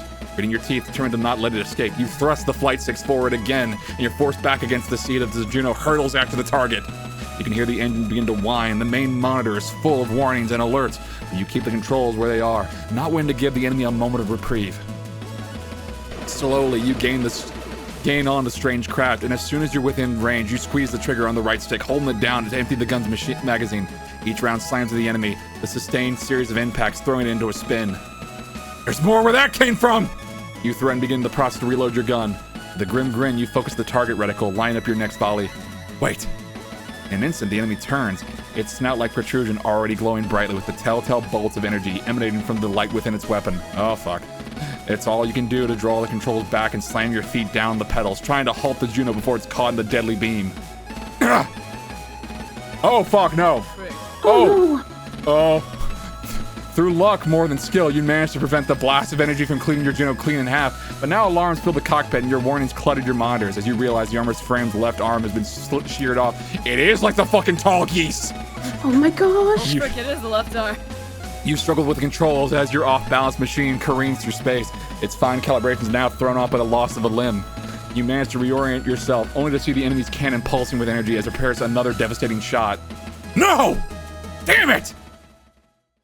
Hanson, where the fuck are you? Come on, yeah! Yeah! Holy shit! Surprised you lasted this long, Aznable. Not a bad effort for your first flight. Gonna catch hell from the chief for losing that arm, though. Hanson, what are you doing out here? Saving your dumb ass? What does it look like? Why the hell did you choose to chase this thing out of here? Why the fuck do you think? I told you it's taking Cassie! You're such a sap, Lieutenant. Ah. But you've got guts. Never thought I'd see the day when you stood up for yourself. If you want to rescue Quinn, get moving. I'll keep it here. Right! As soon as Hanson disappears from your monitor, his Juno behind the enemy, grappling it. Yeah, full Nelson, take Dude, that! Yes. You waste no time following him, struggling against the controls. Your ability to maneuver is limited, but you thrust over to the craft, digging your frame's remaining hand to a gap between its armor. The actuators in the Juno's shoulders screech in protest as the enemy struggles against you. You continue not willing to stop now. Go Calyx Squad. Uh-oh. Oh shit, here we go. Boom. Oh, dude. Oh, again, vacuum of Oh my space, dude. Oh, goodness that's not how that Okay, works. He has a rebreather on. Yeah, but his blood should be coming out of his Space. Yeah, but you only have a mask. Yeah, It's you know, fuck it. I don't care. This is cool. You know what? They're probably fine. It's I don't romantic. know. Who Their gives a suits- shit? It Cassie. is cute. Crash! You pull Cassie into the Juno's cockpit, closing the hatch behind her. Hey, Maya got a line this episode. That is pretty sick. Yay! Let's fucking go. As you float together in the enclosed space, arms wrapped around each other, you savor the moment. If it was possible, you'd never let Cassie go again. With a sigh, you release her, taking both her hands in yours. Cassie, you all right? You can tell from the look in her eyes that she's a little bit still a bit dazed, but otherwise, you can't see anything that worries you. Come on, I'm taking us back to the gun dog. You push off the cockpit ceiling and land the pilot's seat, bringing her down with you. After the two of you are sat down, you strap yourself back in and take a firm grip of the flight sticks. Hold on tight. We'll be there in no time. You gently push forward on the controls, easing the Juno's engines back into life. Cassie wraps her arms around you, nuzzling as far into your neck as she can, given that you're both still wearing emergency masks. You breathe a sigh of relief.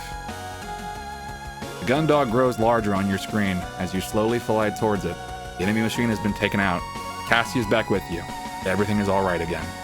There might still be things to deal with when you get back to the ship, but at least Cassie is safe beside you.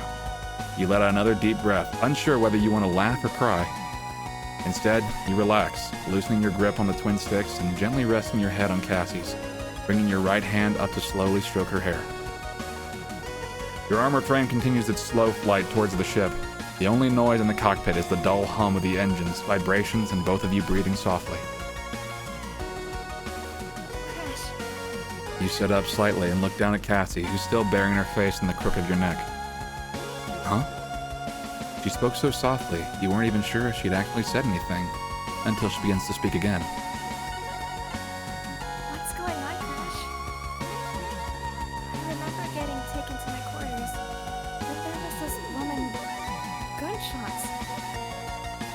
Now I'm here. I think she wanted to take me somewhere.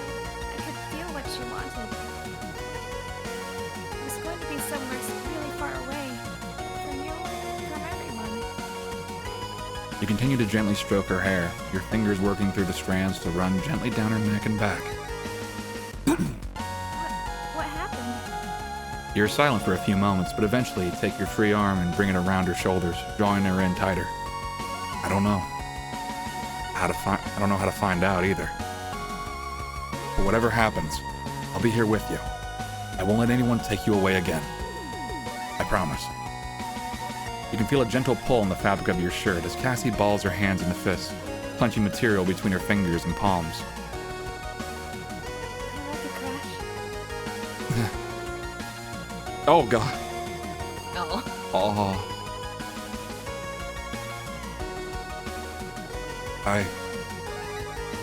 Oh.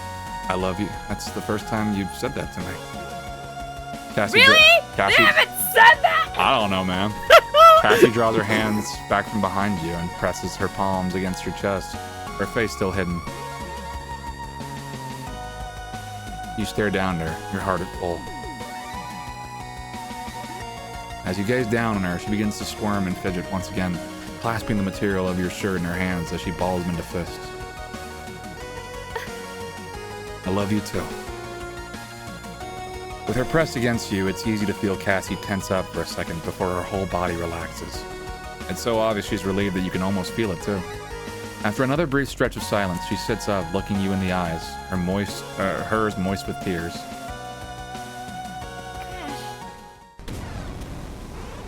What the hell? What? Oh, shit. No. Another one? Whoa! Oh, God. Damn it! Oh, what the heck? Oh, shit, what the fuck? You gotta be fucking kidding me, dog. We're having a moment here. Before you Fuck off. can react, this new craft, identical to the one you just tore Cassie from, is upon you. The claws at the end of its leg-like limbs, clasping tightly around the Juno's torso. It's come from the Goatsu dimension. Fuck me! Oh my gosh. You fight with the controls, causing the armored frame's engines to scream as you push them to their limits, attempting to escape the machine's grasp. Hanson! Dalton! Anyone! Help! With alarms blaring from the cockpit speakers and warnings filling your screens, it's almost impossible to make out what's happening.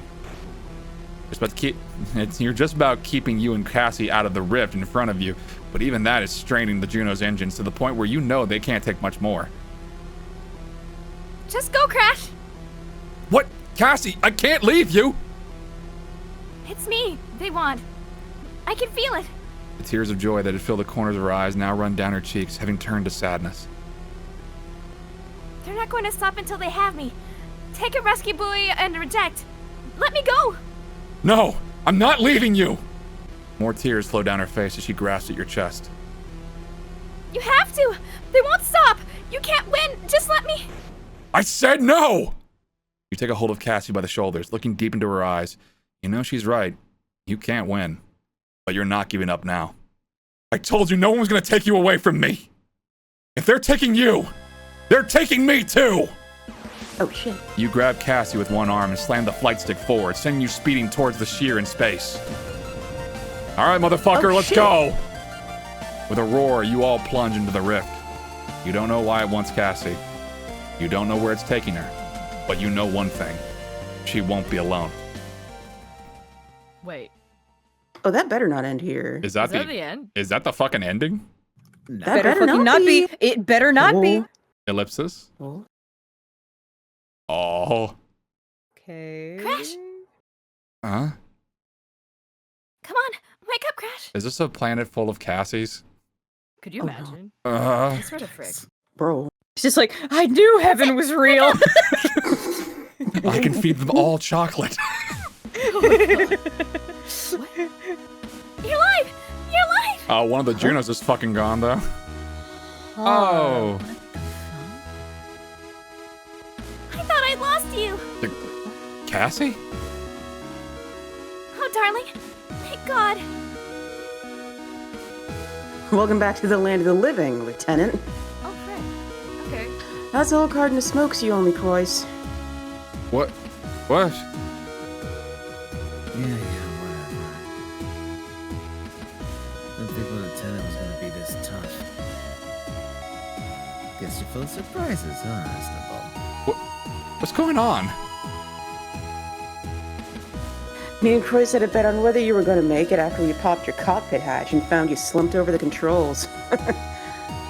He figured you'd use all your luck up. Not me, though, Lieutenant. I knew you wouldn't let something like that take you out. Yeah, where was this? Where was this camaraderie back whenever you had a fucking gun at me? Right? It's a story.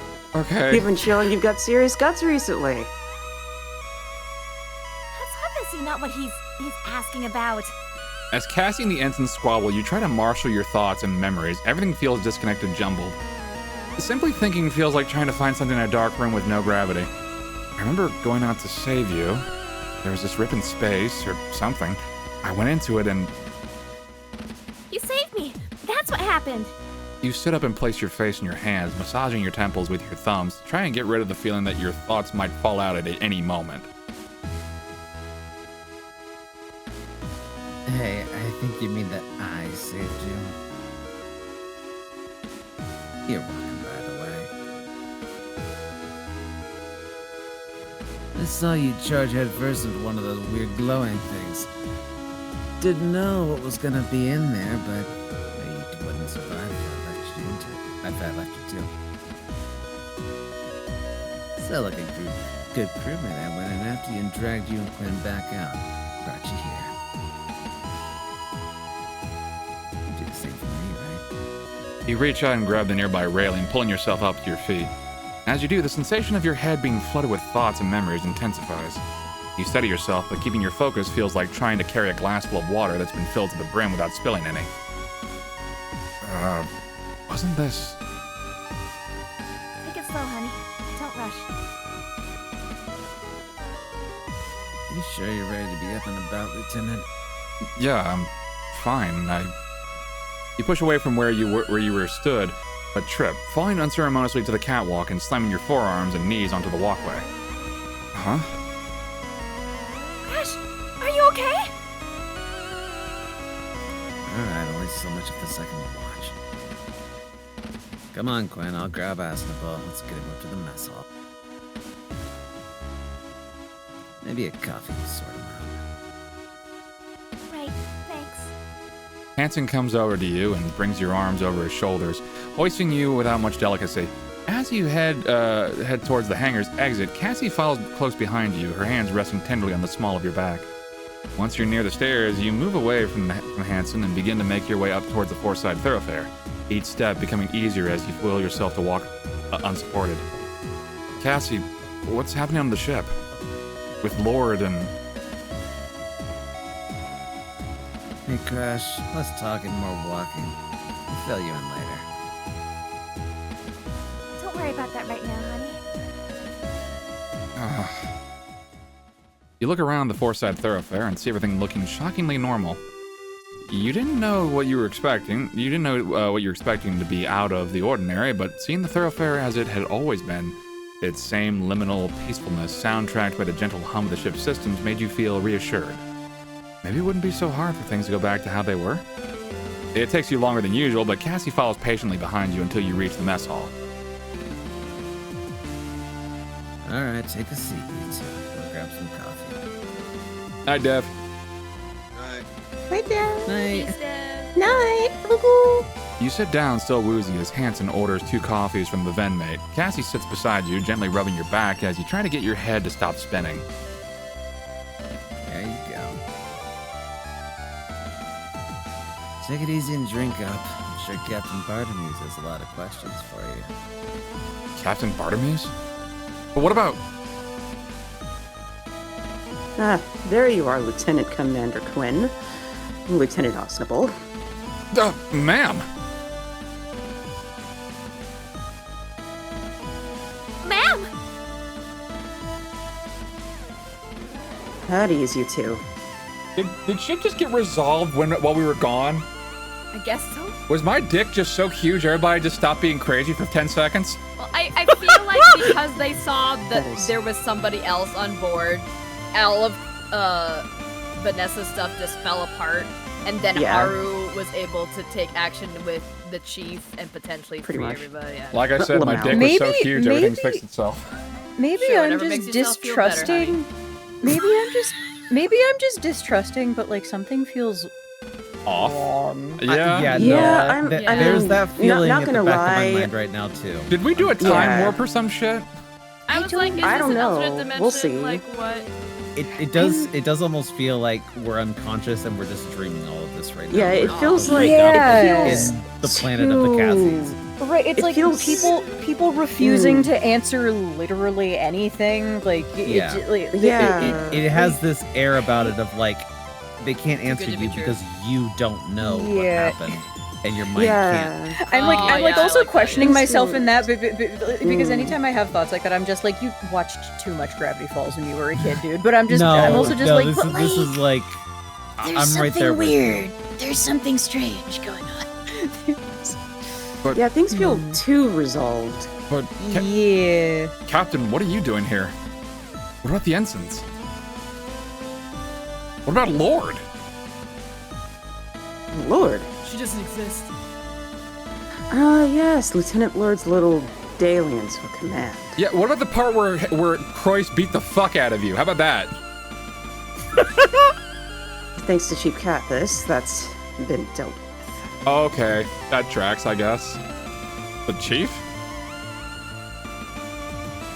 something I can help you with, Lieutenant. Is this the end of Evangelion where everybody just claps and says congratulations? Because I'm gonna be pissed if it is. Congratulations. Congratulations. Captain Bartamuse said that you dealt with Lieutenant Lord?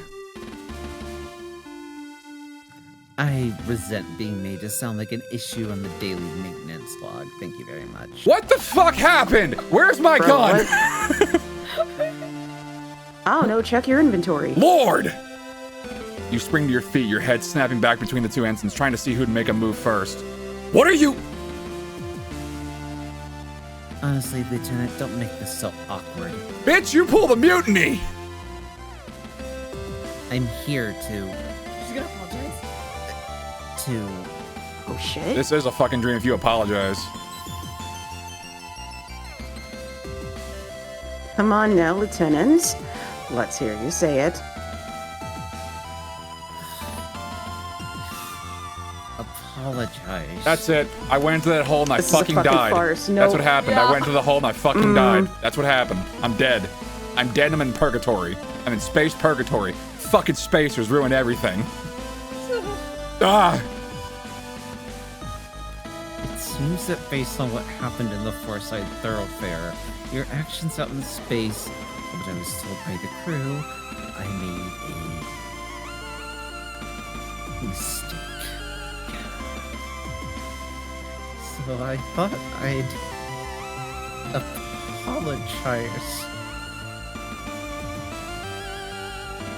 Sorry, Captain, Lieutenant Quinn, everyone. Okay, let's not make her hurt herself. Okay, like I feel like she's gonna We're pull relishing something. this. I'm gonna She's have a gonna fucking pull something. aneurysm. I don't buy this shit for a second. Also, you I can't don't go. either. I Something don't feels either. You so can't go. wrong. Whoopsie! I made a whoopsie. I did a mutiny. Whoopsie-doodles. Whoopsie. Ooh woo. Like, if I think what they did was, we'll agree not to court-martial you if you apologize to everybody. but, You know, but, like, why though? That could also... Because it'd be worse than The court-martialing. beat down that Bartlemy's got from Haru and Croix, though. Nah. You Big got some good slap hits in. from Lord. You got some good hits I in, know. bro. You got some good hits in, But bro. she pimp slapped her. Like, I'm like, this feels fake. Like feels we're in like Just gonna the have to Matrix continue right now. We're in like a figure it out. simulation. Hey. Oh, that's okay. I didn't even realize anything was going on. Since I'm zonked on painkillers, I've slept through almost everything. Oh, you say that too. Zonk.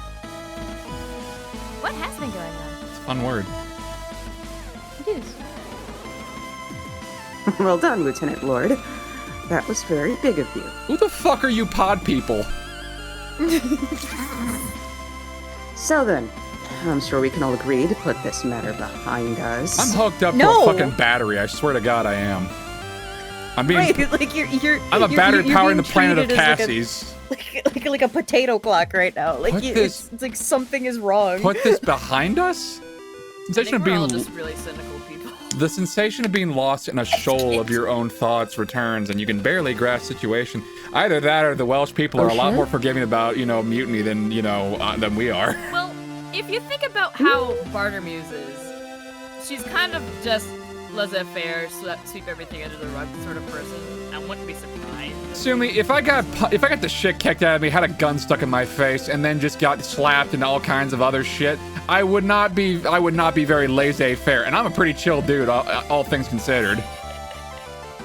I mean, same, but at the same time, though, it would be rather cathartic if the person that caused all of it didn't apologize, and I would be able to sit in my lawn chair and watch that person get fucking tried. What? So... Yeah, What- but if she's getting tried, you're also being tried for the things that led her to try it, to be tried. Which is true, but I'm trying to go in the, I guess, like in the path of how this feels at the moment. So it's like, okay, that could be the first thing I'd rather feel cathartic over. But there's still something. What about over the that. fucking Cassie Getting them- army apparently out there? What does this explain dick about? That's still a thing. Yeah, We that's need more like, detail. That's the question. Getting Lord to apologize, now that is something that I would likely rarely hear and would definitely like to be here for. You know what? Let's just hustle. Let's figure let's Yeah, figure. let's see what's Already going on. Yeah. Was that try it? to- After everything that happened, Vanessa apologizes? The captain agrees to move on? Really? See, even the MC is just like, the fuck? Like, it's... Oh, fuck. Are you alright, Lieutenant Osnoble? You're not looking very well. I've already finished Moon, goddammit. I don't need to do this shit twice. Oh no. Captain, what the fuck is going on? Hmm? This is all so... I think you should calm down, Lieutenant. Whatever happened to you out in space seems to still be having something of an effect. You could probably do with eating something. Now there's an idea. I swear if everybody starts laughing, I'm gonna say we're in a fucking No. sitcom. No, they're like, give you a why don't you Nutri-Shake? just sit down and have a Nutri-Shake? Yeah, there you go. Nutrishake his people! fucking god. Why don't we all sit down for a meal together, as a crew? Chief Cathis, gather everyone up, would you? I'm on it, man. I don't like this at all. I don't either. I don't fucking voice in this shit. Alright then, who's first? A loud noise like the combination of a growl and a gurgle fills the room, causing everyone to look towards Cassie. I swear to God, if everybody starts laughing, I'm gonna crash the fuck out. I swear to God, I am. Well, it's been a while since I ate anything. It's gonna be a fucking laugh track. I swear to Don't- God, it's gonna be. Don't laugh. Any chance of a burger? Of course, Commander. Followed up by your favorite, a pineapple salad. Unless I'm mistaken. Even I'm thinking this feels fake as shit. How the fuck do you know that? Oh wow, I didn't know you knew. That's perfect, Captain. But Cassie, you're IBS. Never thought you'd That's see the like- captain happily begin doesn't- ordering like- meals for the crew from the vendmate, but she does just that, listening to Cassie's instructions on her burger preferences. If fucking This is Rosarium fake. walks in, then Right. then it's by Right. you slowly. My first thought is like we're hooked up to some kind of simulation and they're pulling this information out of our brain. Yeah, Like, yeah. Yeah. Like human battery. All kind of went, the fact that we're all thinking Just the like- same thing is just like. Yeah, it's like, I love don't you like all that. so Don't like much. this at all. But this I- is my I- most flawed batch yet. My Flawed? skin But feels we're like meta it's now. buzzing. Like, I'm just like, What in the fuck? I'm so scared. It's like it's Ooh, that I'm fucking scared here. Scooby Doo like horror bit. It's like, I love you all so much, but this is my most flawed take yet. Flawed, but we're meta now. Ugh. Oh God, the fucking not that. You slowly slide back into your chair, cautiously eyeing the two ensigns and Vanessa. There's no way she wasn't planning something. This had to all be. Hey, Lieutenant. Good to see you. This is weird. Oh, Dylan. Hey. Pretty crazy watching you go toe to toe with that thing out there. Fought almost as well as Hanson. You know, after this whole mission, I think I'm gonna get into V-tubing. Gonna get a blue super suit or something like that. What the fuck did you just say? No way. His birthday just changes the mind for some reason. Oh my god. I mean, not bad for an amateur, but the Lieutenant's had nothing on me. You've been handling for 4 years. Exactly. Lieutenant Hasnable, Commander Quinn, you're safe. I was worried about you guys. That thing looked tough. Huh, thanks, Cadet. I don't know why I said that way. Thanks, Cadet. But you had nothing to worry about. My hero Crash was there to save me. I was so worried. I totally didn't cry or anything though. I was real brave about it. I was so brave. I had my chalky milk and everything. I had my favorite stuffy to keep me company. It's like a stuffed battery. Oh. There we are, Commander. Thanks, Captain. With the noise of the entire crew's chatter filling the mess hall, you find it hard to think. Your thoughts remain difficult to line up, instead flowing like mercury. As you watch Cassie raise the burger to her mouth, the memory does bubble to the surface. Wait, Cassie, you can't. Huh? What do you mean? Your stomach. Remember? The doctor said. Motherfucker! What are you doing? Motherfucker! Fucked. We're No! fucked. Oh no! Shut up! Shut up! No, I do not like this dude. There's nothing to worry about, Lieutenant Oswald. I made a mistake in my diagnosis. The synthetic food was not the issue. Dr. Rosarium, thank you for joining us. I'm... Doctor! You once again bolt out of your seat in shock. Is there a problem, Lieutenant? He's gonna pull out a gun and just start like, stay away from me! All of you stay the fuck back from me! It's just Oh my crazy. gosh, please. You were dead! I'm gonna start screaming again! I saw you! We saw you! You can't be here! I understand. No one else on this ship is a qualified physician, Lieutenant. Fuck no, shut up! Therefore, no one was qualified to assess if I was really deceased! Oh, what? Oh my god. Fortunately, the injury was not as severe as had been assumed. But I... Bro, what? Come on, Lieutenant, you're killing the mood. Doc's fine. Wouldn't be up and walking about if he wasn't, right? Yeah, take it easy, Osnable. Are you feeling okay, honey? Do you want to go to the sick bay for a lie down? Yeah, honey. Do you want a little nap? Okay. Be quiet, Ensign Croix. Your mind is a maelstrom at this point. Everything feels wrong. But it's all happening. It's all right in front of you. How can you argue with that? Come on, honey, have some spice. Okay. You shake your head Can at the I- offer. Yeah, go ahead, Plague. Can I just ask a weird question? Am I just misremembering, or did she not like address him by pet names nearly as much before, or like Not nearly as much, no. No. yeah, like she's saying like So, but honey he and wanted darling, her like to. like every. It's right, the fucking which is Patriots. why I'm We're dealing just with the like- fucking Patriots now, dude. It's the fucking Patriots. I'm like gripping my desk right now, just like.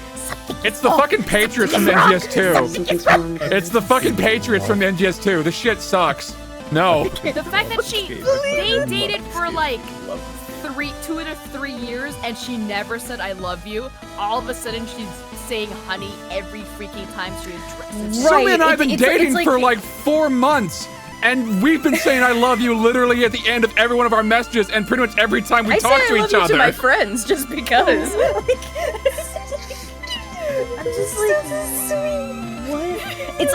I'm sure that like, okay, if nothing is actually going on, I'm sure that like the excuse that they'll give is like, oh, it's like that I love you was like the dam breaking and now she feels okay. Yeah, But it's like, yeah, but no, there's more than that. no, Like, come on. It's gotta no, be like more to it than that. Something no. just off, dude. It's not. We took apart his arm. Yeah, he was. This man is no more. He is We examined he his has ceased to face. be. This is an ex-doctor. They had a chip saying he was dead. Right. Oh. I'm so. You shake your head at the He offer. was in the freezer for over 24 hours. You shake your head at the offer, placing your head back in your hands. Cassie starts rubbing your back again, although quickly begins eating her fries with her spare hand. The crew eventually starts to chatter amongst themselves again, whilst Captain Maris takes orders and retrieves meals from the vendmaid, serving them with a level of cheerfulness that continues to leave you disquieted. This is weird. Something's up. Can I also? No. You know okay, what? Never mind. You know what? Hang on a minute. When's the last time you saved? All of this is just. I'm just gonna swim to this because this is what it feels like. Why does she look a little cockeyed? Why does she look a little? She looks like she's got a bit of a lazy eye. Do you see what I see? A little bit. I do see what you're saying, yeah. It's just. Yes. It's like just a little too far apart from center. Christ alive. I'm gonna look over here. And then look over here. That just adds to the moment, honestly. It It does. The bots are This is glitching. the actual Isn't it? thing that's happening right now. Dojo mode was a spoiler. This is the actual shit that's going on. It's all just Yeah, been a fucking yeah. Jesus Christ. Go on, Esper. There. I believe that's everyone. Oh, before I get started with my meal, Commander, I was hoping you could help me out with one thing. Oh, I sure, love Captain. her. What's up? The ship's emergency input codes. Are they generated and adjusted regularly, or is it specifically prior to departure? There it is. Why would she ask that? There it is. Oh, come on, Captain. You know that. You're the one that sets them, after all.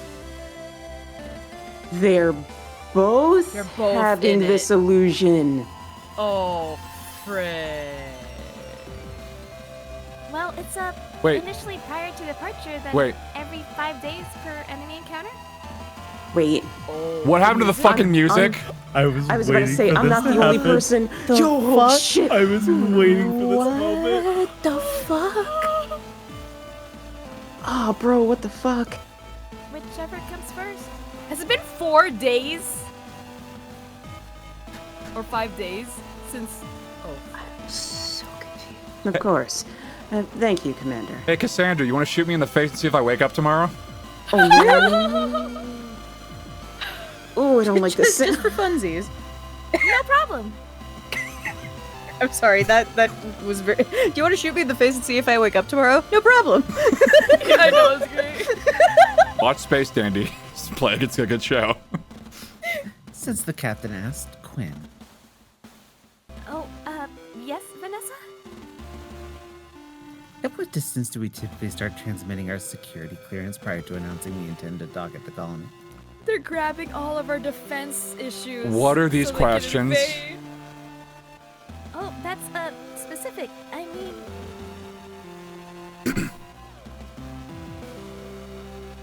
Like, that's you.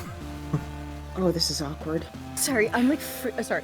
I know. And once we've been cleared for approach, is our docking confirmation signature specific to the ship, or does it depend on a combination of factors?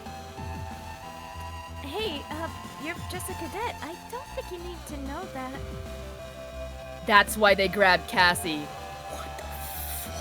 What's the makeup of your Europa garrison force? Are we playing as Cassie What right if now? the spy takes the appearance No, of someone who knows all this stuff? I think both both Crash and Cassie must have just gone through the thing, and now they're like, Yeah. This is our they're hell. both like this is hooked Yeah. up to. Yeah. They're both in purgatory. Fuck. It's that one episode of Rick and Morty where it's like it's a really shitty simulation, but this is a better simulation. Quick, just strip naked, it'll make them awkward. I was Oh thinking of my the episode gosh. of Futurama. Yeah. Esper read them. That's you, Esper. Oh, Esper did. Okay. Yes. Yeah. Guys, I'd really like to finish my burger now, if you don't mind.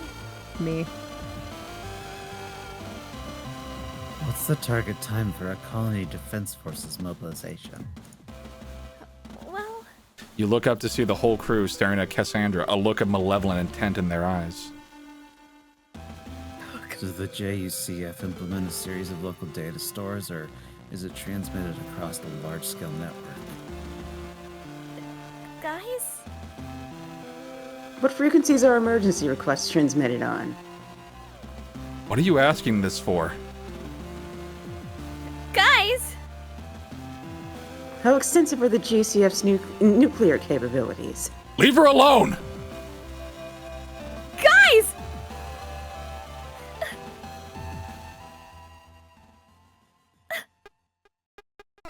I was gonna say it's time to go back to Yay. Virginia. This is awkward, fam. All right, where are we? So where the fuck are we really? Oh. Voice one. Oh, shit. There it is. Fuck it, I'll just put on a voice. Another failure. Which incompetent calibrated this Ingram harvester? It's not subtle enough. We've been having difficulty with ensuring that harvesting processes suitably. I don't care what you're having difficulty with. Rewrite the program to be more congruent. God, I look like a V, I'm sorry. To be more congruent with the query context, then run it again. Understood. Fuck me, interns. We've had enough time to develop this. These failure rates are inexcusable. We've got these gather clones neural pathways mapped out. This should be simple. It's bad enough that Unit 00's jump drive malfunctioned. Are you telling me that we can't even get the information out of the gather reliably? Well, she'll keep for the time being. At least we'll have time to finesse the system before we start receiving more. What about the other one? The other what? The other, sample? The one the hunter captured alongside this gather. Oh, him. I'd hope that having him in the simulations with the gather might help, since they seem to have some sort of relationship. Gross, by the way. Unfortunately, since his DNA isn't compatible with Mother AI, we can't run a specific Ingram harvester. Shouldn't we be able to run a linear review in real time? If you want to waste your time, be my guest. I'll help you going through recent events again. From his perspective, could uncover some more information. You're certainly welcome to try. If you do find anything pertinent, notify me immediately. Understood. Oh, one more thing. Do we have the output of the Ingram harvest we carried out on the additional subject? Confirmed. It's been archived. Under which digital lobe? It's in the default mode network. Node? That's a lot of numbers. 918-506-231.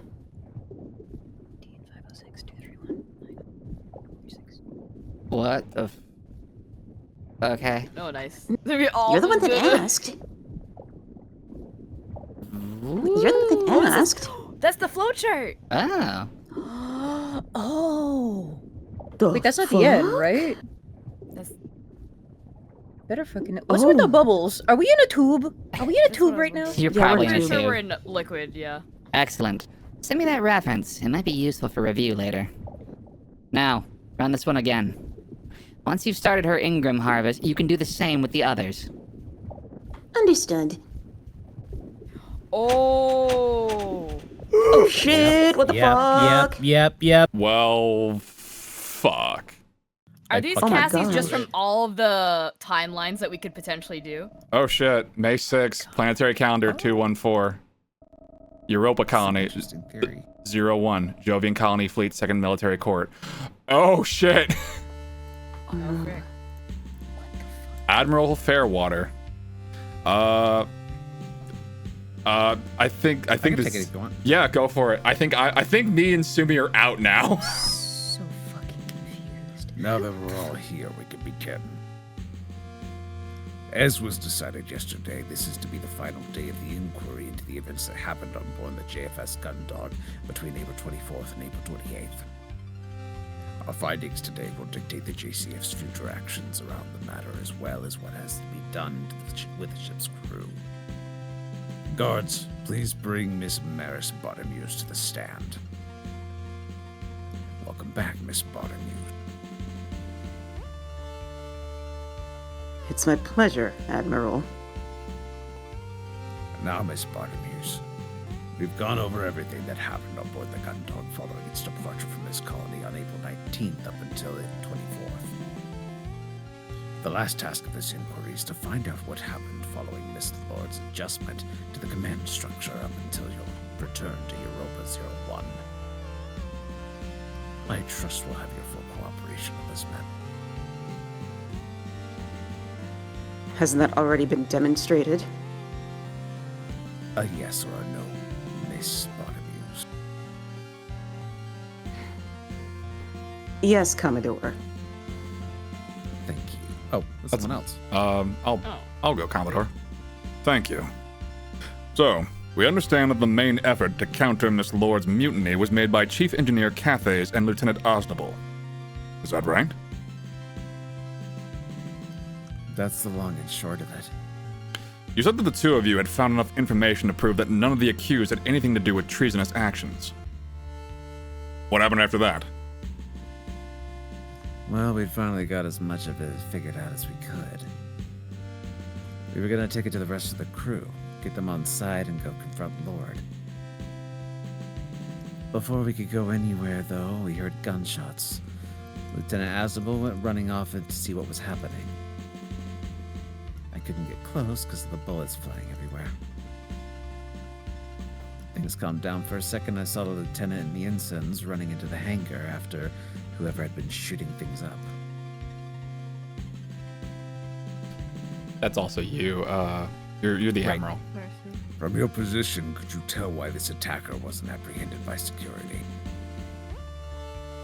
It's like I told you already. Quinn's weird twin was packing some serious firepower. Romney and I were pinned down. We could barely get a shot in. And I know I got some shots in. My aim's good. But whatever body armor she was wearing,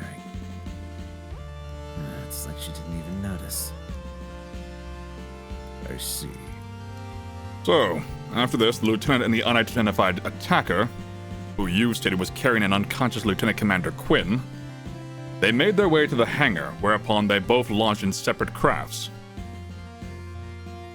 Yeah, that's right. Why were they allowed to launch? It wasn't my fault. I did everything I could to stop them from launching, but none of my controls were responding. They must have hacked the system to override my authority or something. It's the only explanation.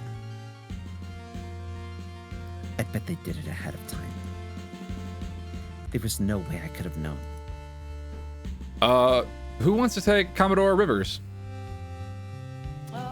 Sure. Alright, go for Even it. if you had lost control of the systems, you were under the impression that the hostile craft had been secured. Was this or was this not the case? Oh, there you go.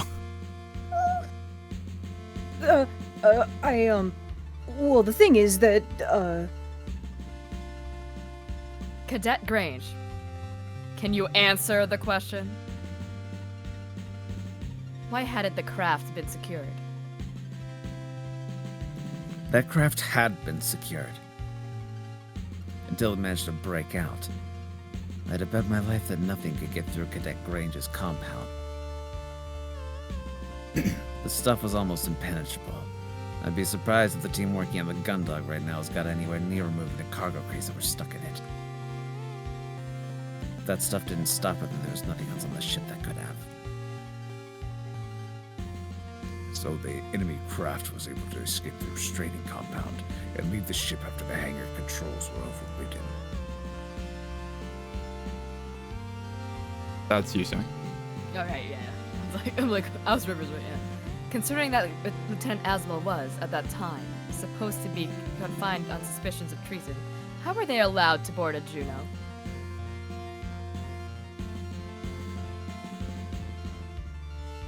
Hey, we didn't know the lieutenant had gone anywhere until he came running down the hall in the middle of a firefight.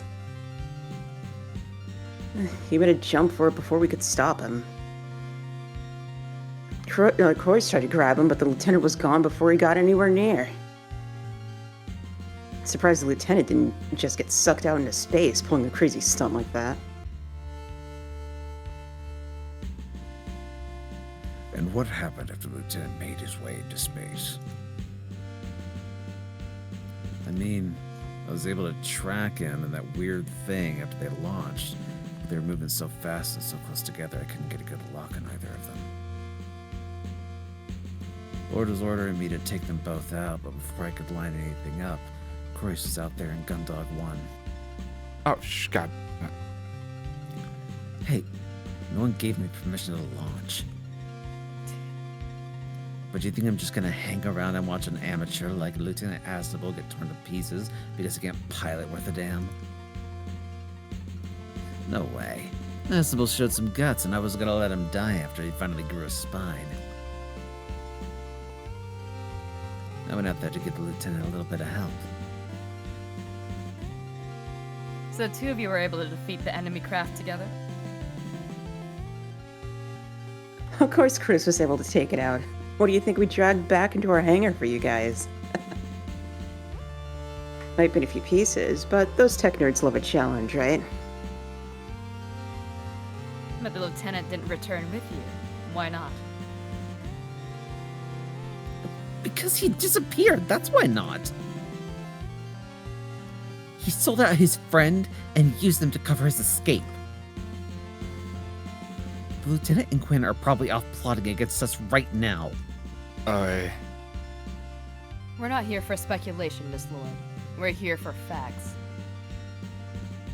You're confident they disappeared? They didn't disappear. Our records show that shortly after retrieving Lieutenant Commander Quinn, they were preparing to return to the Gundog when another enemy craft appeared. Gundog 01 was still busy with the original craft, and with the damaged Juno, the lieutenant was in no position to fight back. Then what happened? Where did they go? Well, I can't say for sure, but it was like they were dragged off somewhere.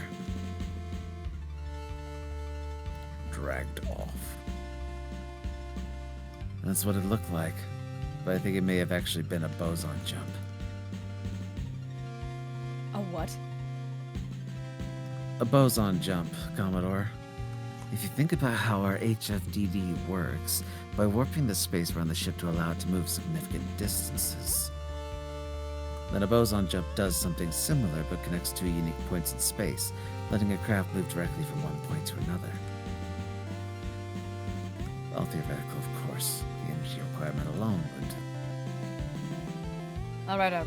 Thank you, Chief Engineer Cathays. But if you were to detect indications of a space warp, even if it was non-standard, why did the Gundog not head out in pursuit? Well, see, that's when the power went out again. It was like what happened on the 23rd with the gun dog and the O'Brien. If we'd been any closer to the electromagnetic pulse, it would have overloaded our key systems, and we'd have all been fried. So the ship was immobilized? What did you do to that? What did you do then? Guess I was lucky. Holding onto that trash machine must have shielded me or something. Once the lieutenant disappeared into that freaky light show, I dragged the wreckage back to the gun dog. Got the power back online, then slunk back here, tails between our legs. Who ordered the return to Europa 01, Miss Lord? No, that was my idea. How were you able to regain command from Miss Lord? Chief Engineer Kathis took the opportunity to free me from my quarters whilst the Einsteins were distracted. I helped her reactivate the engines, and then after that, I met with the crew and informed them that the original command structure was back in effect. After that, I had a polite discussion with Ms. Lord, where I informed her that I was resuming control of the ship. Oh, she kicked her ass. And was she receptive to this? Well, Her bones were. Oh, there it is. Aside from her use of physical force. No one likes a snitch, Miss Lord. Fuck! It was an abuse of power, plain and simple. I wasn't given the opportunity to state my case. There was no hearing. I was immediately confined to my quarters. The Commodore just looked over to the Admiral, the other Commodore. You believe this bitch? As soon as this inquiry is over, I want to open a grievance against Maris Bartomuse. Thank you, Miss Lord, but at the moment we just want to know if you're aware of what happened after you were confined. Fucking bitch. I'm sure you must have all the information you need on that from the ship's logs, Commodore. For the benefit of the inquiry, Miss Bartomuse.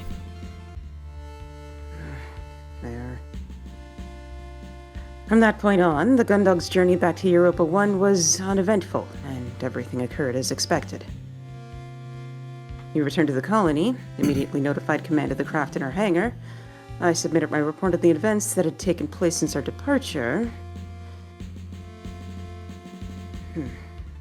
And here we are. Thank you, Miss Bartomuse. The inquiry will be adjourning whilst we go over our findings.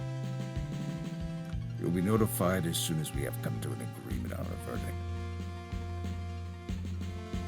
Guards, please escort Miss Bartomuse back to the holding cells.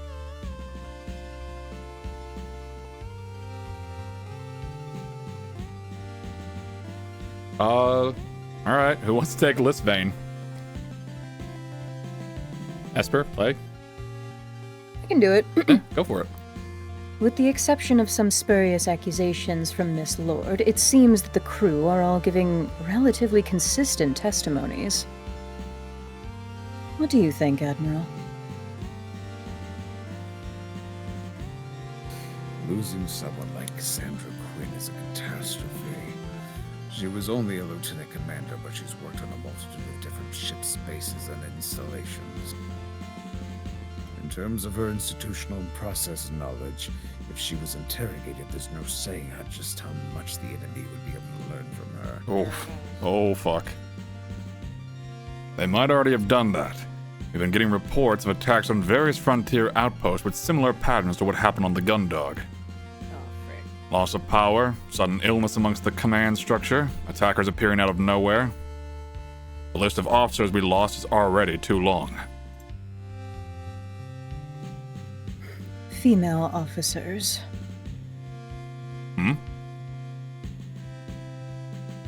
Captain.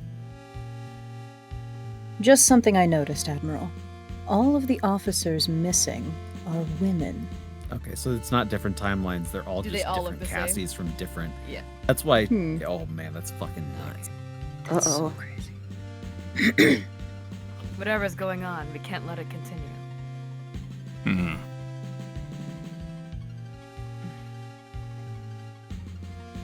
The inquiry into the events aboard the JFS Gundog will now reconvene. Guards, please bring in Miss Bartomuse. Welcome back, Miss Bartomuse. It's once again a pleasure, Admiral. We'll be brief. After reviewing the testimonies of you and the crew that served under you, as well as the ship's logs and recordings, we have come to our conclusion regarding your futures within the JCF. Maris Bartomuse. We appreciate the unusual circumstances, but it must be acknowledged that you lost control of your vessel. That is true. Mm-hmm. Because of this, we will not be reinstating your rank as captain. I see. But, Hmm. due to your experience with the issues that the Gundog and your crew faced, you will be acting as a special advisor on a newly formed task force on board its lead ship, the Sylvestris. This rapid response unit will be responsible for handling an increase in similar events to those that impacted the JFS Gundog and JFS O'Brien.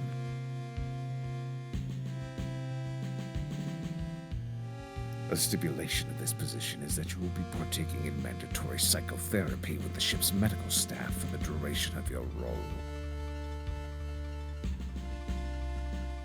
Understood, Admiral. Thank you. With regards to Hansen Croyce, for participating in a mutiny, you should be dishonorably discharged and facing a minimum of 10 years in prison. Yeah, so do it. Damn! However, you were a pimp-ass motherfucker, so... we are in desperate need of hands! Due to your performance in combat and experience with these new enemy machines, you'll be serving as a pilot in a new task force. This role is non-negotiable. In addition, you'll be kept under supervision in your time as part of the task forces in lieu of time served. This will also be the case for Haru Ramne. You guys are gonna get chipped in your fucking necks with bombs. Have fun with that. Hey, you won't see me complaining. You don't get to wear shades anymore, bud. Fuck! As for Chief Engineer Mackenzie Cathay, You have heard the biggest promotion. Right. you are to be transferred to the JFS Sylvestris, where you will act as its chief engineer. Not bad, yeah. Hey, Hey. just a different location. The Sylvestris will serve as the flagship for the new task force. Because of this, we are removing Cadet Dalton Grange from your instruction. Oh. But But here's the good news. Instead, Cadet Grange will be transferred to the JCF R&D department, where you will receive appropriate support to develop your new compound into a viable weapon. There it Oh, is, fuck yeah. yeah!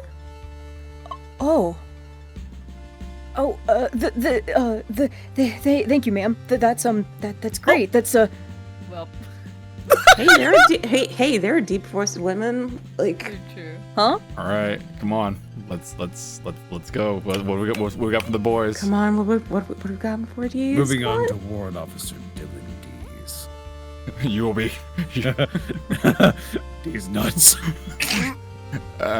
Take these. Nuts. God, We've reviewed your request and decided that it is in the JCF's best interest to give you an honorable discharge from the fleet. Oh. Good call, ma'am. Your stipend and freedom are, of course, dependent on you ensuring that you do not disclose any information about what happened. Consider the matter highly classified. The biggest NDA of all. Don't worry about that, ma'am. I'm not planning on thinking about this anytime soon. Oh boy. Oh boy. As for Miss Lord, Oh, you in trouble. Fuck. typically in mutiny against your commanding officer result in your execution. Okay, I'm waiting for the biggest butt of my life. But I didn't. All the evidence. Quiet! Please, Miss Lord. However, we do understand that due to the rapid development and confusing nature of events, it did appear that the crew of the ship could have been involved in a conspiracy. Had that been confirmed as the case, you would have followed the appropriate protocol by removing Captain Bartolmeus from command. Given this, the inquiry has decided to be lenient.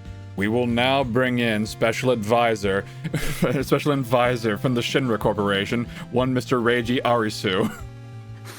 You are to receive 10,000 slaps upon the ass. This will be carried out immediately. You will instead be placed under house arrest pending further investigation. That's fucking lenient as fuck. Yeah, house arrest. Understood. No Oh my demotion God. of rank. Thank you, ma'am. Oh, I almost forgot. Dr. Cypher Rosario. Is dead as fuck, so he's not here. There we go. Okay, there we go. Due to his death in the line of duty, he will be given a posthumous 2-rank promotion. Well, that's nice, I guess. As we have been unable to contact any next of kin, the doctor will receive a public service before his ashes are spread in the Europa Military Memorial Gardens. Mm-hmm. I'll be back! This judgment hereby concludes the inquiry into the events that happened on board the JFS Gundog between April 24th and April 28th.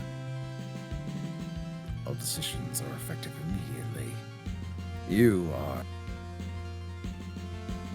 One question before I leave, ma'am.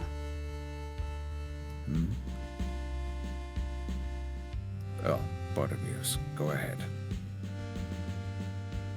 What is the plan regarding Lieutenant Osnable and Lieutenant Commander Quinn?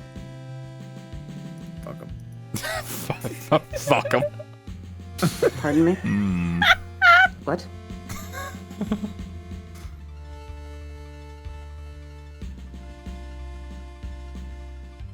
That's you, Plague. Oh, sorry. That's all I good. can assure you, Captain, finding those two is a top priority for us. I see. Thank you, Captain. As I was saying, Would have been funny if someone came back with one more thing. Just one more thing. Columbo just shows up. you are dismissed. Oh! Oh, shit. damn. Ooh. We got Wait, that's it? Oh my gosh, you know. Oh my If there's- god. Oh, wow. I fucking love this game. It's so cool. It was very Yes. Remember, cool. guys? Was freaky as wild. shit. Oh! Oh, that's so good. Sorry. Oh, so you know what? I'm kind Yo. of proud of us. Thanks for the shout out, dude. Yo! I'm so glad I got to be here for the end. That's so Yeah. cool. Oh, that's so good. But I'm you know mad what? that that's the end, but I'm glad I got to be here for Potential it. sequel bait. Who knows? We'll Yeah. see. Oh, The yeah. person Hopefully. that you shouted out was the person who. Okay. Yeah. Which is good. But you know what? I'm kind of proud of us. We was totally good. called the farce. Yeah. Yeah. Oh, and a bunch, and it looks like some of the people, their socials are on Blue Sky, so that's good. They Yeah. are a very cool team. They've actually been like recommended checking out the stream, which Yeah. Really?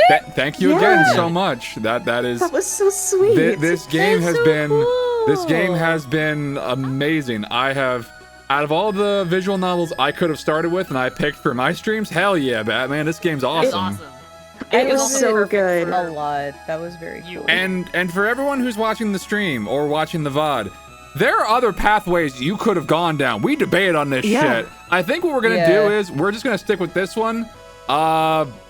Check it out for yourself. Try a different path. Shock the fuck out of This Hanson is if you our want. version of Yeah. canon. This is our version of canon. Play your own like lieutenant.